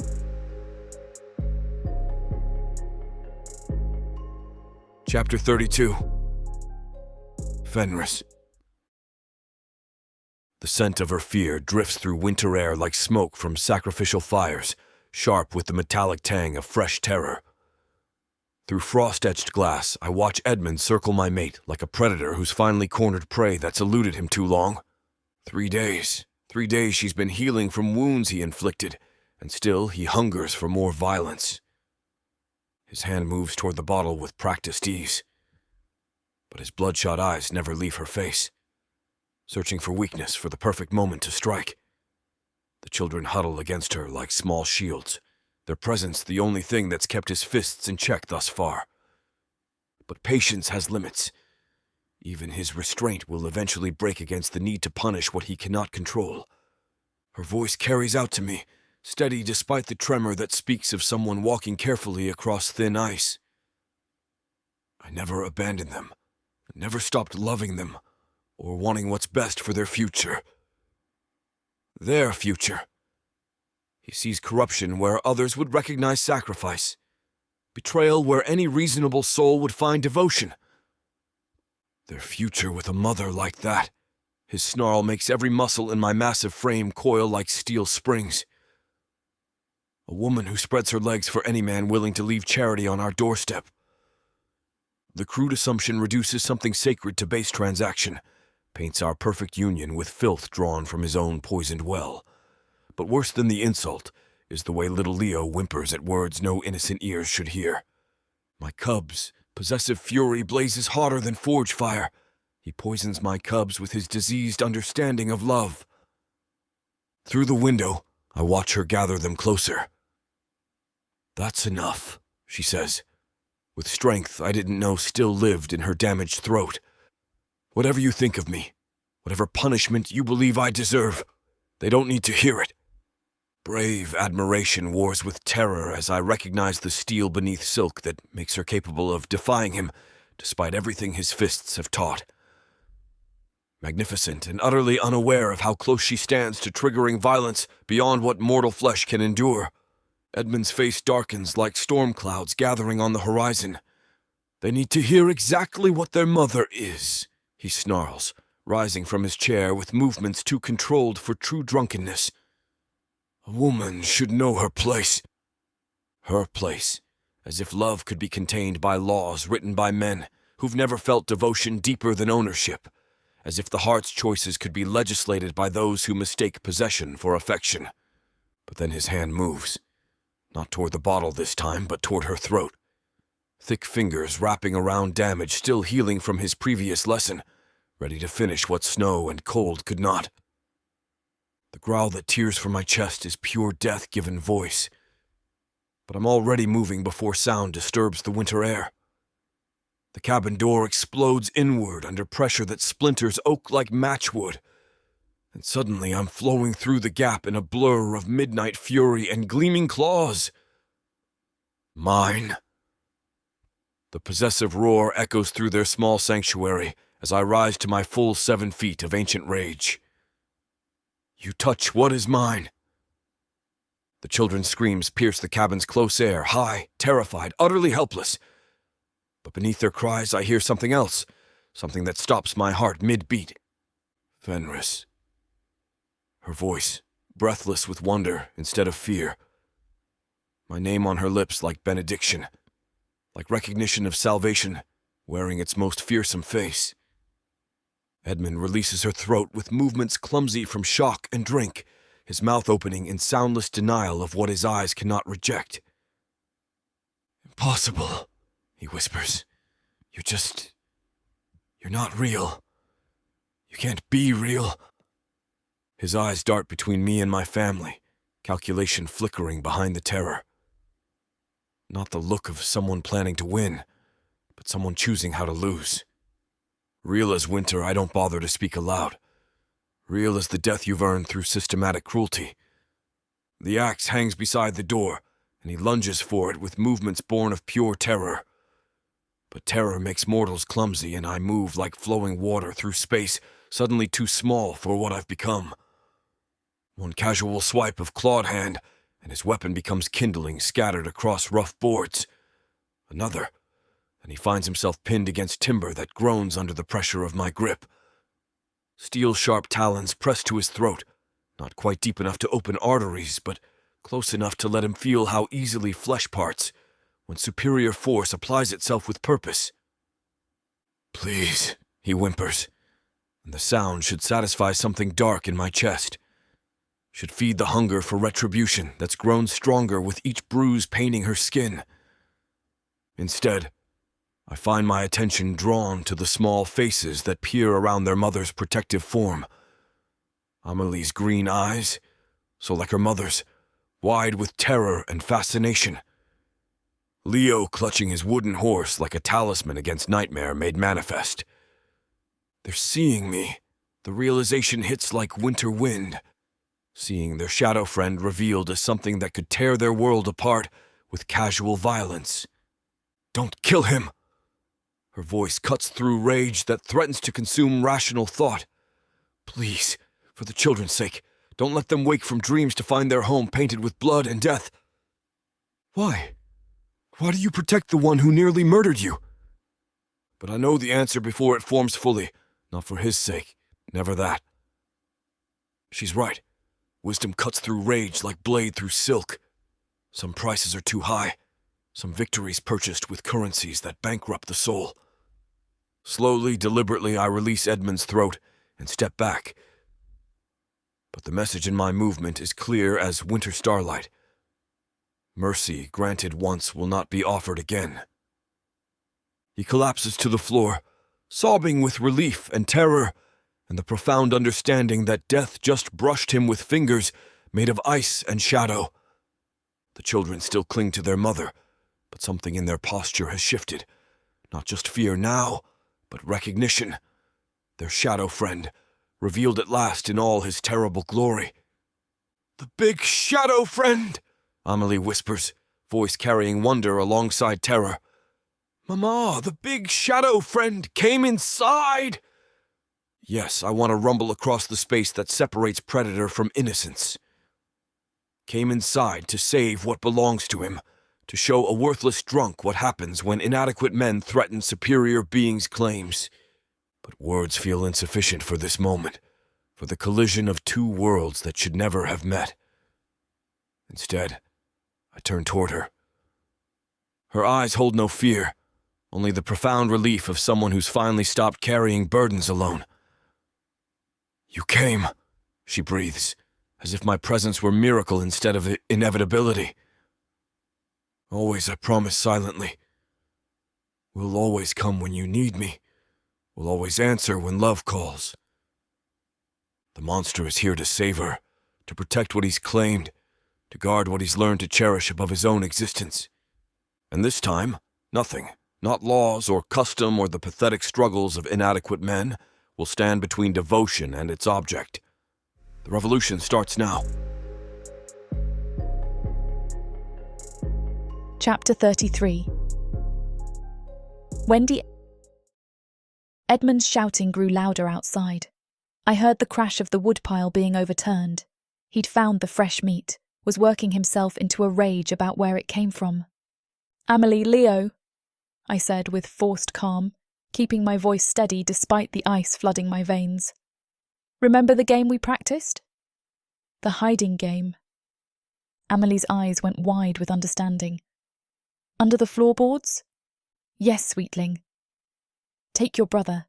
Take the blankets. Don't come out until I call for you, no matter what you hear. Do you understand me?"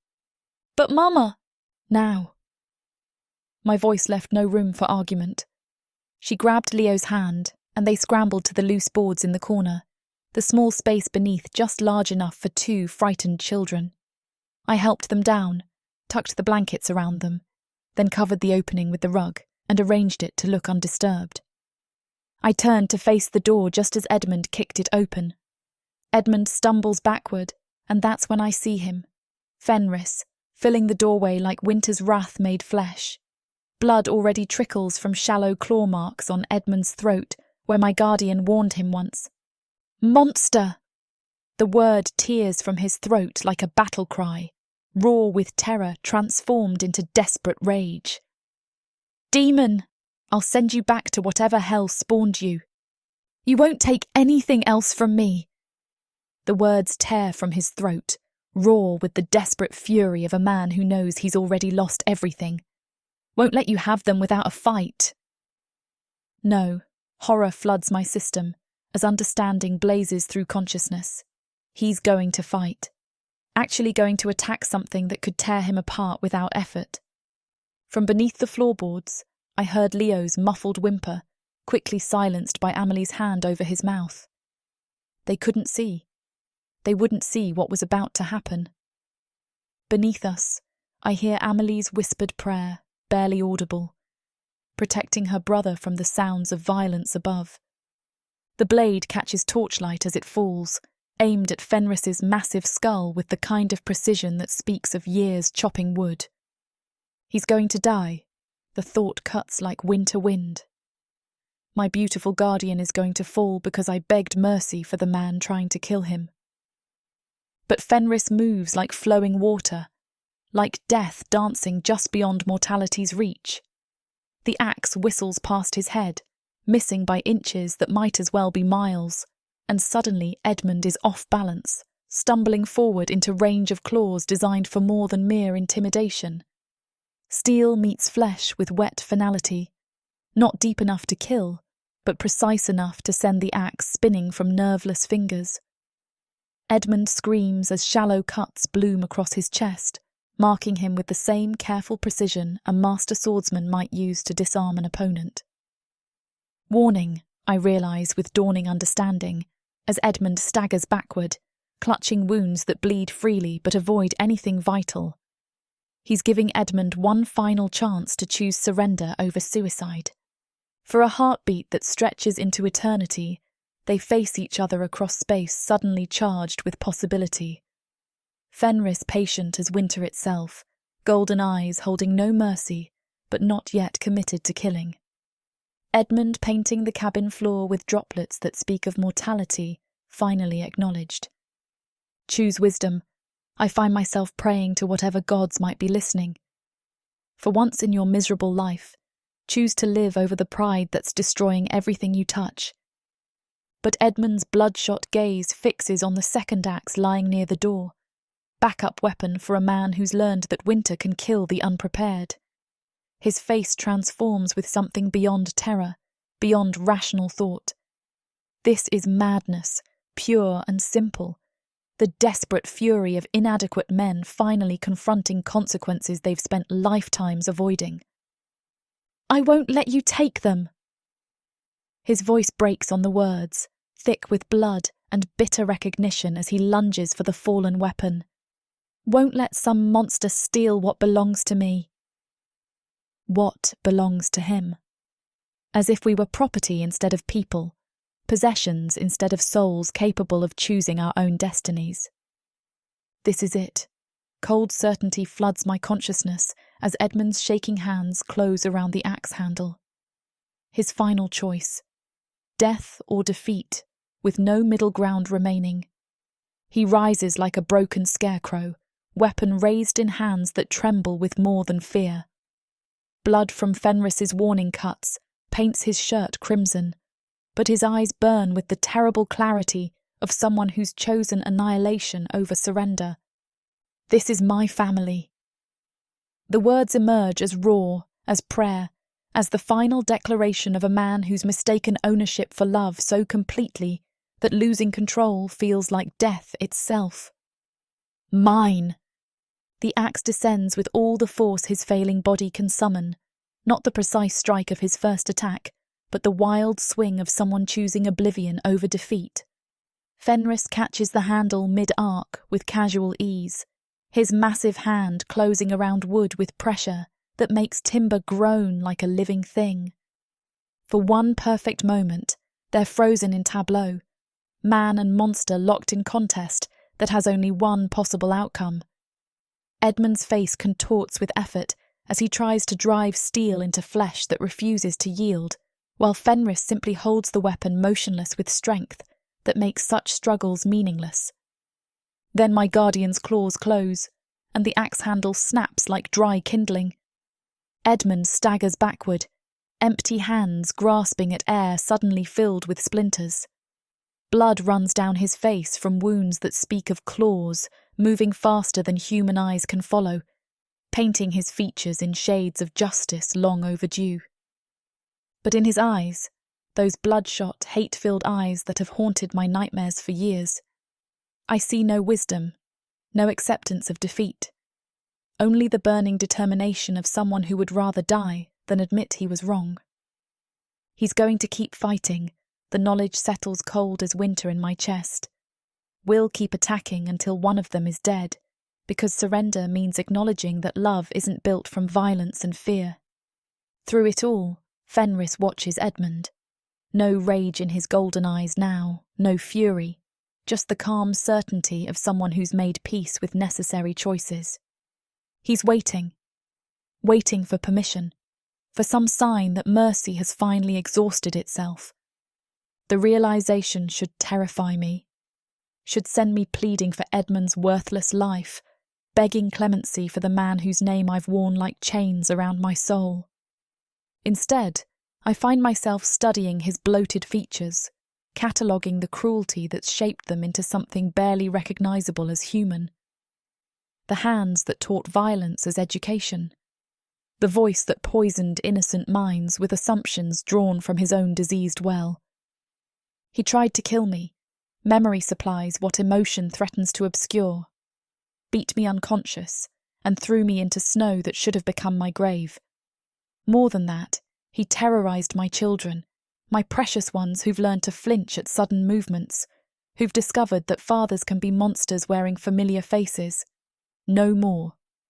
Whatever price this choice demands, whatever consequences follow, no more. I meet Fenris's patient gaze across space suddenly charged with possibility, and in that moment of connection, I give him what he's been waiting for. Permission. Absolution. The radical gift of choosing justice over the comfortable lie that some people can be redeemed. End it, I whisper, the words barely disturbing air thick with blood and broken promises. End it, and let us finally be free. Fenris moves with terrible swiftness.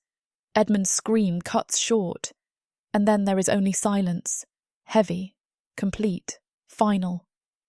My guardian stands over the body, breathing hard, golden eyes finding mine across the blood-spattered cabin. In his gaze I see the question. Was this what you needed? I nod once. He lifts Edmund's body as if it weighs nothing. I'll take care of this, he says quietly. Keep them hidden until I'm far enough away. The door closes behind him, and the cabin falls into shocked silence. I stand frozen, listening to my own heartbeat, counting breaths until I'm certain he's deep enough into the forest. Only then do I kneel beside the rug and pull it back. Children, I call softly. You can come out now. It's safe. They emerge slowly, Amelie first, helping Leo climb up after her. Their faces are pale, eyes too wide, searching mine for answers to questions they don't know how to ask. Where's Papa? Leo whispers, his voice barely audible. I kneel down and pull them both into my arms, holding them tight against my chest. Gone, I say firmly. He's gone, and he won't hurt us anymore. Did the shadow friend take him away? Amelie asks, her 6-year-old intuition cutting straight to truth. I glance toward the door, where Fenris disappeared into winter darkness. Yes, I tell her, choosing honesty over comfortable lies. The shadow friend protected us. He kept us safe. Leo begins to cry, not for his father, but from the fear and confusion of everything he'd heard through the floorboards, all the crashes and shouts and terrible silences. Amelie holds him, her young face ancient with understanding beyond her years. Is the shadow friend scary? Leo asks through his tears. I stroke his hair, pulling them both closer. He can be, I admit. But not to us. Never, ever to us. He's our protector now. Will he come back? Amelie asks quietly. Yes, I promise, meaning it with every fibre of my being. He'll always come back for us. We sit together on the floor of the cabin, the three of us tangled in each other's arms while the fire crackles and the wind howls outside, waiting, trusting, believing that the monster who chose us would keep his word. And when the door opens again an hour later, when Fenris fills the frame with snow dusting his shoulders and peace in his golden eyes, Leo doesn't hide. He climbs from my lap and walks straight to the creature who saved us. "Thank you," my son whispers, small hand reaching up to touch bone and shadow. "Thank you for keeping Mama safe." Fenris kneels down so they're eye to eye, and I see tears gleaming in those ancient fierce eyes. "Always," he rumbles. "I will always keep your Mama safe. And you, all of you." That's when I know, truly know, that we're going to be all right. This huge orc brings out the animal in me. In a world where humans have been driven underground, living like rats is the only way to stay safe from the marauding orcs. All my life, my only job has been to make sure I have enough to eat. These orcs of the Burning Sun clan will vow to keep their human mates safe. There is a nobleness to these giant savages, alpha male warriors who will protect their women at all costs. Get this complete series of books following the Burning Sun clan for 70% off. Each book is a full-length monster romance that features a giant orc with eyes for his beloved, curvy human. Happily ever after guaranteed. Protheka's magic is eternal. This bundle will show you that size really does matter.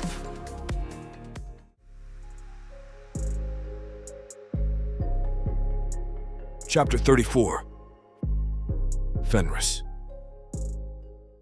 Her whispered permission settles into my consciousness, the final key that unlocks restraint I've carried too long. End it. 2 words that transform mercy into memory, that give ancient justice leave to claim what's been owed since the first blow fell on flesh, too precious to endure such treatment. Edmund backs against the cabin wall, empty hands scrabbling at timber that offers no escape from what approaches on silent paws. Blood runs from claw marks that paint his throat in scarlet reminder of mortality's fragile hold. But his eyes, his bloodshot, hate-filled eyes, still burn with the kind of defiance that chooses spite over survival. Fitting, I observe with cold satisfaction, that he meets his end exactly as he lived, choosing cruelty over wisdom, violence over the mercy that might have saved him. "You think you've won?" He spits blood that spatters across boards already stained with violence. "Think killing me solves anything?" The village knows something's wrong, knows their livestock's been disappearing. They'll come hunting, and when they find her with a monster, let them come. The thought carries no fear, only grim anticipation of the hunt that would surely follow discovery. Mortal men with their steel and fire, their prayers to gods who've never walked through winter darkness to learn what real predators become when love teaches them purpose. But his words carry poison designed to wound deeper than claws, to plant seeds of doubt in soil already fertile with impossible choices. What will happen when word spreads? When her connection to me becomes common knowledge? When fear transforms neighbors into enemies? "She'll burn for it," Edmund continues, voice strengthening as he finds the weapon that might succeed where steel failed. "Burn for consorting with devils, for bringing corruption into their midst. And the children?" He smiles, revealing teeth stained red with his own essence. "The children will learn exactly what their mother chose over their father's protection." Enough. The word doesn't emerge as sound, but as movement, as 7 feet of ancient patience finally choosing action over restraint. My claws find his shoulders, driving deep into flesh that offers no more resistance than wet clay. He screams, high, piercing, utterly without dignity, as I pin him to the wall with pressure that grinds bone against timber. Blood flows in rivers now, painting everything within reach in shades of justice too long delayed. "Please," the word bubbles from lips already frothing pink. "Please, I'll go. I'll leave tonight, never return. You can have them. Have everything. Just don't. Now you offer to leave? My voice rumbles through the cabin's close air, carrying centuries of accumulated patience, transformed into something far less forgiving. Now, when death stands at your threshold, you discover generosity? Too late. Understanding blazes in his failing eyes as consciousness begins its final retreat. Far too late for bargains that should have been struck before the first blow fell, before violence became the language through which he chose to speak love. But even dying, even facing the ultimate consequence of choices that led nowhere but here, he cannot resist one final insult, one last attempt to poison what he's never understood. Beast, he whispers. Unnatural thing. She'll see what you really are eventually, see the monster behind the gentle mask. And when she does, she'll choose me anyway. Because she's already seen what I really am, seen the devotion that remade predator into protector, the love that taught ancient hearts new rhythms. My grip tightens, claws finding the spaces between ribs where life flows closest to surface. One squeeze, careful, measured, delivered with surgical precision. And Edmund's words become memory, become silence, become nothing more than disturbed air settling back into stillness. The sound is surprisingly soft, not the dramatic finale his cruelties deserved, but something almost gentle, breath ceasing, heart stilling, the quiet transition from existence to absence. Justice, I tell myself, as his weight goes slack against the wall. Long overdue, but finally delivered.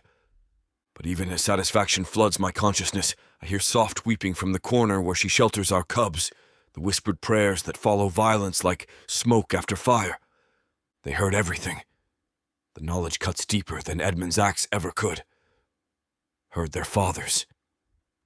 Death, their mother's guardian, become executioner, their safe world transform into something painted with necessary blood. I release Edmund's corpse, letting gravity claim what violence has finished. He slides down the wall to rest in spreading pool of crimson, face frozen in expression of surprise that death came wearing such an unexpected face. Done. Finished. The debt paid in full.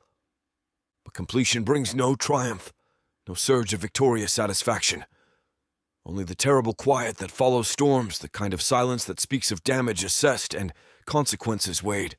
From her corner she watches me with eyes that hold no fear, only profound exhaustion, the bone-deep weariness of someone who's finally stopped carrying burdens too heavy for mortal shoulders. Is it over? Her voice barely disturbs air thick with the scent of spilled life. Is it finished? Yes, I want to roar across the space between monster and beloved. Over, finished, done. He will never raise his hand to you again, never teach violence as love to innocent hearts. But the children's quiet sobs steal words before they can form, replace triumph with something approaching shame. Not for the killing, that was necessary as breathing, inevitable as winter claiming autumn's remnants, but for the manner of it, for letting them witness what some secrets should have kept hidden. They needed to see, I tell myself desperately, needed to understand that some threats can only be answered with permanent solutions. Silence falls. Only the children's whimpers remain, only the sound of innocence trying to process adult violence. Tomorrow we'll discover what price such transformation demands. Tomorrow we'll learn whether love survives the revelation of what it sometimes requires. But tonight Edmund's reign of terror ends in spreading pool of scarlet justice. The monster has kept his promise. She is safe. Finally, completely, eternally safe. Chapter 35. Wendy.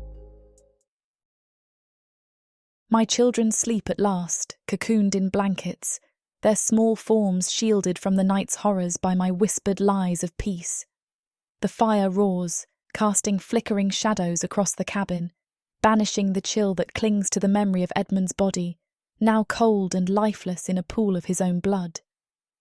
I stand by the hearth, my bruised body trembling, not with fear, but with a primal hunger to burn away the last of Edmund's cruelty in the arms of the beast who's rewritten my fate. Fenris crouches nearby. "You think I hate you?" I whisper, my voice raw as I step closer, my tattered dress clinging to my curves, still marked by Edmund's violence. For killing him? For saving us? I don't, Fenris. I want you to screw me until his memory is ash. As much as Samara and I want to finish what these two characters have started, it looks like this chapter is about to get too hot for this platform to handle. Unfortunately, we have to pause here because their guidelines won't allow us to reveal the spiciest details. To keep bringing you these free audiobooks, we have to follow their rules. But don't worry. You can experience the full, unabridged version over at worldsofprotheka.com, where the boundaries of passion and fantasy collide. Use code YouTube30 for 30% off any of our unabridged audiobooks set in the rich and immersive worlds of Protheka. Protheka's magic is eternal. With these scenes, it will be unforgettable. Chapter 36. Fenris. Dawn breaks over our small sanctuary like benediction, painting winter landscape in shades of rose and gold that speak of new beginnings. I keep watch by the dying fire while my family sleeps, Wendy curled against my warmth, the children nestled close enough to touch if nightmares should disturb their rest. My family. The phrase sits perfect in my consciousness now, no longer foreign or impossible, but simple truth that remade the world overnight. Amelie stirs first, green eyes opening to study my face with 6-year-old gravity. No fear in her gaze now, no terror at finding the shadow friend revealed in all his fearsome glory. Only curiosity, as if she's finally seeing something that makes sense of mystery she's carried for weeks. "You're really him," she whispers, voice barely disturbing air still thick with smoke and possibilities. "The one who brings wood and meat and keeps us safe." Yes, I want to rumble across the space between predator and innocence. Always him, always watching, always devoted to your welfare above my own existence. But words feel inadequate for this moment, for the collision of two worlds that should never have found common ground. Instead, I nod with the careful dignity that befits someone trying not to frighten souls already stretched thin by adult violence. She considers this with the solemn attention children bring to important discoveries. Papa's gone, isn't he? Gone forever this time, not just sleeping off the drinking. Gone, I confirm silently. Beyond reach of drink or rage, or the casual cruelties that poisoned your small world with fear. Good, she says with matter-of-fact acceptance that speaks of someone who's learned the difference between father and tormentor. He made Mama cry too much. Made Leo hide when grown-ups got loud. Too much. Agreement settles into bones suddenly lighter than they've been in decades. Far too much for souls that should have known only protection. Leo wakes with the restless energy that defines 4-year-old mornings, brown eyes focusing on my massive form. "Big shadow friend," he says. "You stayed all night." All night, I promise, silently. And every night after, for as long as you need guardian against whatever darkness might threaten. He struggles from beneath warm furs, wooden horse clutched against his chest, and approaches with the fearless curiosity that makes children such perfect teachers. "Odd," he observes, pressing his cheek against my forearm, like touching moonlight. Moonlight. When did anyone describe me in terms of beauty instead of terror? When did contact with my form become comfort instead of prelude to violence? "Can I ride on your shoulders?" The question emerges with the casual assumption that giants exist specifically for small boys' entertainment. Mama says never climb on strangers. But you're not strange anymore. Not strange, warmth floods my chest like honey in winter. Just family, just the guardian who's claimed responsibility for their happiness. But before I can respond, Wendy's voice cuts through the morning quiet with maternal authority that brooks no argument. "Let him wake up properly first, little ones. Give Fenris time to adjust to having company. Our Fenris.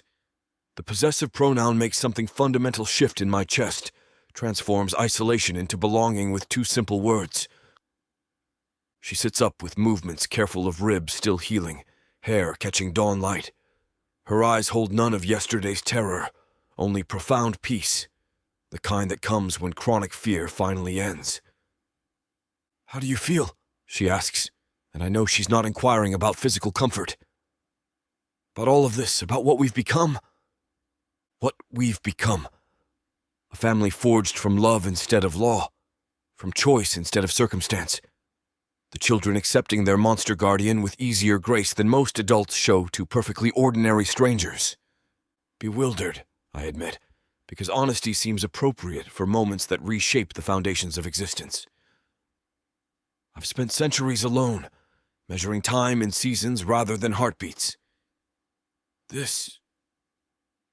gesture toward small faces that watch me with trust I've never earned, but somehow received. This feels like awakening from sleep I didn't know I was lost in. Awakening. Or perhaps evolution, the kind of transformation that makes predators into protectors when love provides sufficient motivation. Leo has discovered the fascinating texture of my claws, carefully tracing their length with fingertips too small to trigger instinctive responses. "They're not scary," he announces to the room at large. "They're just for keeping bad things away. Just for keeping bad things away. If only adult understanding could be so elegantly simple, so perfectly focused on function over fear." "That's right," Wendy says, settling beside us with natural grace that speaks of someone finally at home in her own skin. Fenris uses his strength to protect people he cares about. People he cares about. The phrase encompasses more than romantic attachment, extends beyond the simple claiming of mate, to include the web of responsibility that defines true family. Amelie joins her brother in examining their new guardian, small hands mapping territories with scientific precision. "Are there others like you?" she asks with the kind of curiosity that drives all meaningful discovery. "Others like me. Solitary creatures who've learned to love completely. Monsters who've discovered that the greatest predators are those who hunt for family instead of mere survival. Some," I answer carefully, "but none who've been as fortunate as I am. None who found reason to become something better than their nature demanded. Reason, I don't add. Standing before me in two precious forms, depending on ancient patience to learn new rhythms. The morning progresses with the careful choreography of people learning to be family. Porridge shared from wooden bowls, stories told in voices that no longer whisper from fear of disturbing drunken sleep. Small tasks performed with attention to details that matter. Fire tended, water fetched, the endless maintenance that keeps domestic life functioning. This is what I was made for. Not the solitary hunt, not the patient stalking through winter darkness. But this, children's laughter echoing through chambers carved from devotion, their mother's smile as she watches them accept their guardian with grace that humbles ancient hearts. Outside, snow continues to fall through pines that keep their secrets. My cubs playing, my mate tending to tasks that transform survival into something approaching art, my reason for existing. But Leo's small body jerks with nightmares twice in the night, and I wake to find Amelie pressed so close to the wall she's nearly become part of it. They sleep, but not peacefully. Not yet. The monster has learned. Finally. Completely. Eternally. Chapter 37. Wendy. The grave is shallow, frozen ground resisting the makeshift shovel with stubborn persistence, but deep enough for what winter will finish claiming. We chose a spot 2 miles into the forest, near the ravine where spring melt would sweep away evidence. Fenris works in silence, moving stones to mark the location but make it look natural. A rock slide, nothing more. He scatters pine needles, disturbs the surrounding snow to hide our tracks. By the time he's finished, no one would know a body lies beneath, unless they were specifically searching this exact spot. The false trail? I ask. Leads south, he confirms. Tracks showing a family departed before the worst snow. Their belongings packed, the cabin abandoned intentionally. By spring, people will assume you fled to warmer territory. And if someone investigates anyway? His golden eyes meet mine with absolute certainty. Then they'll search in the wrong direction, and we'll be long gone to the deeper sanctuaries. No one finds what I choose to hide, Wendy. No one. I watch snow drift across the mound that marks Edmund's final rest, feeling nothing but hollow relief that this chapter has finally closed. Leo takes a half step behind me when Fenris moves toward us, small hand clutching my skirt. It's all right, I whisper. Remember? He's our friend. But I don't blame my son for the fear. He'd heard enough through the floorboards to know something terrible happened. No tears, I observe with clinical detachment. Not one drop of grief for the man who shared my bed and gave me children, but never learned what it meant to cherish either gift. Is Papa really gone? Amelie asks from the cabin's doorway, her small form wrapped in every warm thing we possess. Gone forever this time. Forever, the word tastes like freedom on my tongue, beyond reach of drink or rage or the casual cruelties that made fear our daily companion. Yes, little dove, I tell her. Papa's gone, and he won't be coming back to hurt us anymore. She nods with the solemn understanding of someone who's learned the difference between father and tormentor. Good. Now we can be happy without hiding it. Without hiding it. When did joy become something to conceal? When did my children learn to muffle laughter, to celebrate quietly lest happiness provoke violence? Never again. They'll never again have to apologize for being children, never have to learn that love comes with conditions and fists attached. Leo joins his sister at the threshold, wooden horse clutched against his chest like a talisman against uncertain futures. Are we staying here? His brown eyes dart between the cabin where violence finally ended and the forest where salvation dwells among ancient trees. Here. The cabin that holds too many memories of fear, where bloodstains mark floors with testament to justice too long delayed.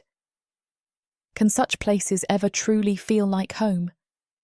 Can walls that witnessed systematic cruelty transform into shelter for souls learning to breathe freely?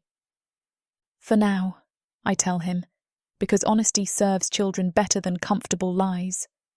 Until we decide where we want to build our new life. Our new life. Not just mine and theirs, but something that includes golden eyes and patient devotion, the guardian who chose us over easier paths. Fenris completes his work with characteristic thoroughness, ensuring no trace of disturbance marks snow already beginning to accumulate over our small cemetery. When he approaches, massive frame moving with fluid grace despite his size, I see peace in his expression, the kind that comes from necessary tasks completed. It's done, he rumbles, voice carrying satisfaction that goes beyond mere disposal of inconvenient corpses. He won't trouble anyone again. Trouble anyone.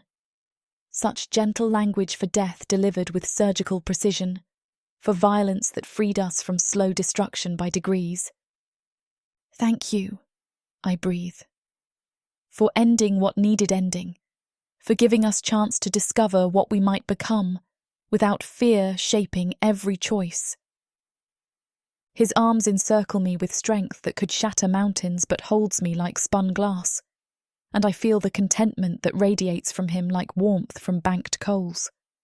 Not satisfaction at killing, that brought no joy, only grim necessity, but profound relief that the threat is permanently resolved.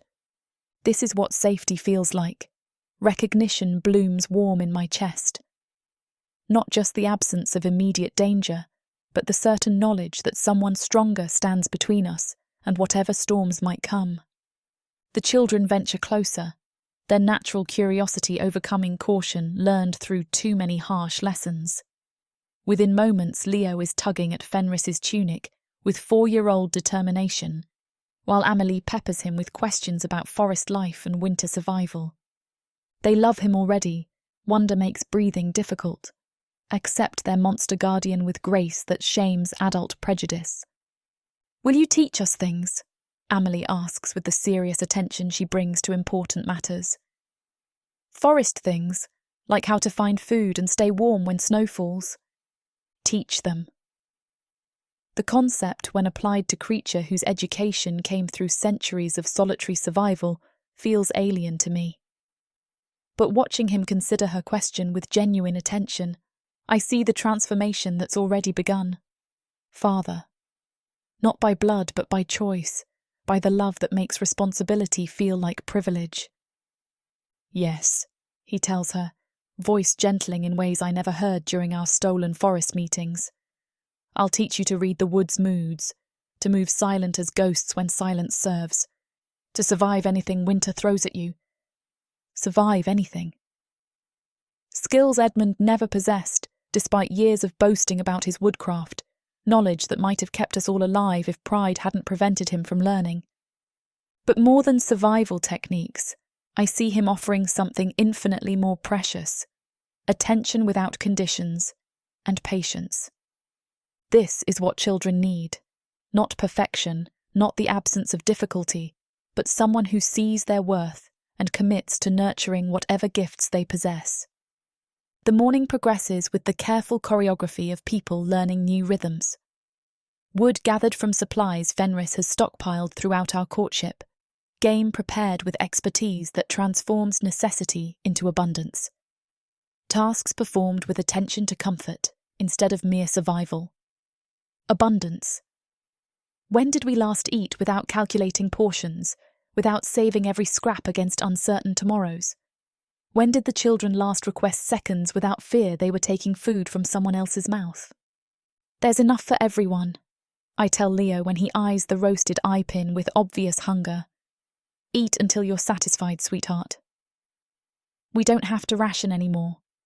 Don't have to ration, because someone with superior skills has taken responsibility for our welfare, someone who hunts with ancient patience and provides from wisdom earned through centuries of successful survival.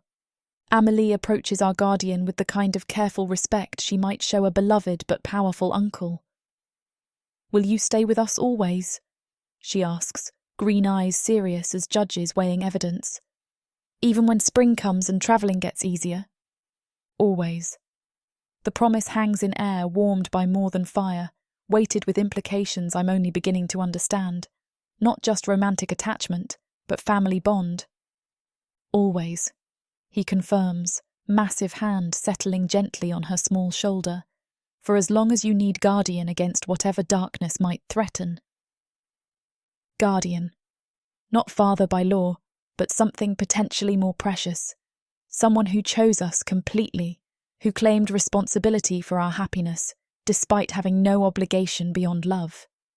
Hope, the emotion stirs in my chest like spring water beneath winter ice.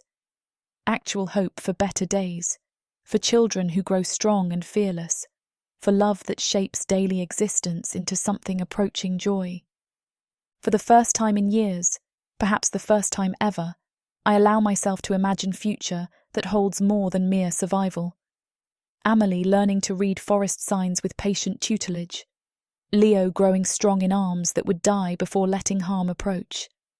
Seasons passing in peace instead of constant vigilance against violence that might erupt without warning. This is what it means to choose life over existence. Recognition blazes bright as forge fire. To build something worthy of the sacrifices that made it possible. Some beginnings rise from endings. Some hopes grow from soil fertilized by necessary violence.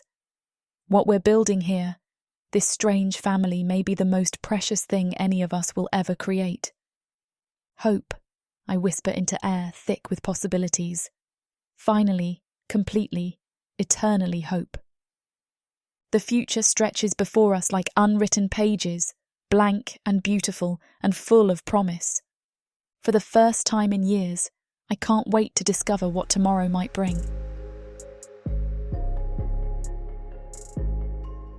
Chapter 38. Fenris. The cavern that once served as solitary refuge transforms beneath my claws into something approaching home. I carve sleeping alcoves from living stone, smooth rough edges that might catch small limbs, arrange furs with the kind of attention I once reserved for hunting grounds. Fire blooms bright in the central chamber, fed by wood I've gathered from the deep forests where ancient trees shed their gifts without complaint. The flames dance higher than necessary, not just for warmth, but for the way they make golden light play across stone walls, transforming harsh angles into something approaching comfort. They'll need brightness, I tell myself, as I adjust the burning logs. Children who've lived with too much shadow deserve abundance of light. The sound reaches me before sight does. Laughter, pure and bright as silver bells ringing across winter landscape. Through the entrance passage, I watch them explore their new domain with the fearless curiosity that makes young souls such perfect teachers. Emily traces patterns in stone walls with fingertips too small to comprehend the centuries of patient labor their smoothness represents. It's like a castle, she breathes. A secret castle where knights keep their families safe. Is Papa really gone? Leo asks suddenly, his wooden horse forgotten in small hands. Gone so he can't hurt us anymore? Yes, sweetheart, Wendy tells him. He's gone. Good, Emily says with 6-year-old finality. I was scared he would come back. Knights. When did anyone compare me to legendary protectors instead of the monsters parents use to frighten disobedient children? When did my presence become security instead of threat? Leo discovers the sleeping firs with 4-year-old enthusiasm, diving into softness with delighted squeals that echo through chambers designed for silence. So warm, he announces to walls that have never heard joy. Warmer than our old bed, warmer than anything. Warmer than anything. Because I chose the finest pelts from my years of hunting, selected each piece for texture and warmth instead of mere utility. Because every comfort here was gathered with their happiness in mind.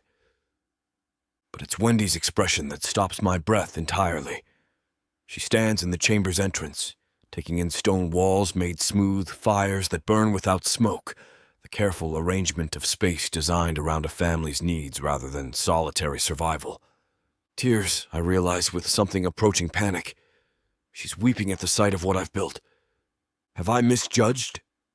Presumed too much in assuming they'd want to share my underground sanctuary? Perhaps the children's easy acceptance doesn't extend to their mother.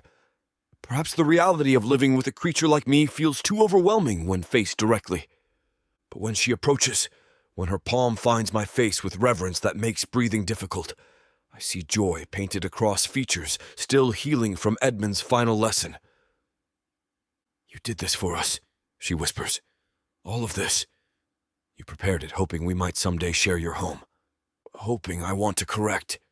Praying, planning, designing every detail around the possibility that love might overcome impossibility. The children need stability, I rumble instead, because practical concerns feel safer than admitting the depths of devotion that drove months of patient preparation. Warmth, safety, the kind of security that lets young souls grow fearless. And what do I need?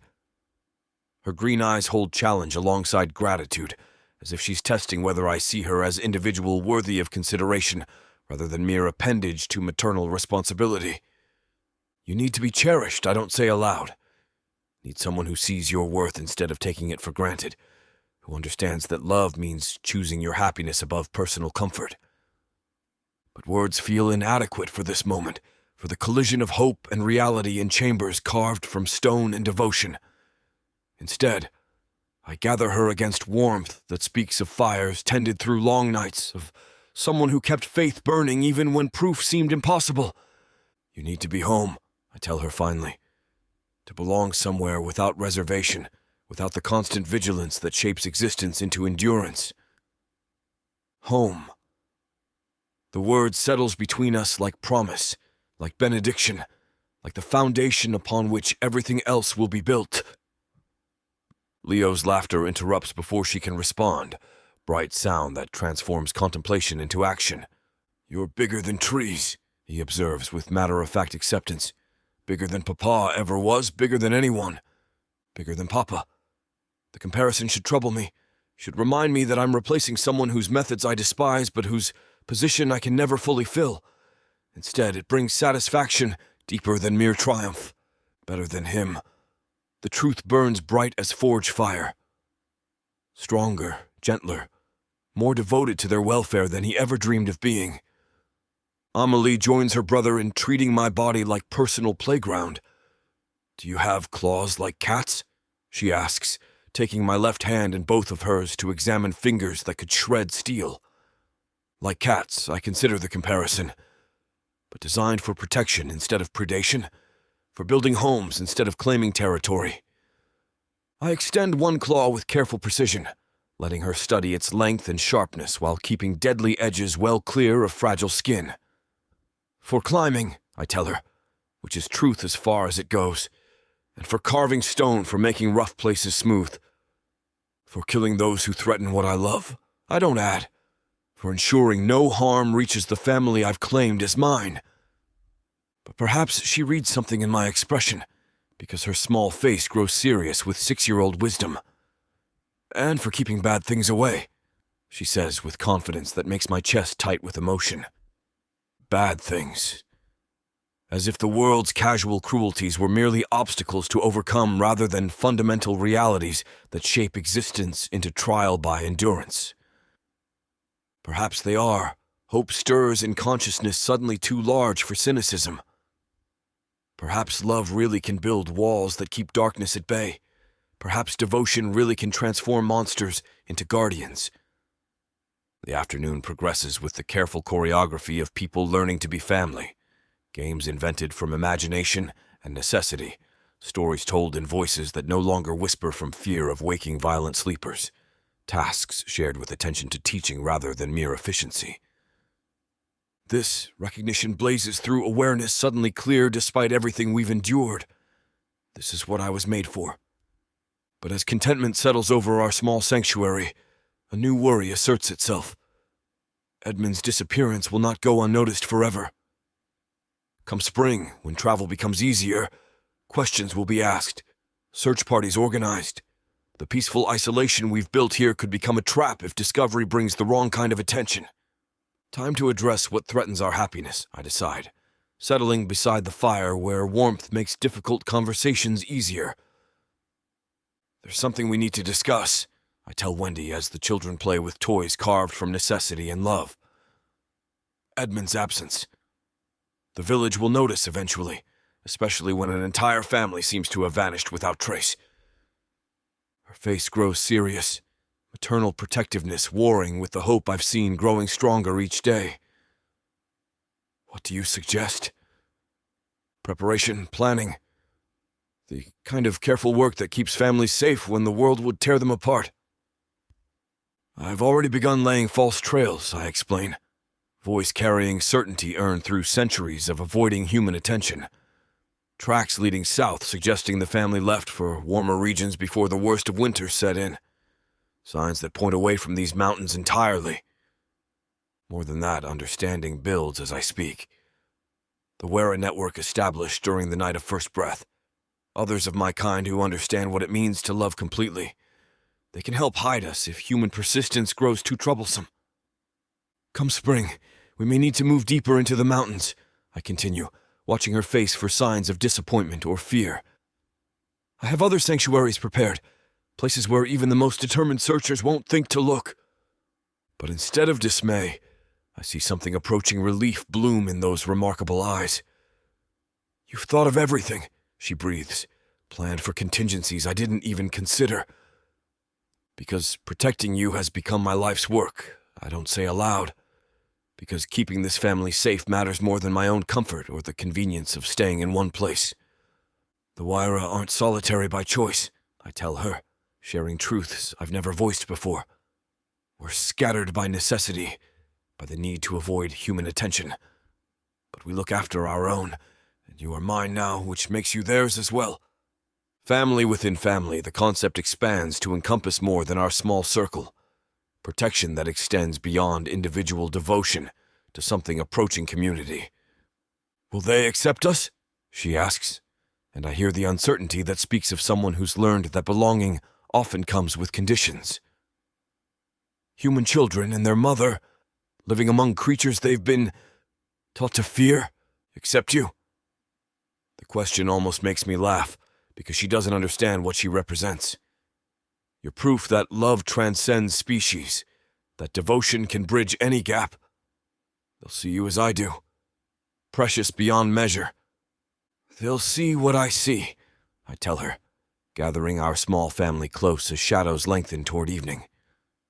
Courage that chooses love over fear, wisdom that recognizes worth in unexpected places, hearts large enough to embrace what others would reject. When Leo falls asleep against my chest, wooden horse clutched in arms too small to hold such faith, I feel evolution complete itself. A monster no longer, a father now, a protector, someone whose existence serves purposes larger than mere survival. Some transformations happen slowly, over months measured in patient courtship and careful trust-building. Others occur in moments when love finally claims what it's always needed, when ancient hearts learn rhythms they never thought possible. Outside, winter wind continues its relentless song.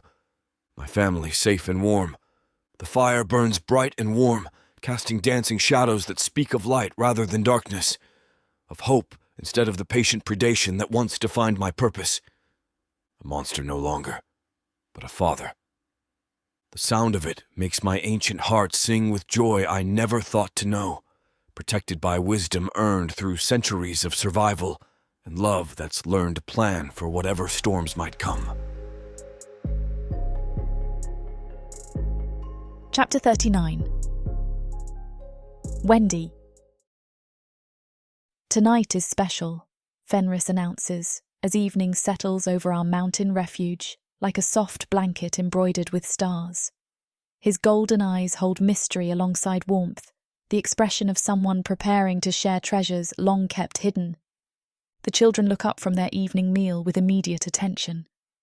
Leo's wooden horse pauses mid-gallop across stone floors made smooth by patient claws, while Amelie sets down the doll she's been fashioning from scraps and infinite imagination. "Special how?" she asks with 6-year-old gravity, green eyes bright with curiosity that makes my heart ache with love. Special. The word tastes different on his tongue, weighted with significance I don't fully understand, but can feel pressing against the chamber's warm air, like approaching storm. "It's the night of the first breath," he says, voice carrying reverence I've never heard before. The most sacred night in Wera tradition, when we remember the sacrifice that gave us life. Wira tradition. Of course he would have culture, heritage, connection to others of his kind. But hearing him speak of it openly, sharing secrets with the family he's claimed, this feels like being welcomed into something ancient and precious. "Come." He gestures toward the cavern's entrance. "The ceremony begins at full dark, and you should see what your people's sacrifice made possible." We follow him into winter air that bites with teeth sharp enough to draw blood, but his massive form shields us from the worst of the wind's cruelty. Above, stars scatter across black velvet like spilled diamonds, more brilliant than they ever appeared from our cabin's cramped windows. "Long ago," he begins, settling onto a flat stone that offers perfect view of the valley spread below. "Before the elves grew dark with power and cruelty, they were beings of light and forest wisdom. Before they grew dark." I remember village stories about the dark elves who rule from distant cities, beings whose beauty conceals hearts colder than winter storms. But this sounds like something older, something that happened before corruption claimed whatever nobility they once possessed. A plague swept through their ancient cities. His voice carries across winter stillness like prayer. Not sickness that killed and claimed, but something worse, death that left bodies perfectly preserved, but souls departed. The children press closer to his warmth, Leo climbing into the shelter of his massive arms, while Amelie settles against his side, with trust that still amazes me. They listen with the absolute attention that only the young bring to stories that matter. Thousands died, he continues, golden eyes reflecting starlight as he speaks, but their forms remained unchanged, neither decaying nor truly gone. Beautiful corpses that held memory of what they'd been, but no spark of what they might become. Beautiful corpses. The phrase makes me shiver with more than cold, imagining cities full of preserved forms that looked alive but held no breath, no pulse, no awareness of the world around them. In desperation, the surviving elf mages gathered these lifeless bodies and attempted the greatest ritual in their history. His voice drops to whisper that somehow carries perfect clarity. They bound their own life essence, their connection to forest and starlight, into the preserved forms. Their own life essence. Understanding begins to bloom in my chest, warm despite the bitter air that surrounds us. They sacrificed their immortality, he says with gravity that speaks of someone who understands the weight of such choices.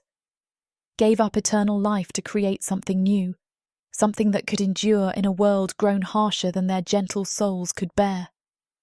Sacrifice for creation, like love that chooses duty over desire, like devotion that accepts pain to purchase others' happiness. The first wearer emerged from this gift. Wonder colours his voice despite knowing the story by heart. Beings with the elves' ancient wisdom, but shaped for survival. We inherited their bond with forest and stone, but gained strength to protect what they could only cherish. We. Not just him, but an entire people born from sacrifice, from the radical choice to transform death into new life. And tonight? Amelie asks with the practical curiosity that defines her approach to mysteries. What happens on the night of the first breath?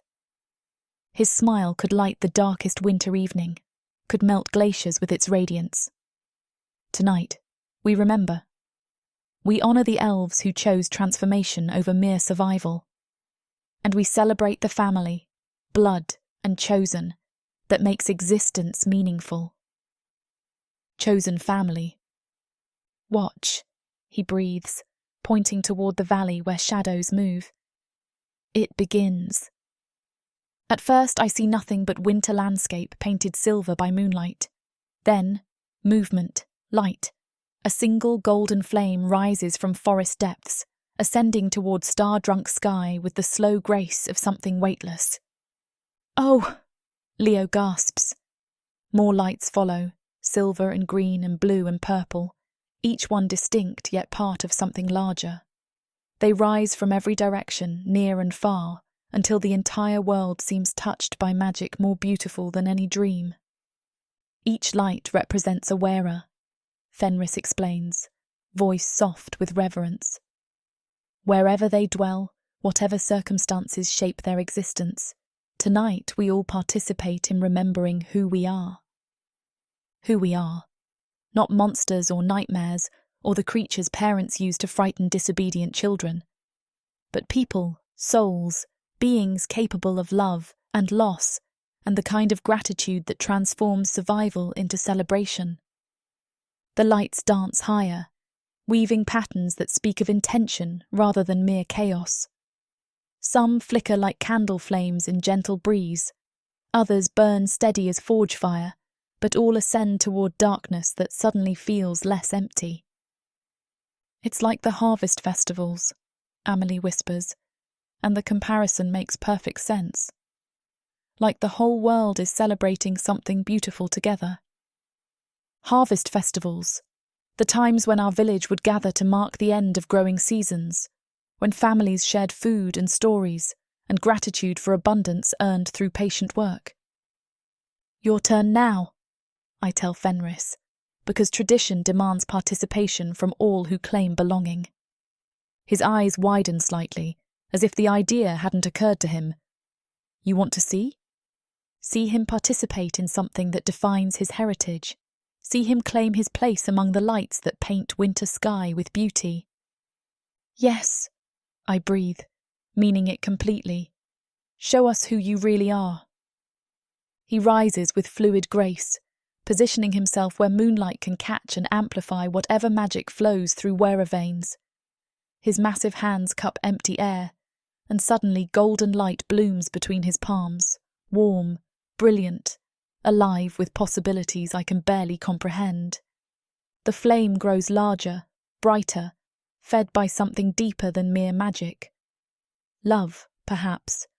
Gratitude for the family that's given meaning to traditions celebrated alone for too long.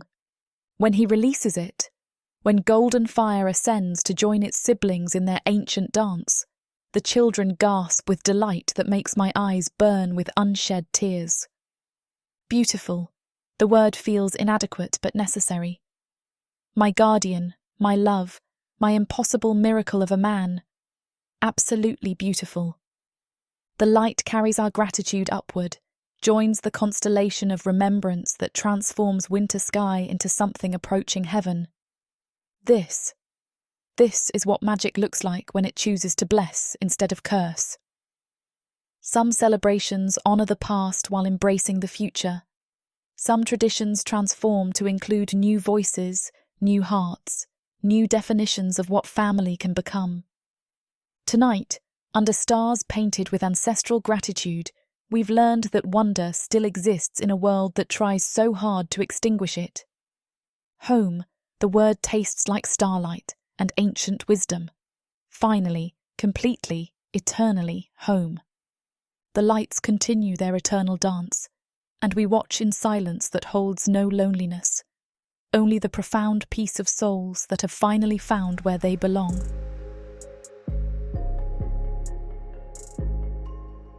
Chapter 40. Fenris. My cubs sleep like angels painted in firelight, their small faces peaceful in ways I never dared imagine during centuries of solitude. Leo clutches his wooden horse, Emily's hand guards her doll, even in dreams tending what matters most. My family, whole and safe, their fearless souls blooming under my protection. I watch them, my ancient heart swelling, no longer bound by loneliness but remade by love. Wendy settles beside me, her movements fluid, free of the bruises that once mapped Edmund's cruelty. Her hair catches torchlight as she tucks furs around our treasures, her maternal grace a quiet hymn that stirs my blood. She's beautiful, more each day as if joy has unlocked a radiance suffering buried. I drink her in, my golden eyes tracing her curves, my manhood stirring beneath my tunic at the sight of my mate, my home. Outside, the winter wind sings of promise, not isolation. This sanctuary, carved from stone and warmed by devotion, holds no echo of my old solitude. They were enchanted tonight, she whispers, pressing against my warmth, her trust a miracle that humbles me. Hearing your people's origins, seeing the lights, they know what you are now. And what am I? I rumble, my voice rough with need, craving her answer more than my own truth. Her smile could melt glaciers, could light the darkest winter. Family, she breathes, her green eyes blazing with love. Father to our cubs, mate to me, a woman cherished. Father, mate. The words settle into my bones, no longer foreign, but truths that anchor me. I never thought family could feel like this, I confess, my claws twitching with the urge to touch her. Complete, necessary as breathing. Her fingers trace my bones, electric, igniting a fire deeper than the one crackling before us. Neither did I, she murmurs, her touch a promise. I thought love diminished you. But you make me larger, Fenris. You make me whole. Her words unravel me, my control fraying as desire surges, primal and fierce. Wendy, I growl. I need to ask you something. Her eyes lock on mine, fearless, making my heart stutter. What is it? I hesitate, courage warring with the weight of hope. How would you feel about another child? I say, my voice rough. One of ours, yours and mine? Her face transforms, joy so pure it steals my breath, her eyes blazing with wonder. Yes, she breathes, her voice a vow. I want to carry your child, Fenris, to give our cubs a sibling who knows both our worlds. The certainty in her voice ignites me, my manhood hardening fully, a primal need to claim her roaring through me. Are you sure? I ask, needing her truth. A child of ours would be new, untested. They might face challenges we can't foresee. Her smile is a sun, warming every shadowed corner of my soul. They'd have us, she says, pressing closer, her body soft against my hardness. Parents who die for their happiness, siblings who love without limit. Why wait for joy when we found it? Why wait? The question shatters my restraint. I pull her to me, my massive hands cupping her face, claws retracted, but their threat a thrill she craves. I want all of you, I growl, my lips brushing hers, tasting starlight and wild honey. Take me, Wendy. Let me love you completely. This scene is about to get too steamy for this platform's comfort. And as much as we'd love to keep going, their guidelines say we need to stop here. To continue releasing these free audiobooks on this platform, we've got to play by the rules. The passion doesn't end here. Visit worldsofprotheka.com to hear the full, uncut version of this fantasy romance, and every daring moment that YouTube can't handle. Use code YouTube30 for 30% off unabridged audiobooks in the Worlds of Protheka. Don't let YouTube hold you back. Immerse yourself in a world of magic, danger, and unfiltered passion. Protheka's magic is eternal. Listen unabridged and you'll never want to go back. The memory of the cramped, cold cabin and the man who ruled it with fear has faded, replaced by this vast, open sky and the quiet strength of the creature who taught me that a monster's love could be truer than a husband's vow.